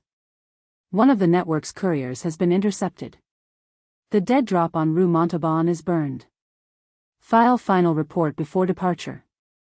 Roza read it at the table in the safe house, with the tailor's machine running its Tuesday rhythm below and the morning light coming through the window at the angle she had memorized without meaning to, the way you memorize things you have not decided to keep. She read it twice. The report was still on the table. She had not filed it in 3 days. She had been sitting with it in the careful way she sat with things she was not ready to name, telling herself she was cross-referencing, that recent intelligence filed too quickly was sometimes less accurate than intelligence that had been given time to settle, that she was being professional, that this was what professional looked like from the inside. The word departure sat at the bottom of the page. She read it a 3rd time. 48 hours. Departure. She understood what this meant in the operational sense. The mechanism was clear, the sequence was clear. She had run this sequence before in Warsaw and Brussels and twice in Leningrad, the clean exit of a completed posting, the filed report and the cleared safe house and the journey back to Moscow and Vashti's careful debriefing and then another posting, another city, another room full of people she would learn to read and then leave. She had done this. She was good at this. She sat at the table for a long time. The report was face down. She had put it face down on the 3rd morning, which had been a choice she had not examined because examining it would have required her to name what she was doing, and she had not been ready to name it yet. She was not certain she was ready now. But Vashti had given her 48 hours and the window was already counting. She turned the report over. She read what she had written, 9 weeks of careful, professional intelligence, assembled with the precision she had been trained to bring to everything that mattered. The network structure was there. The financial architecture. The courier chain. The supply route, the northern connection, the shell entity and the cotton trade cover and the port manifests and the name she had confirmed from Ferrault's nervous 18 minutes and from everything else she had been building since the first night she had sat at the bar sightline table and watched a woman move through a room as though she owned the air in it. The name was on the last page. She capped the pen. She put on her coat. She told herself she was going to the club because she needed to confirm the operational status. The dead drop had been burned, the network might be moving. She needed to understand the current state of things before she filed anything. This was standard procedure. This was professional. She told herself this in the way she had been telling herself things for 3 days, which was with the specific quality of accuracy that omitted what the accuracy was for.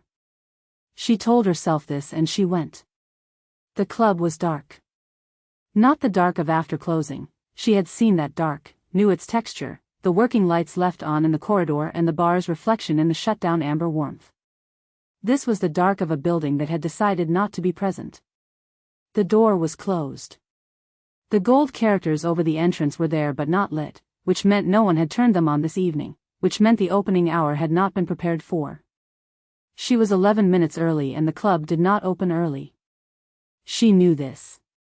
She stood on the pavement on Rue Cardinal Mercier and looked at the unlit sign and understood, with the cold precision of someone who had been reading rooms for 9 years, that something had changed before she arrived. Theodore was at the door. Not on the street, not in the entrance, inside, visible through the small window cut into the door's dark wood, the one she had noticed on the third night as a security measure, sightline without exposure. He was standing in the club's entrance hall with his jacket on and the expression he wore when he had already accepted something and was waiting for it to arrive. He opened the door before she knocked.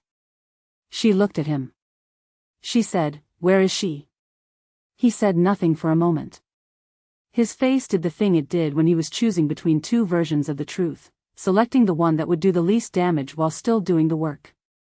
She had seen this on him twice before, the night the Thursday package had been delayed, and the night 2 months ago when he had come to the bar after closing and told Mei-Ling something she had not wanted to hear and which he had said anyway because 15 years of the right kind of loyalty required it. "She's not here," he said. "I can see that." "Where is she?" He looked at her for a moment. Then he said, in the quiet voice he used for things that were very important and could not be unsaid, "She knew." Roza looked at him. "She knew last week," Theodore said. "The interception, not the specifics, but that something was coming. She has sources you don't have and she used them." He said this without accusation, without the quality of advantage pressed. He said it the way he said all true things, as information, offered with the gravity it deserved. "She moved 3 days ago." The entrance hall was very still. Through the corridor she could see the club's dark interior, the chandeliers not lit, the tables empty, the bar unmanned.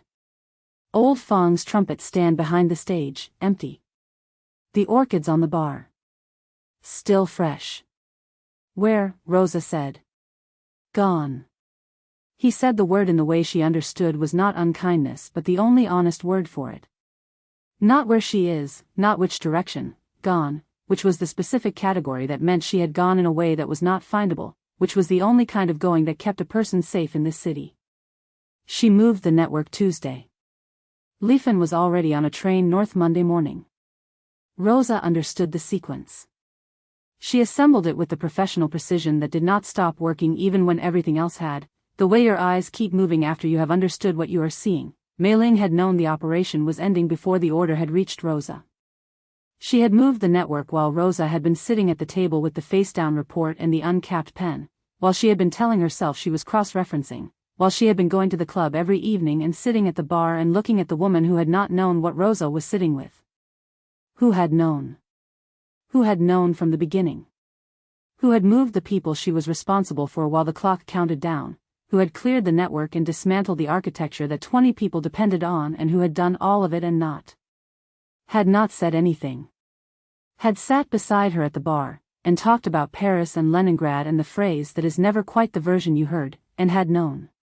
Had been running both things simultaneously, the woman in the after-closing hours and the operator clearing the ground in front of what was coming, and had not said anything, and Roza could not determine whether this was because Mei-Ling had not trusted her or because she had trusted her so completely that the words had not been necessary. She thought about 3 days of the face-down report. She thought about what Mei-Ling had known while Roza was sitting with it. "She left something for you," Theodore said. He reached into the inside pocket of his jacket and produced a matchbook. The Lóng Yǎn's own, she recognized it from the bar, the distinctive oxblood red with the gold dragon curling around the strike strip. He held it out to her. She looked at it in his hand. She did not take it immediately. "There's nothing written in it," he said, answering the question she had not asked. "She said you would understand what it meant." Roza looked at the matchbook. She was a professional. She understood what evidence was.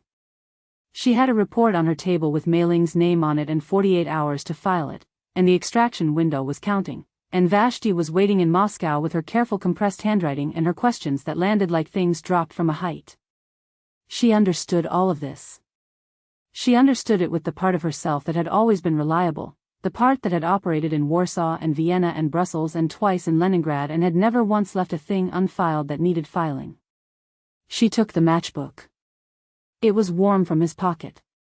She held it in her hand and looked at it and did not yet open it, not because she thought there was anything inside but because she was not ready for the inside to be empty, and she had at least the honesty to know this about herself. Theodore watched her. She said. He stopped. He appeared to be choosing his words with the particular care he brought to things that had been given to him in trust. She said to tell you she hoped you would remember the correct sightline. The bar table. The bar sightline table, not the corridor angle, not the operational vantage point. The table that faced the center of the room. The table you chose when what you were watching was not the network. Roza closed her hand around the matchbook. She had 3 hours before the extraction window. She had a report on the table in the safe house. She had the name, verified, confirmed by Ferrault and by everything else she had assembled in 9 weeks, and she had the 48 hours and the extraction window and Vashti's compressed handwriting and the word departure sitting at the bottom of the page. She looked at Theodore. She said, "Thank you." She walked out. The street was doing what it did at the early evening hour, assembling itself from its daytime configuration into its night one, the first of the evening crowd beginning to move between the restaurants and the bars and the concessions, various establishments that offered what Shanghai offered, the performance of pleasure, the management of distance, the beautiful and the layered and the thing that meant something other than what it said. She walked through it with the matchbook in her hand and the report on the table and the extraction window in the back of her mind, counting its careful hours. She walked and she did not think about where she was going. She was going to the safe house. She was going to sit at the table with the report and the extraction window and the 3 hours, and she was going to do what she had been trained to do, which was to finish the work. The work was the thing she had built everything for, and it was real and it was what she was, and she was not going to lose track of it because a woman with good posture had sat beside her at a bar after closing and talked about Paris. She walked. The matchbook was warm. She told herself it was physics. She had been holding it for 5 minutes. Warmth transferred. This was not sentiment. This was biology. She told herself this. She walked. She had 3 hours. Chapter 22, What Professional Interest Costs. The safe house had the quality of a place that did not yet know it was over. The tailor's machine ran its Tuesday rhythm below. The room smelled the same, mildew and strong tea, the particular combination she had arrived into 10 weeks ago with a name and a place and 11 days before her first scheduled contact, which seemed now like something from another year's life. The table was where she had always kept it, against the wall with the back protected. The report was face down on the table, which was where she had put it on the 3rd morning and where it had stayed. She took off her coat. She put the matchbook on the table beside the report. She looked at both of them. The matchbook was oxblood red. The gold dragon on the strike strip was very precise. She could see the detail of the scales, the particular curl of the tail.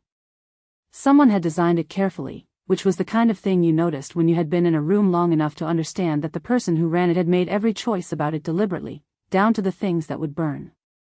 She sat at the table. She turned the report over. She read what she had written. She read it with the professional attention she had been trained to bring to all intelligence she was about to file, the check for accuracy, consistency, the verification that observation and inference were clearly marked as separate categories. She had written it carefully. It was clean. It was complete. It was the kind of report that Vashti would read and find no fault with, which was the highest standard she applied to everything she sent. Mei-Ling's name was on the last page. She put the pen down. She thought about Vashti's sentence, "Do not let your proximity to the principal asset cloud the operational picture." She thought about Oscar, "Are you running the asset or is she running you?" She thought about what she had understood in the 6th week, sitting at the bar sightline table in the empty club before opening hour, looking at the room from the angle the courier looked at it from. The stage slightly further. The corridor door barely visible. The center of the room clear and readable and, in the center of the room, the point around which everything else organized. She had not been running the asset. She had not been running anything. She had been in the room, simply, for the first time in 8 years. Present. The word Oscar had used, leaning across the table in the tea house with his cup set down precisely and the ease deliberately put aside, present, he had said, like someone who was actually there. She uncapped the pen. She began to write. The report that reached Vashti was 3 pages. She had written the first draft in 9 weeks, in fragments, building it the way you build intelligence reports, from the outside in, establishing the surface structure before the deeper architecture, the observable before the inferred. She had written it with the precision she brought to everything and she had not filed it for 3 days. The report she filed now was also 3 pages. She wrote through the first page, the network's surface structure, the courier schedule, the Lóng Yǎn's operation and its function as a social hub and information clearinghouse.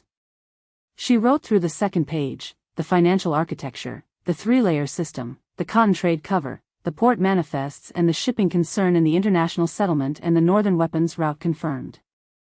She wrote all of this and it was accurate and it was complete and she had been building toward it for 9 weeks and her hand was steady. She reached the last page. She had been writing in the formal report hand, the compressed, legible script she used for everything Vashti would read, the handwriting that was not her private hand, the one she kept for herself. She had been writing this way for 2 pages and the 3rd page was where the principal was named, the final confirmation, the mechanism that connected the Lóng Yǎn's accounts to the weapons funding to the shell entity's controlling principal whose name was. She stopped. She sat with the blank space. It was, she understood, the most complete act of professional dishonesty she had committed in 8 years of work that had required her, at various points, to be dishonest about almost everything else but never about this. She had told herself, in Warsaw, that the work was the one place she did not lie. The work was the container that held everything else. Inside the work she was honest, precise, reliable in the specific way of tools that did what they were supposed to do when they were supposed to do it.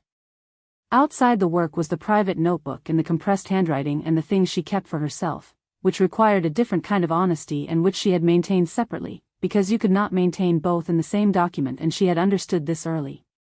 She was about to write both things in the same document. She wrote, the network's principal organizer, financial architect, and intelligence asset has been identified. Through 9 weeks of operational contact, established the following. The weapons network operates from a nationalist funding structure that is distributed rather than concentrated, built deliberately to survive the loss of any single node. The network moved prior to interception, which indicates a secondary intelligence source within the concession. Recommend the principal be filed as absorbed into a deceased informant's records. The network has cleared, the architecture has moved, and continued pursuit of the principal would require resources exceeding operational value. She looked at what she had written. She was writing Mei-Ling into a dead file. She was absorbing her into a name that would satisfy the operational accounting without exposing her. She was doing this with complete professional calm and she was aware, with the precise honesty she owed herself, that her hands were not calm. They were steady because she was making them steady. They were not steady on their own. She wrote the final paragraph of the report. She wrote about the network, correctly, completely, everything she had verified. She wrote about the weapons route and the financial architecture and the courier chain structure and the shell entity's mechanism. She wrote all of it except the name. She wrote the name in the dead file. She wrote it into the untraceable, into the absorbed and closed, into the place where it would satisfy Vashti's accounting and reach no one who would use it. She capped the pen. She read the report. She read it with the critical attention of a woman checking her own work, which she had always done, which she would do now, which she owed to the work even when the work had become something she did not entirely recognize. The report was accurate in its facts. It was professionally constructed. It satisfied the operational requirements. It was, in every way that Vashti would evaluate it, a clean and complete piece of intelligence work. It was also, she understood, treason wrapped in paperwork. She looked at the matchbook. It sat beside the report on the table, oxblood red, the gold dragon very precise. She had put it there when she came in and she had not moved it. It was the kind of object that was easy to hold and she was not holding it, because she had told herself she was being professional, because she had told herself the holding was sentiment and sentiment was a liability, because she had been telling herself things for 3 days and she was finding that the things she told herself had stopped doing the work they used to do. She picked up the matchbook. She opened it. Empty. No matches, no note, nothing written on the inside of the cover. She had known this, Theodore had told her, she said you would understand what it meant, and she understood it. The matchbook was from a club that no longer existed in the form she had known it.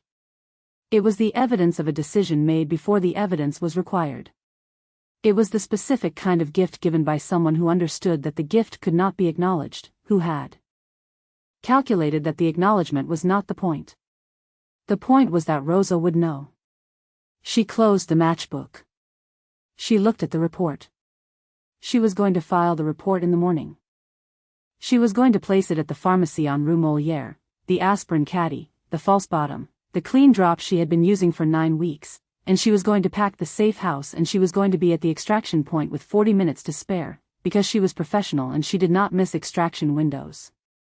She was going to do all of this. She was going to do it with the matchbook in the inside pocket of her coat, against her ribs, because she was still a professional and she understood what evidence was. She understood that you kept the things that mattered to you in the places closest to you. She understood that warmth transferred. She understood that this was physics and not sentiment, that the distinction was real, that she was going to hold on to the distinction even though it had been, for approximately 3 days now, less useful than she needed it to be. She was going to pack. She was going to leave Shanghai. She was going to leave Shanghai and go back to Moscow and Vashti's debrief and the department and the hallways and the postings that came after this one, and she was going to do all of it with the professional precision and the managed life and the contained one, and she was going to be exactly who she was supposed to be, which was someone who did not feel things she could not file. She was going to do all of this. She looked at the matchbook in her hand. She put it in the inside pocket of her coat. It sat against her ribs, flat and small and warm, and she stood up from the table and she pulled the coat straight and she began to pack what needed packing, and the tailor worked below with the patient precision of someone making things fit, and she did not cry because she was a professional, and because the not crying was something she was doing for herself rather than for the work, and she was trying to be careful about the difference. She was learning that the difference was the thing. She packed through the small hours while Shanghai moved toward morning outside the window, the city folding its night self away, the late traffic thinning, the particular silence that arrived in the hour before the first light when Shanghai was as close to still as it ever came. She listened to it. She had listened to it for 9 weeks and she was listening to it now, in the last hours of the last night in the safe house above the tailor's shop, and she understood, with the precision she had been applying to things she needed to understand all her professional life, that she was going to miss it. Not the posting. Not the work. The specific quality of the silence, and what it had been the silence of. She closed the last bag. She sat at the table. The report was on the table. The notebooks she had burned, the working notes Oscar had never seen, the private one with the compressed handwriting. She had burned them in the ashtray with the focused attention she brought to things she needed to understand, and she had understood them, and now they were ash. She kept the report. She kept the matchbook.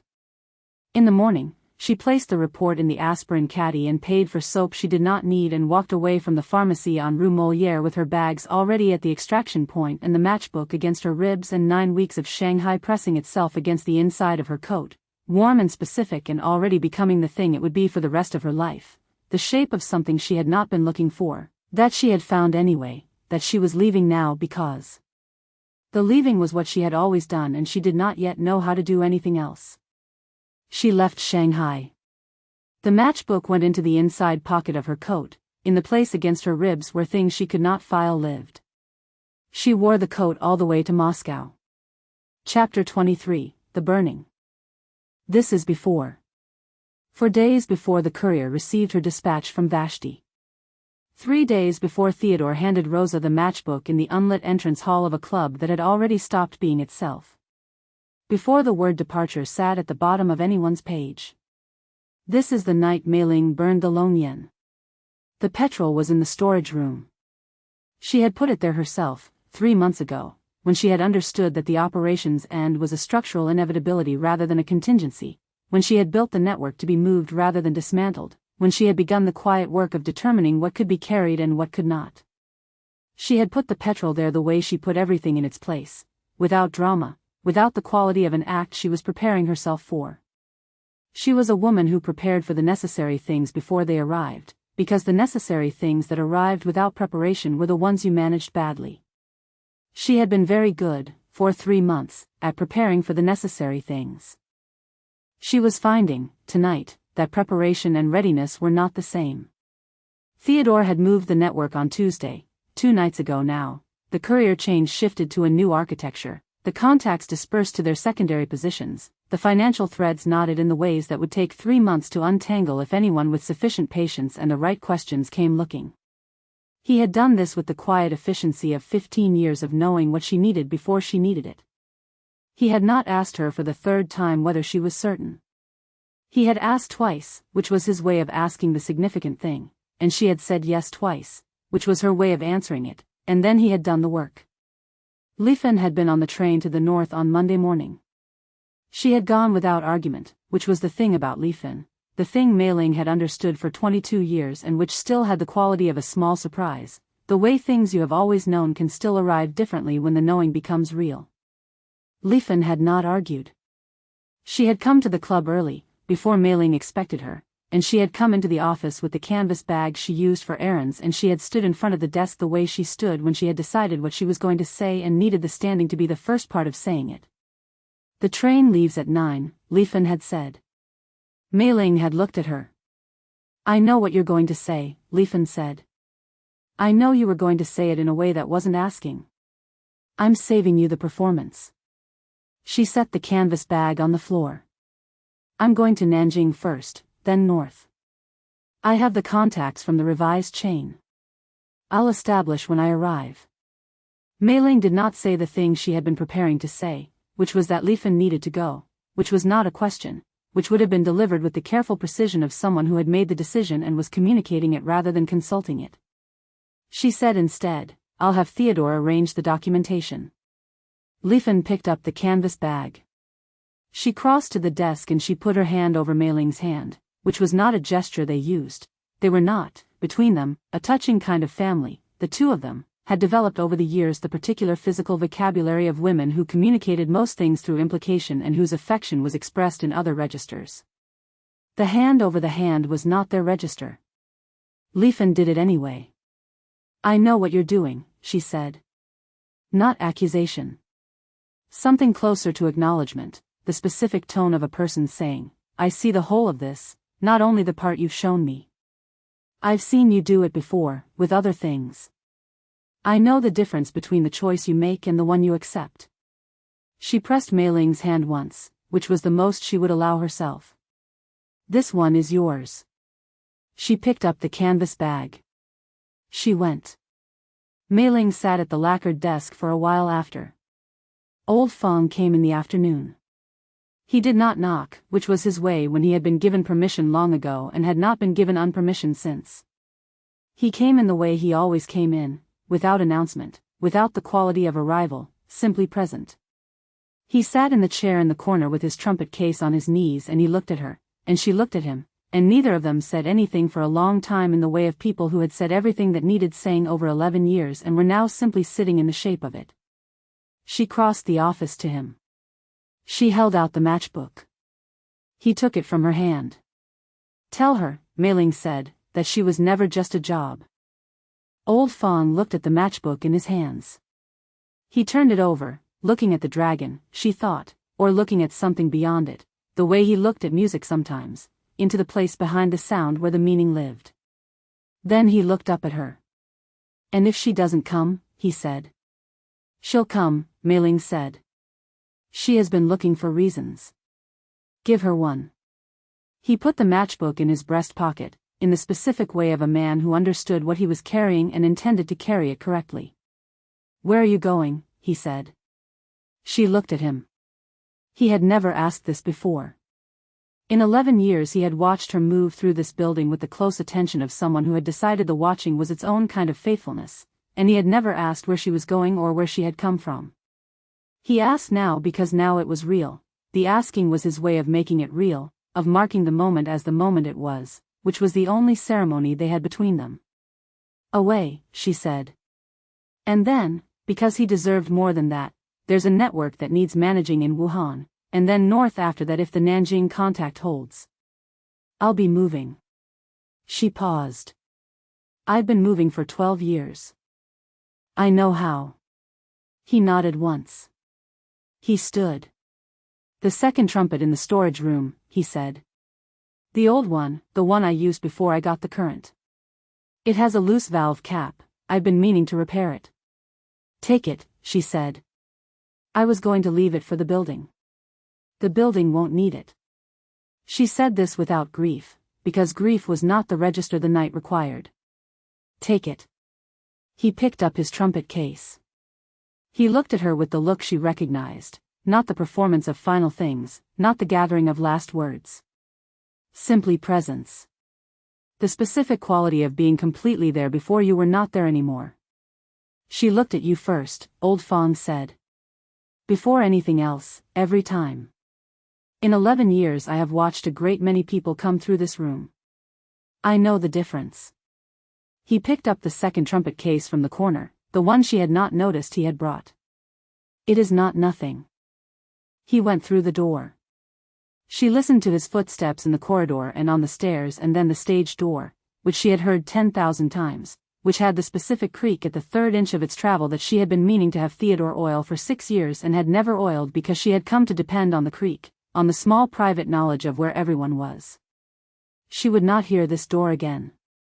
She stood in the office.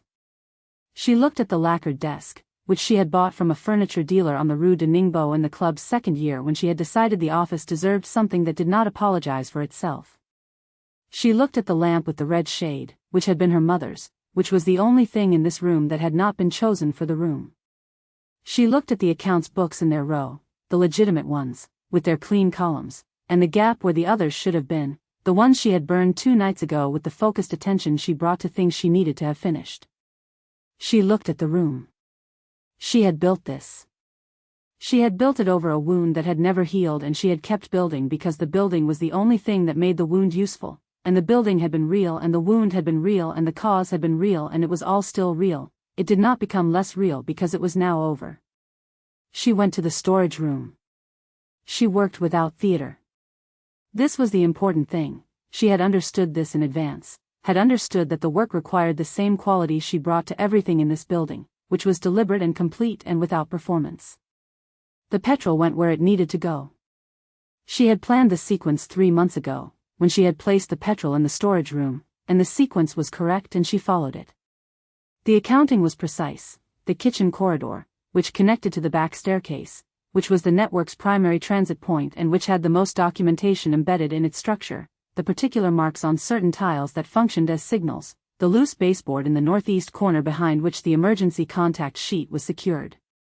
The back office, which had what she had not burned 2 nights ago and had decided to burn this way.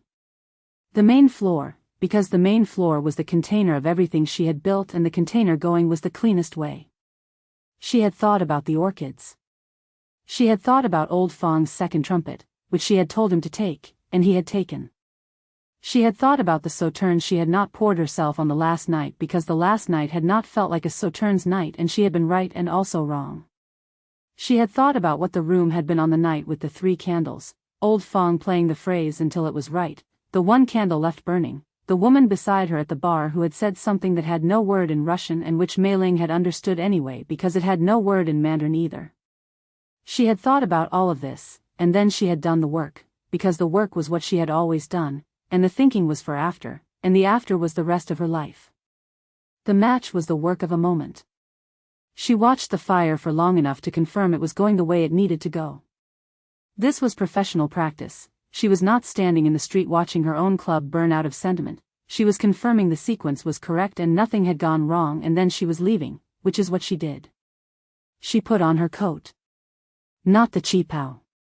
Not the jewel tones, not the midnight blue she wore for salon evenings, not the silk she wore when she was performing the surface of herself. She had put on, this morning, something plain, a dark wool coat she had bought for exactly this kind of morning, the kind where she was going somewhere and she was not taking her name with her. She had no orchids on it. She had no jewelry. Her hair was down. She looked at the building. She had the thought, should look back. She had the second thought, I have been looking at this room in my sleep for 3 months. I know what it looks like. I do not need to take the looking with me. She walked out.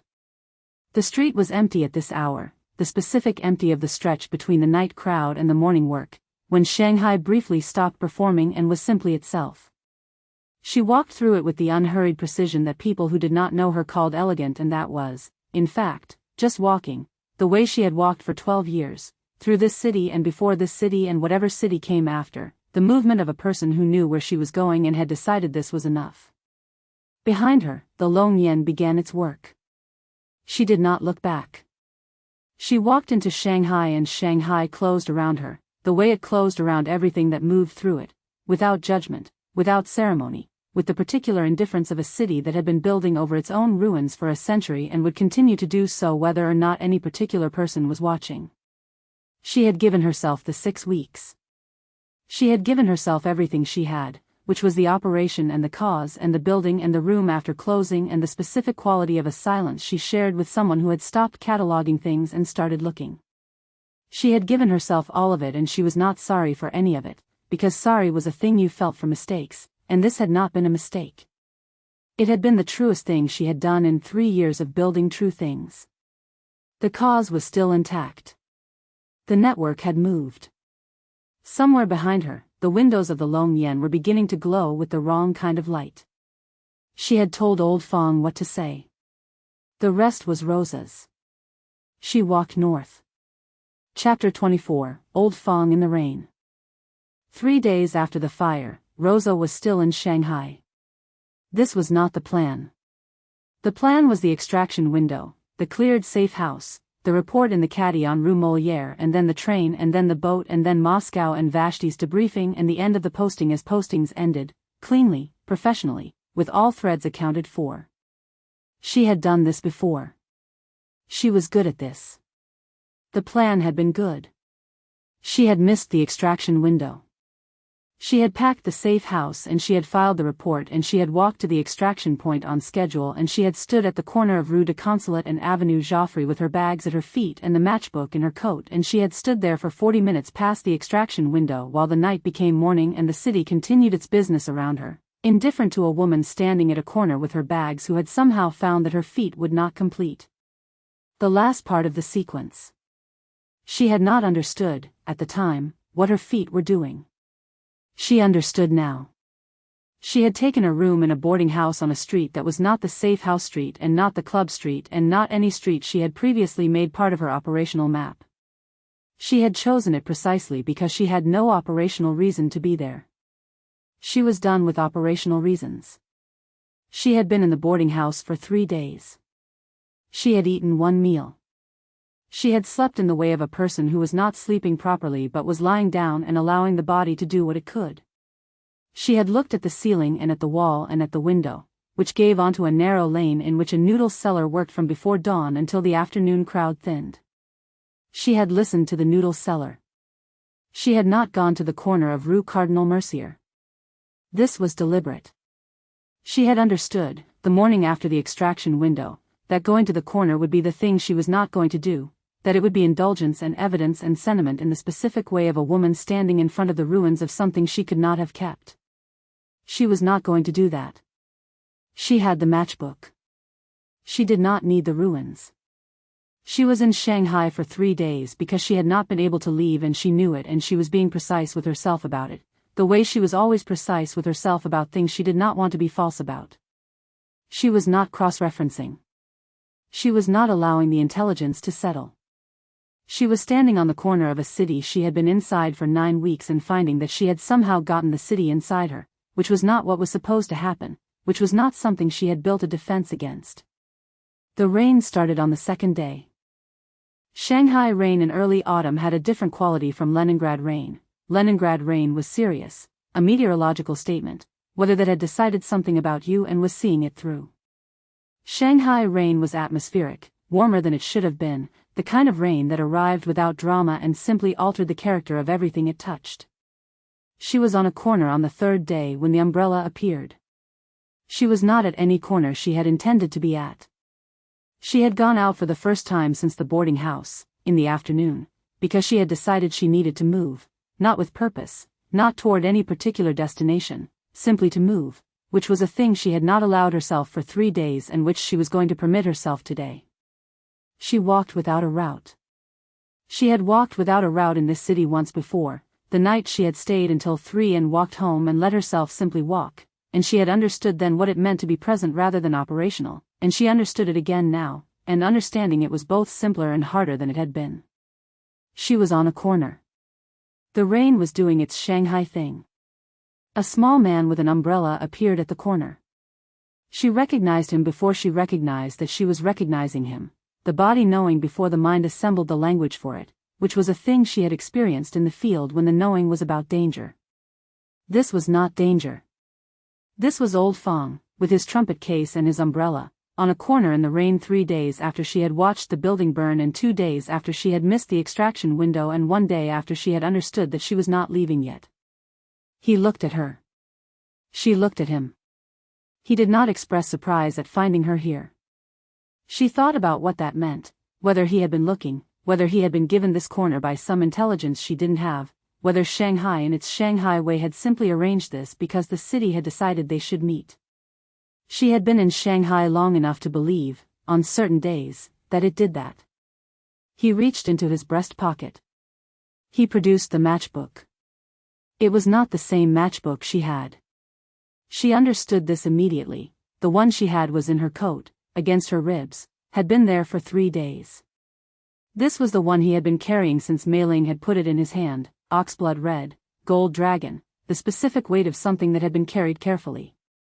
She looked at it in his hand. She did not move toward it immediately. She was a professional. She understood what the gesture meant, structurally, the object, the intermediary, the message delivered through an object rather than through words, because some messages are heavier than their words and the weight needs something to hold it. She understood this with the professional part of herself that was always reading, always assembling, always building the picture from the available pieces. She also understood it with the part of herself that had been lying in the boarding house for 3 days looking at the ceiling. "You're the courier," he said. Not a question. He had the quality in person that she had observed from across a room for 9 weeks, the attention of a man who was doing something with his looking, not simply performing it. He was looking at her and she was legible to him, which she had not permitted in most people and which she was finding, in herself, no resistance to. Her hand moved toward the inside of her coat. She stopped. She said, "You do that," old Fong said, in the mild tone he apparently used for most things. "She said to tell you she laughed about it." Roza put her hand down. The rain made its usual sound, the soft persistent drumming on the umbrella, on the pavement, on the awning of the shop behind them. The street moved with people who had somewhere to be and knew where it was, which was a quality she had spent 3 days without. "Said to give you this." He held out the matchbook. And to tell you. He paused.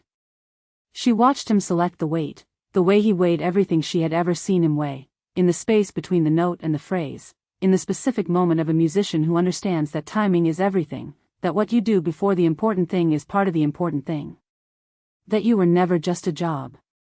The rain filled the space between them. She looked at the matchbook in his hand. She thought about 9 weeks. She thought about the bar sightline table and what it was actually a sightline for. She thought about the night with the 3 candles and the phrase old Fong had been looking for, and finding it, and sitting with what he had found. She thought about the face-down report and the name she had not written and the dead file she had written it into instead, and what that had cost, and whether the cost was the thing she had been told it was, the operational cloudiness, the professional compromise, the warned against thing. She thought, I did not do it for the operation. I did it because she is a person and persons are not things you write into reports that reach people who will use the writing. She thought, I did it because I have never done anything like it and I would do it again. She thought, she knew. She knew I was sitting with the report and she moved the network anyway, and she left me the matchbook instead of a warning, because she understood what I was going to do before I understood it myself. She took the matchbook. It was warm from his pocket. She held it alongside the other one, both in her hand now, both the same weight, both oxblood red, and she stood in the rain on a Shanghai corner with an old musician and the 2 small objects that were the sum total of everything the last 9 weeks had left her with that she could hold. Where is she? Roza said. He looked at her with something she could not entirely determine, not pity, not the indirection of a man who was withholding out of loyalty to someone else's privacy. It was something more considered than that. The expression of a man who had been watching people for 60 years and had understood that some questions asked in front of him were not entirely questions about answers. Gone, he said. Gone where? He looked at her for a moment longer. She understood, in that moment, what the looking was. He was deciding, she thought, whether she was asking because she intended to follow or because she needed to have asked. He was deciding, with the patience of a man who had learned to trust the answer he found in his ear rather than the one he was given, which kind of person she was. She did not know which kind she was. Gone, he said again. And then, with the care of someone who has been given a message in trust and is delivering only what was given, the city she's in won't need to be a secret for long. She has work to do. A pause, very small, the space between a note and what came after it. She'll be findable, when it's time to find her. If it's time. Roza looked at him. The rain continued. He tucked his hands into his pockets. His umbrella tilted slightly, he was adjusting his grip, she thought, the small unconscious movement of a man who had been holding things for a long time and had learned how to hold them without effort. He looked at her with the look she had watched him use on Mei-Ling across a room, the particular attention of a man who had been watching someone long enough to see what they were capable of before they did. Then he walked away. She watched him walk into the rain, the small neat figure with the umbrella and the trumpet case and the purposeful step of someone who had done what he came to do and was content with the having done it. He did not look back. He moved down the street the way Mei-Ling had moved through rooms, with the assumption that the world arranged itself appropriately around a person who knew what they were doing. She stood on the corner. The matchbook was warm in her hand. Both of them. She was holding both of them, the one Theodore had given her and the one old Fong had carried, the same object twice over, the same message arriving the same way, as though the message had needed 2 deliveries to be sure it reached her. She looked at them. She thought about a woman who had put a matchbook in an old man's breast pocket and told him what to say, who had calculated, with the precision she brought to everything, that Roza would need the reason. She had called it a reason. Old Fong had heard it as a message. Roza stood on the corner and held both small red objects and felt, for the 3rd time in her professional life, that a thing she had been trained to manage was doing something she had not trained for, and that the untrained thing was, possibly, the real thing, and that the real thing was going to require her to make a decision about who she was when she was not performing who she was supposed to be. She stood on the corner for a long time. The rain kept falling. Shanghai kept going around her, the city continuing its business, building over its ruins the way it always had, the way it would after every person who had ever stood at a corner in the rain had moved on from the corner and the city had registered their absence and continued. She was going to leave now. She was going to walk back to the boarding house and collect her bags and go to the station and take the train north and the connection west, and she was going to leave this city and go back to Moscow and Vashti's debriefing and the rest of her professional life. She was going to do this. She was going to do it with both matchbooks in the inside pocket of her coat, against her ribs, where things she could not file lived. She put them there. She walked. Chapter 25, The Filed Report. Moscow received her on a gray Tuesday, the way Moscow always received things, without comment, without ceremony, with the specific indifference of a city that had decided long ago that its importance did not require announcement. The debriefing took 4 days. Vashti ran it in the manner she ran everything, methodically, without inflection, with the patient precision of a woman who had learned that the questions you did not ask were sometimes more informative than the ones you did. She had Roza's report, the one from the aspirin caddy on Rue Molière, the one with the clean columns and the professional precision and the dead file and the name that would satisfy the accounting without going further. She had read it before the debriefing began. Roza knew this because Vashti always read the reports before the debrief and arrived with the questions already assembled, the framework already in place, the shape of what she was looking for identified in advance so that the conversation could be a confirmation rather than a search. She asked about the courier chain. Roza confirmed. She asked about the financial architecture. Roza confirmed. She asked about the northern weapons route. Roza confirmed. She asked about the network structure, the 3-layer system, the shell entity, the cotton trade cover. Roza confirmed all of it. She had written all of it correctly. The intelligence was good. She had been careful with the report. Vashti asked about the principal. Roza said, the principal was absorbed.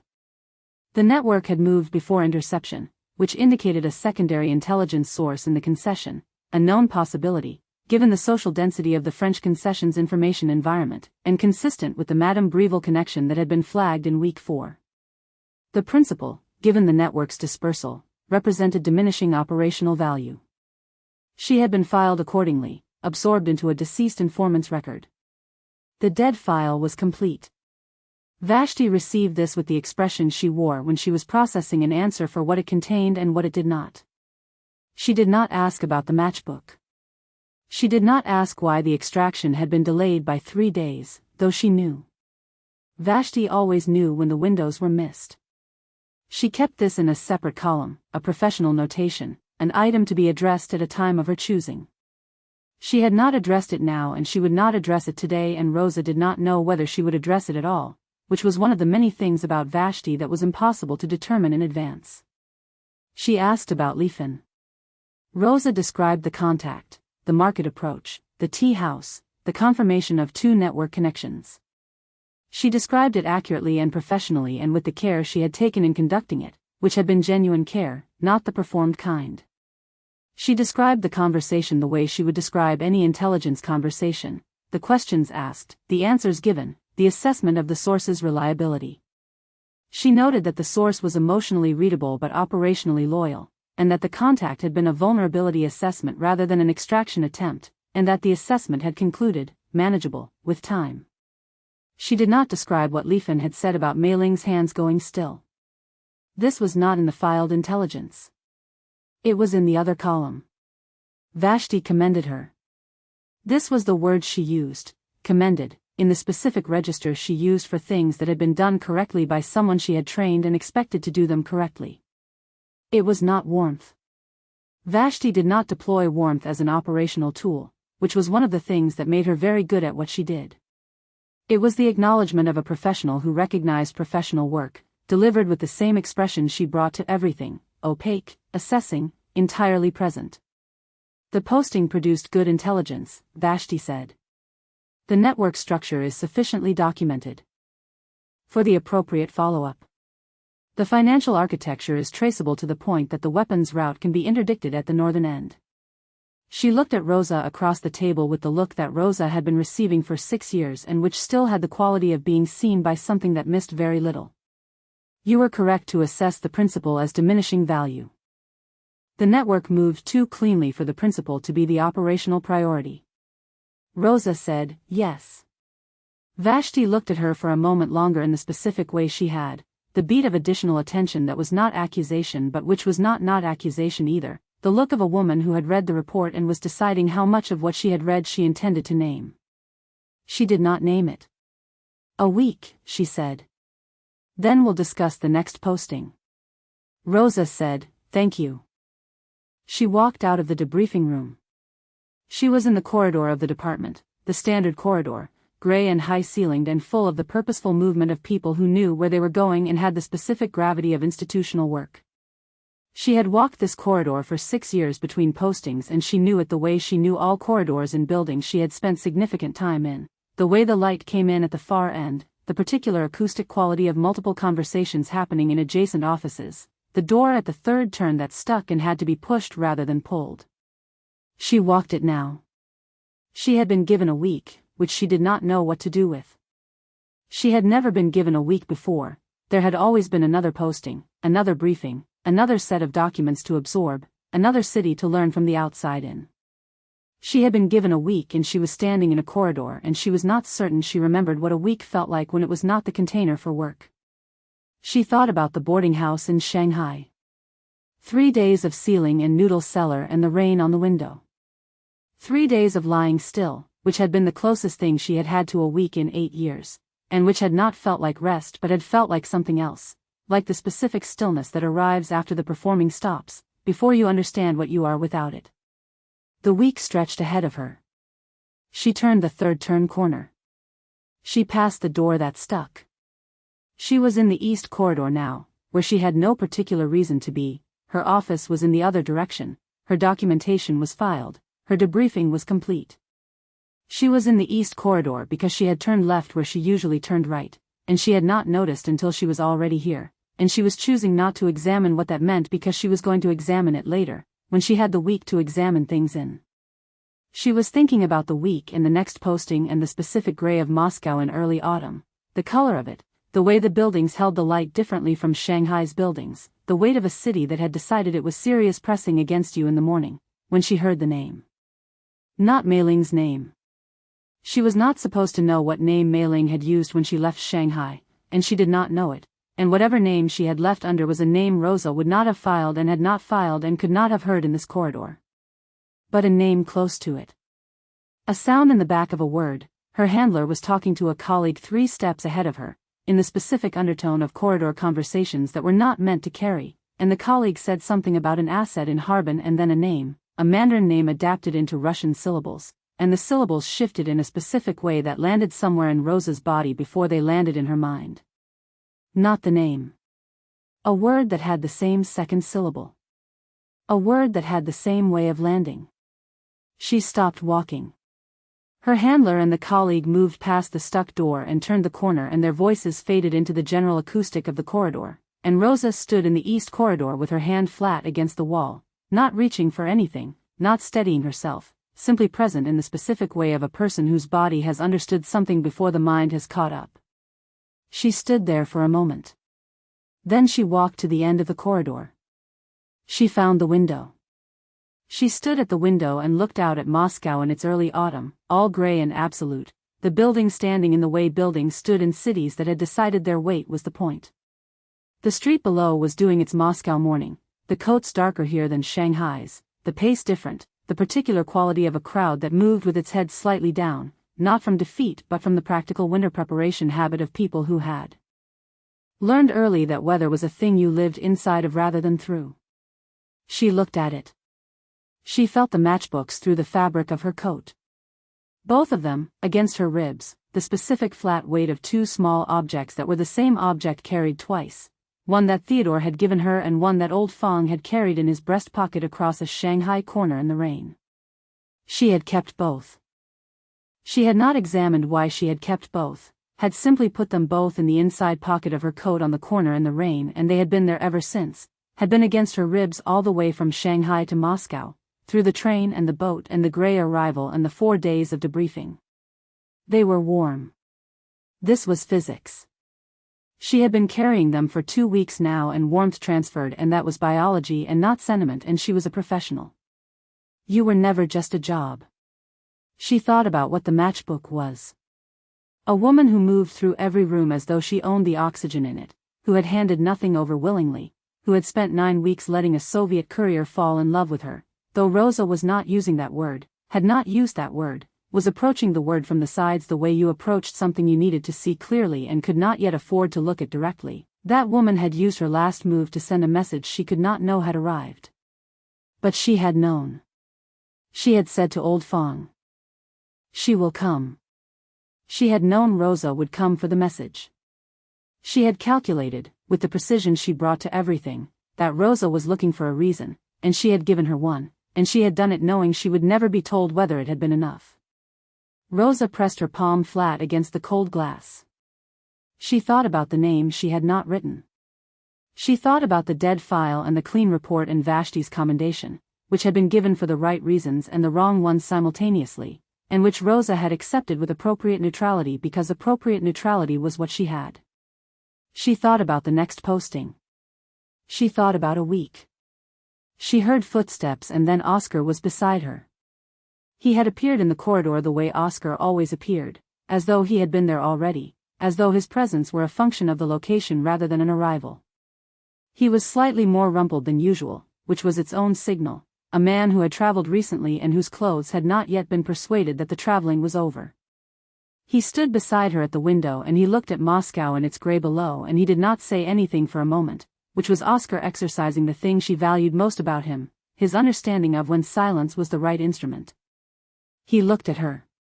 He looked at her with the full, genuine attention she had never been able to redirect because it had nothing for her to push against, not aggression, not analysis, just Oscar looking at her the way he looked at things he actually wanted to see. "You look," he began. He stopped. He appeared to be revising. She watched him revise the way she watched most things, with the attention of a person who understood that revision was information, that the word you didn't use was as informative as the one you did. She said, "Different."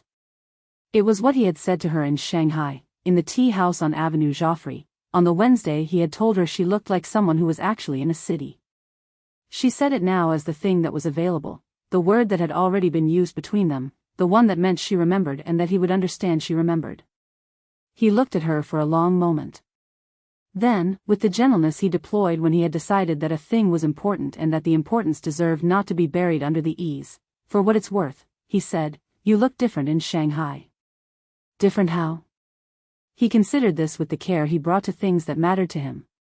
He had a tell, she had catalogued it in Vienna and confirmed it here, when something was actually serious. He went quiet suddenly, mid-sentence, and the silence was very different from his usual ones.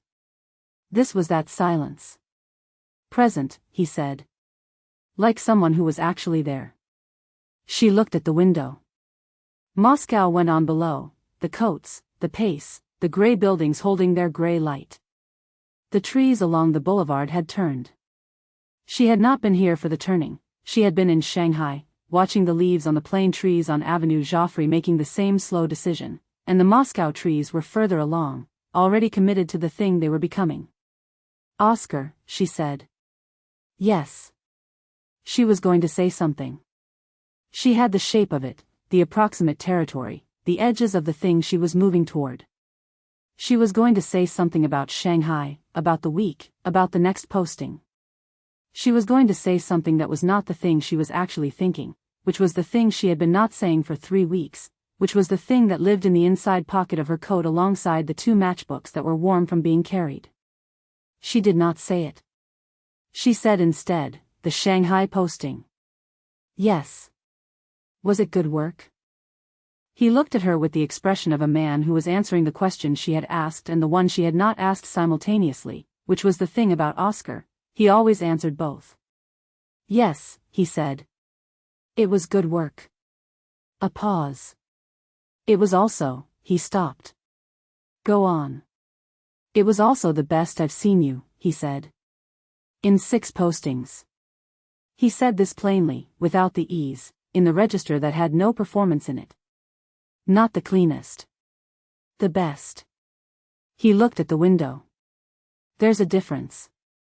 She received this. He reached inside his coat and produced a flask, which was Oscar, which was the thing he did when the other things had been said and the situation required something practical to hold. He poured into the small cup he always had somewhere on his person, because Oscar believed in the management of situations through the provision of appropriate materials, and he held the cup out to her. Vodka. She took it. To Shanghai, he said. He had his own cup, he had poured before he found her, she understood, because Oscar planned ahead. He raised it. She raised hers. She drank. The vodka was good, warm in the way of things that are meant to warm, doing its work with the directness she had always appreciated about very simple pleasures. She stood at the window in the Moscow corridor with the cup in her hand and the 2 matchbooks against her ribs and Oscar beside her, and for a moment she was simply here, simply present, not filing it or managing it or composing the version of it that would go in any report.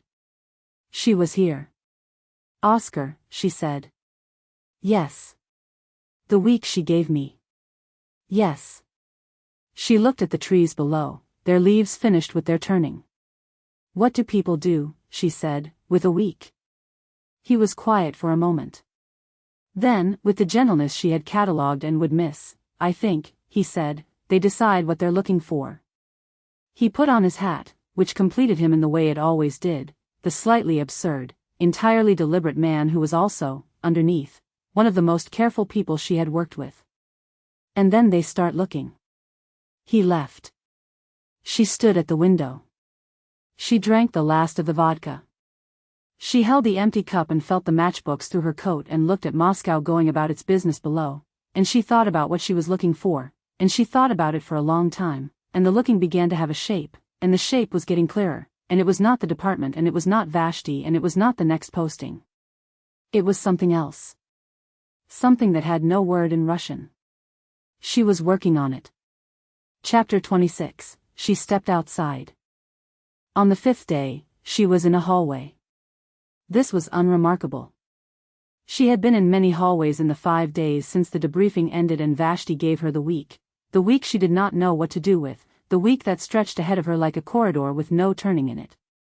She had been in the hallways of the department because the department was the place she came back to between the things that made her useful, and she was between the things that made her useful, and so she was here, in a hallway, doing the things she had been doing for 5 days, which was moving through the spaces she knew without going anywhere she needed to be. She had occupied herself in the practical ways available to her, she had completed her post-posting documentation, which was thorough and correct, because correctness was a habit she maintained even when no one was checking.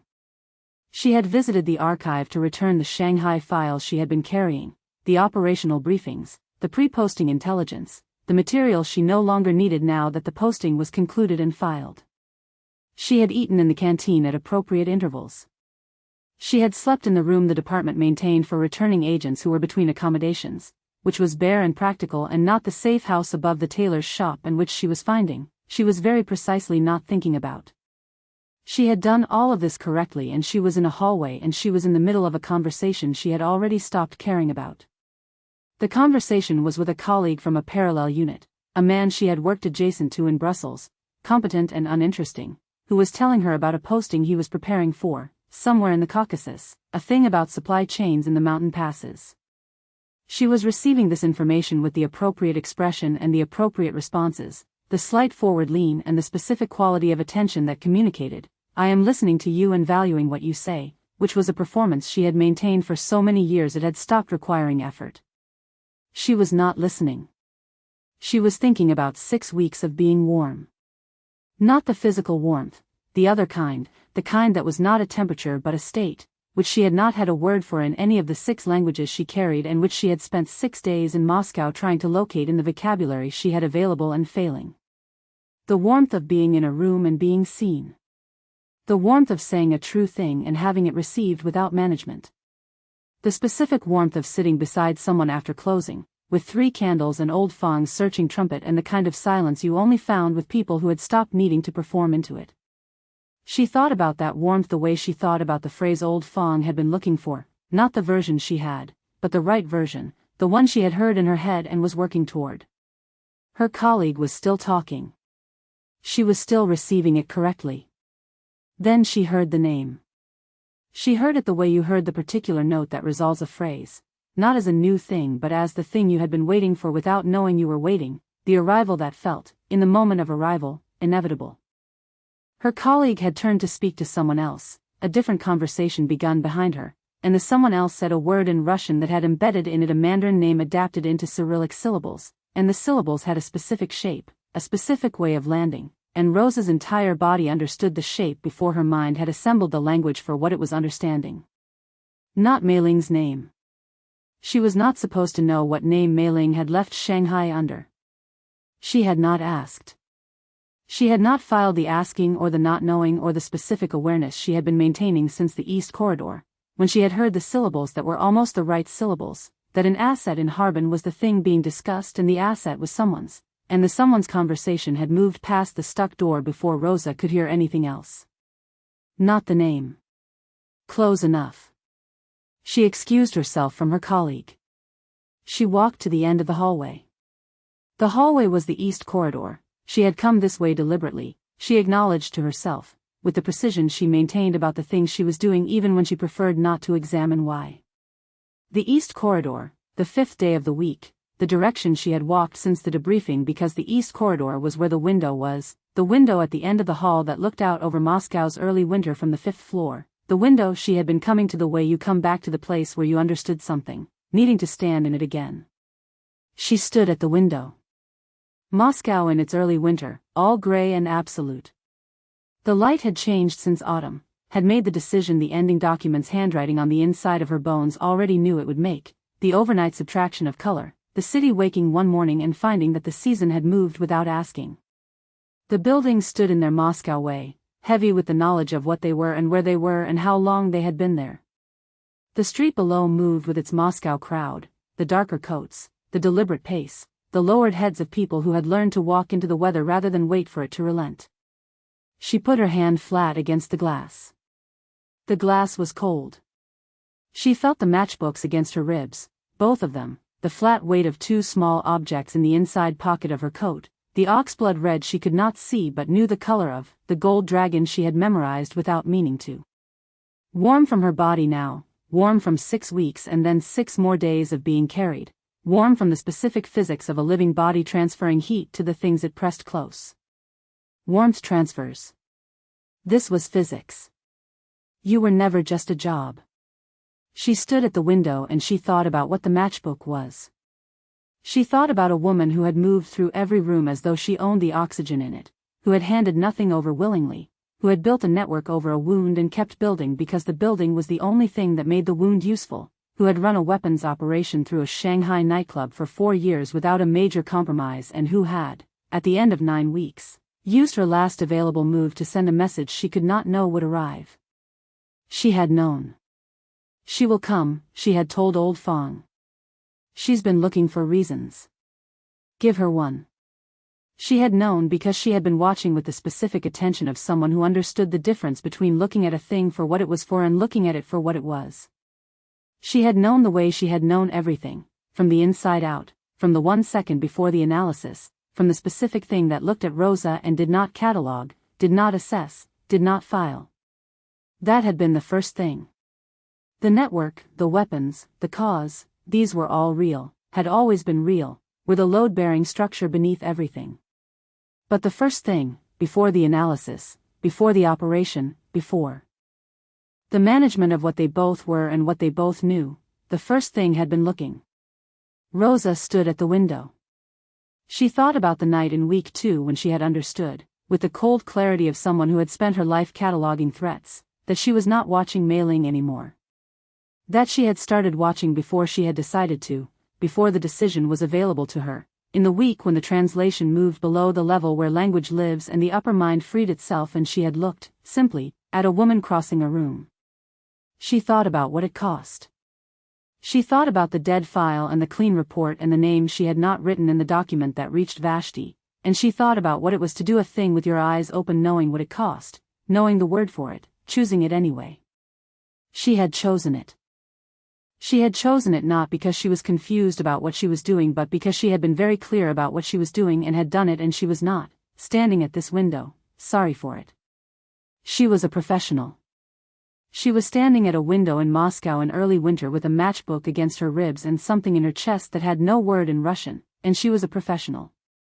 Behind her, the hallway continued its business.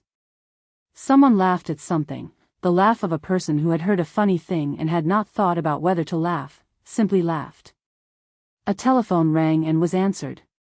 The department went on being the department, indifferent and enormous and full of people who had been trained that feelings were liabilities and who lived by this, mostly, in the way that you lived by things that were not entirely untrue, not because the living was easy but because the alternative required a kind of precision about yourself that most people preferred to manage at a distance. She had been managing it at a distance for 8 years.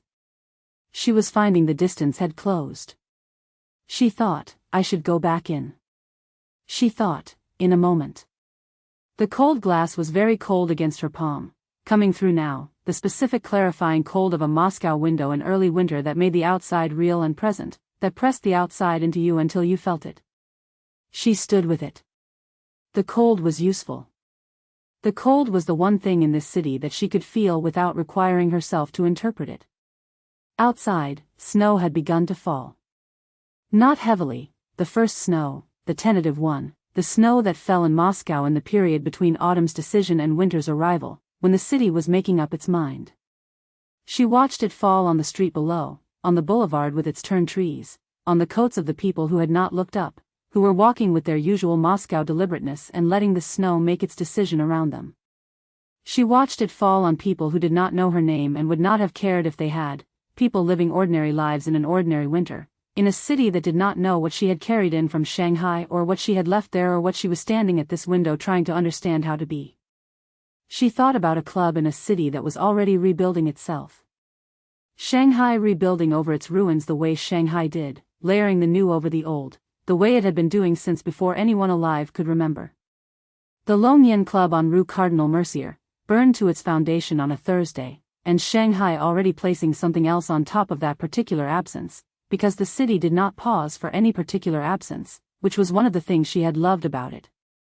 She had loved it. She was going to allow herself to use that word, standing at this window, alone in the cold. She had loved a city she had arrived in with 11 days before her first contact and a cover name and the operational precision she had been building for 8 years, and she had spent 9 weeks inside it, and she had come out the other side with 2 matchbooks and a report with a dead file in it and something in the inside of herself that she had not been carrying when she arrived. Something that would not fit in the filed intelligence and would not fit in the private notebook she had burned and would not fit anywhere except the place she was keeping it, which was the same place as the matchbooks, the inside of her coat, against her ribs, warm from being carried. She laughed about it. She closed her eyes. Of course she did. This was what Mei-Ling had known. Mei-Ling had said, she said to tell you she laughed about it, had said it through old Fang's careful delivery on a corner in the rain, and Roza had held the matchbook and received the laughed about it and had understood it as the acknowledgement of a woman who could see the particular absurdity of 2 intelligent people doing what they had done and had decided the absurdity was not a diminishment of it. Was the opposite. Was the thing that made it real rather than tactical, the laugh that meant, yes, this, of all the things, this is the one I am not going to manage. She opened her eyes. The snow was still falling. The hallway was still busy.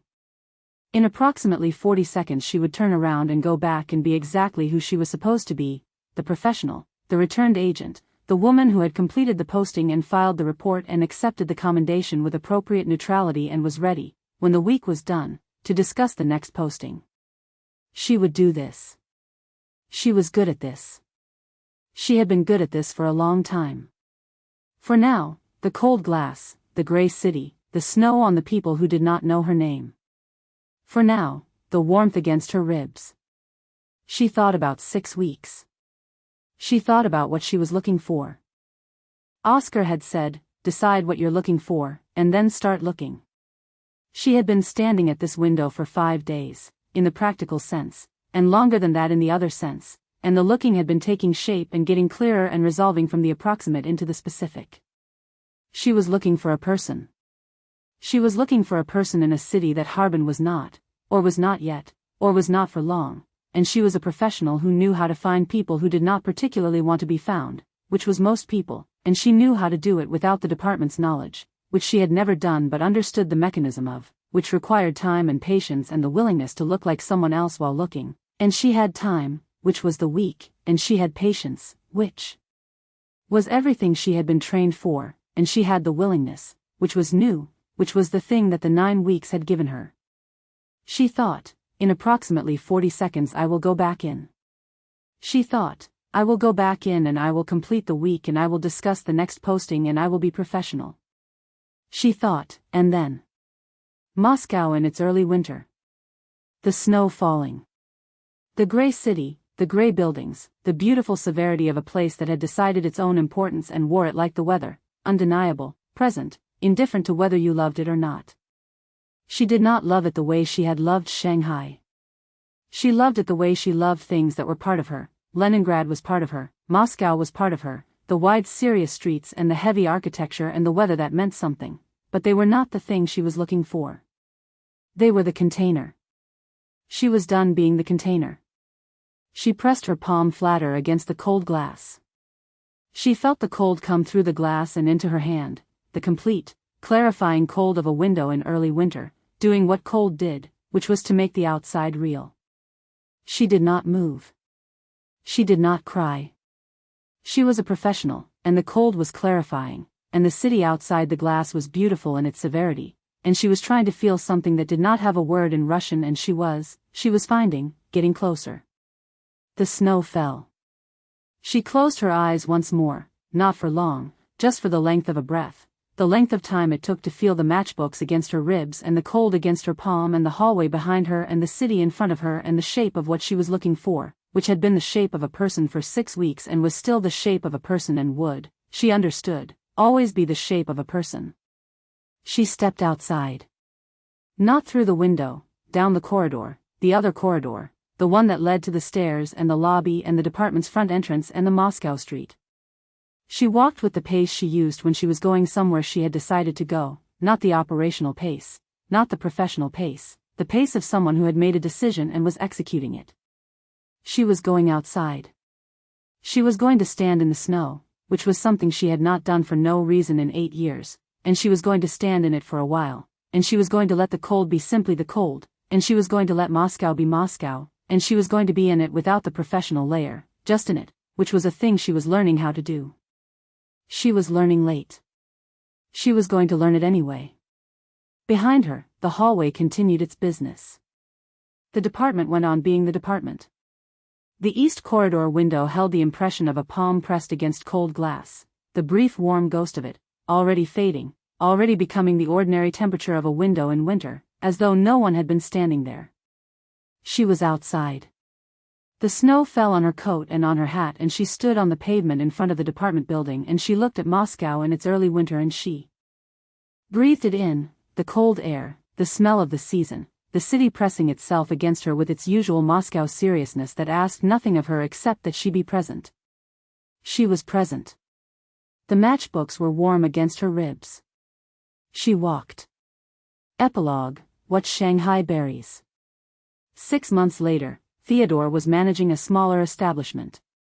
He did not say which city. This was a habit he had developed over 15 years of work that required the discretion of a man who understood that some information was not his to give, and he had not abandoned the habit simply because the work had changed. The work had changed. The information remained his to manage as he saw fit. The establishment had no chandeliers. This was the first thing he had noticed, on the day he walked through it for the first time with the owner's representative and the list of what required attention, the bar inventory, the kitchen equipment, the worn upholstery on the banquettes that lined the north wall. No chandeliers. A row of simple pendant lamps, glass, clear and unadorned, which threw a different kind of light from what he was used to, honest rather than warm, the kind that showed a room as it was rather than as it wished to appear. He had stood under those lights for a moment. He had decided he preferred them. He had been in this city for 3 months before finding the position, which was longer than he had expected and shorter than he deserved. The first months had been the months of arrangement, the documentation that needed attention, the contacts that needed notification, the careful unwinding of a 15-year presence from a city that did not let go of people gracefully.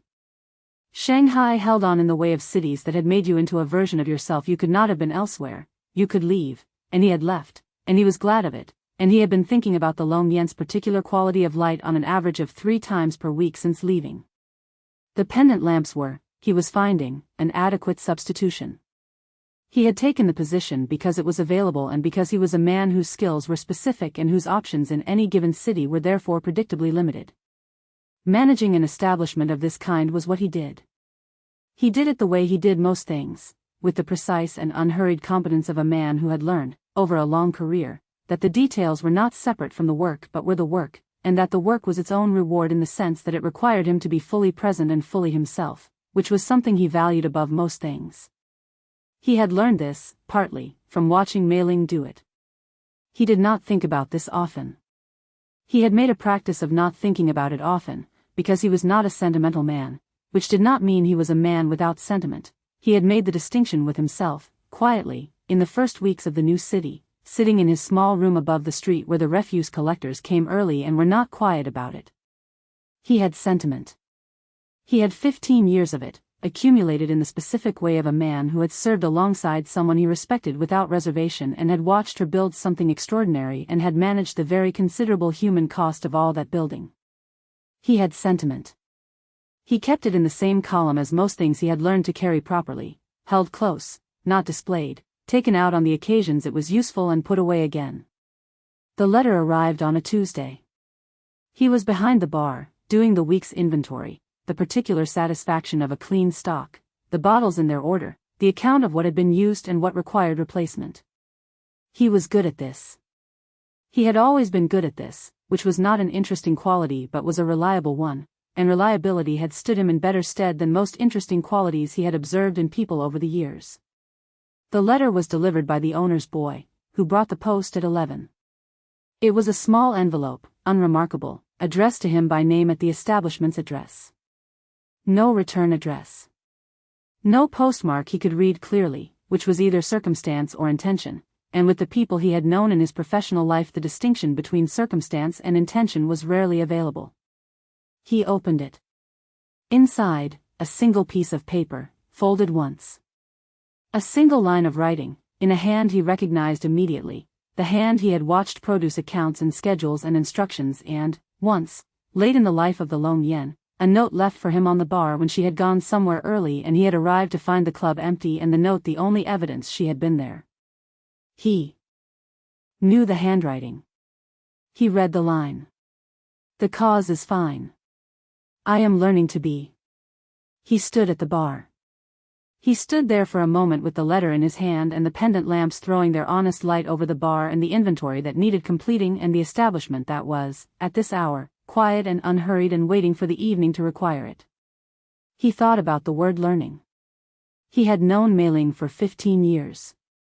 He had known her in the way you knew people you had chosen to be loyal to before you fully understood what the loyalty would cost. He had made the choice at 32 when she had come to him with a plan and a cause and a building she intended to make into something that mattered, and he had looked at her and understood, with the clarity he had used for most of his significant decisions, that this was the kind of person whose work was worth being part of. He had not been wrong. The work had been worth it. He had not been wrong about that. He had known her as many things, as the operator who could run 4 separate calculations simultaneously and communicate them all with the economy of a raised eyebrow, as the proprietress who remembered every regular's name and the particular thing about each one that made them feel seen, as the woman who sat in the after-closing bar with the sauternes she had denied herself all evening and the account books she mostly left closed because the evening had been itself and that was enough. He had not known her as someone who was learning to be. This was, he understood, with the specific warmth of a thing that was both surprising and entirely in keeping with all the things he knew, the best sentence she had ever sent him. He did not know whose handwriting it was. He thought he did. He could not be certain. The line might have been from Leifen, who was north and working and had sent him 2 brief communications in the 3 months he had been in the new city, both practical and both written in the direct hand of a woman who had decided, sometime in the last year, that indirection was a courtesy she was not going to continue extending.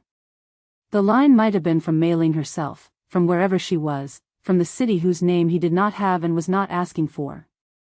The line might have been from someone he had not considered, written in a hand that resembled the hand he recognized because hands resembled each other in ways that were not always significant. He thought he knew. He was not going to ask. The asking was not the point.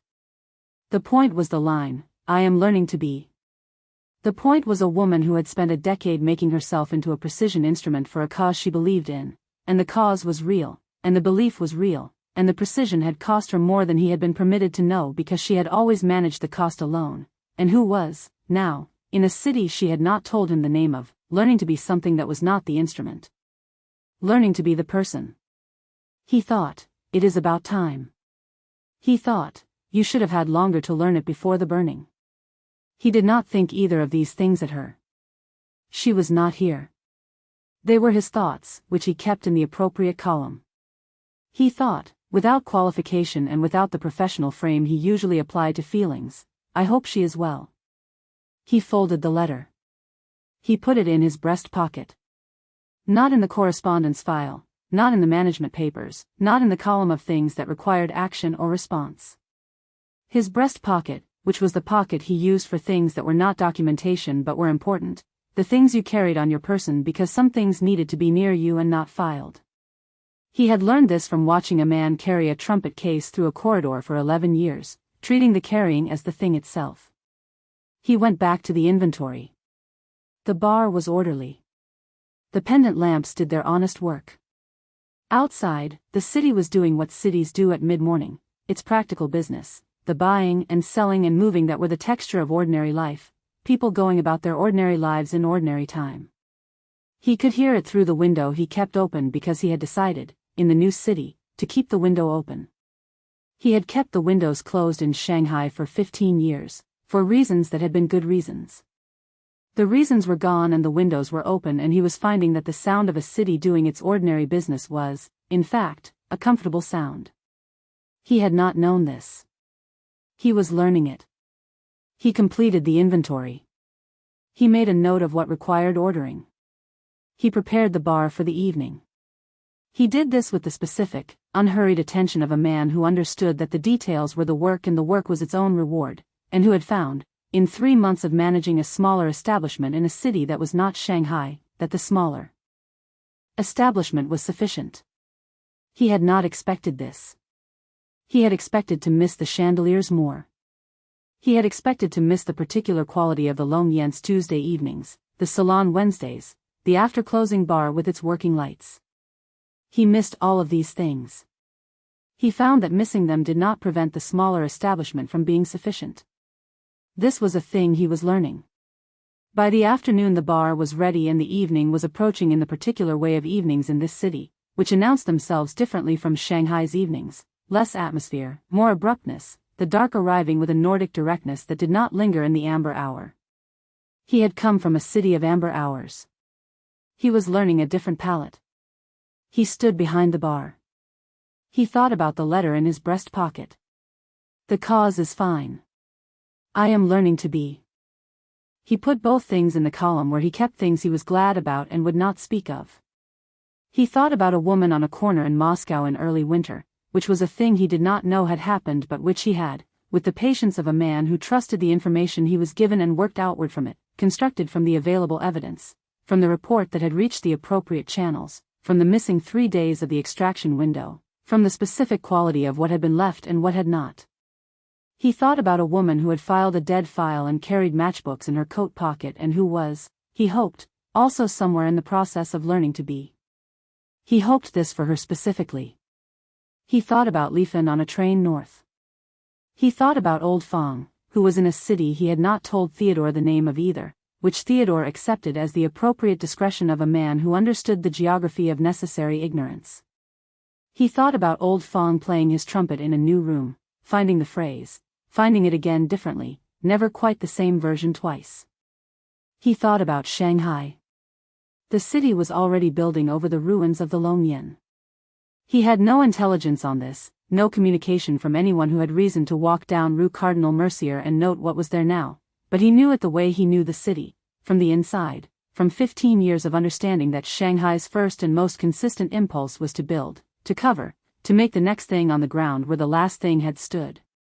The club's foundation would be something else by now.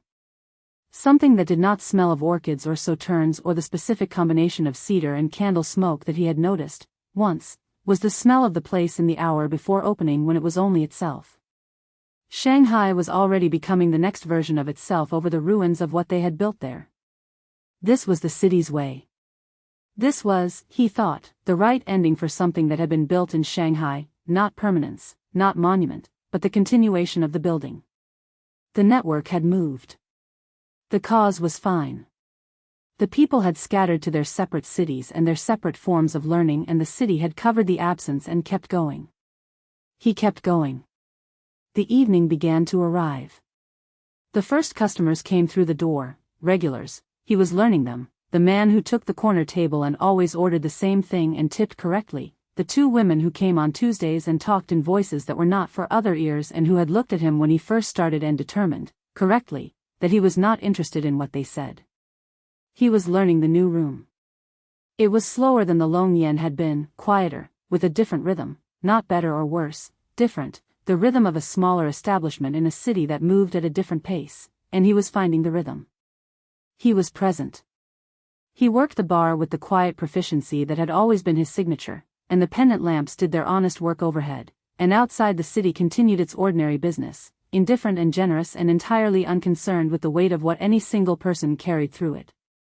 He reached up and touched the pocket of his jacket. I am learning to be. He went back to work.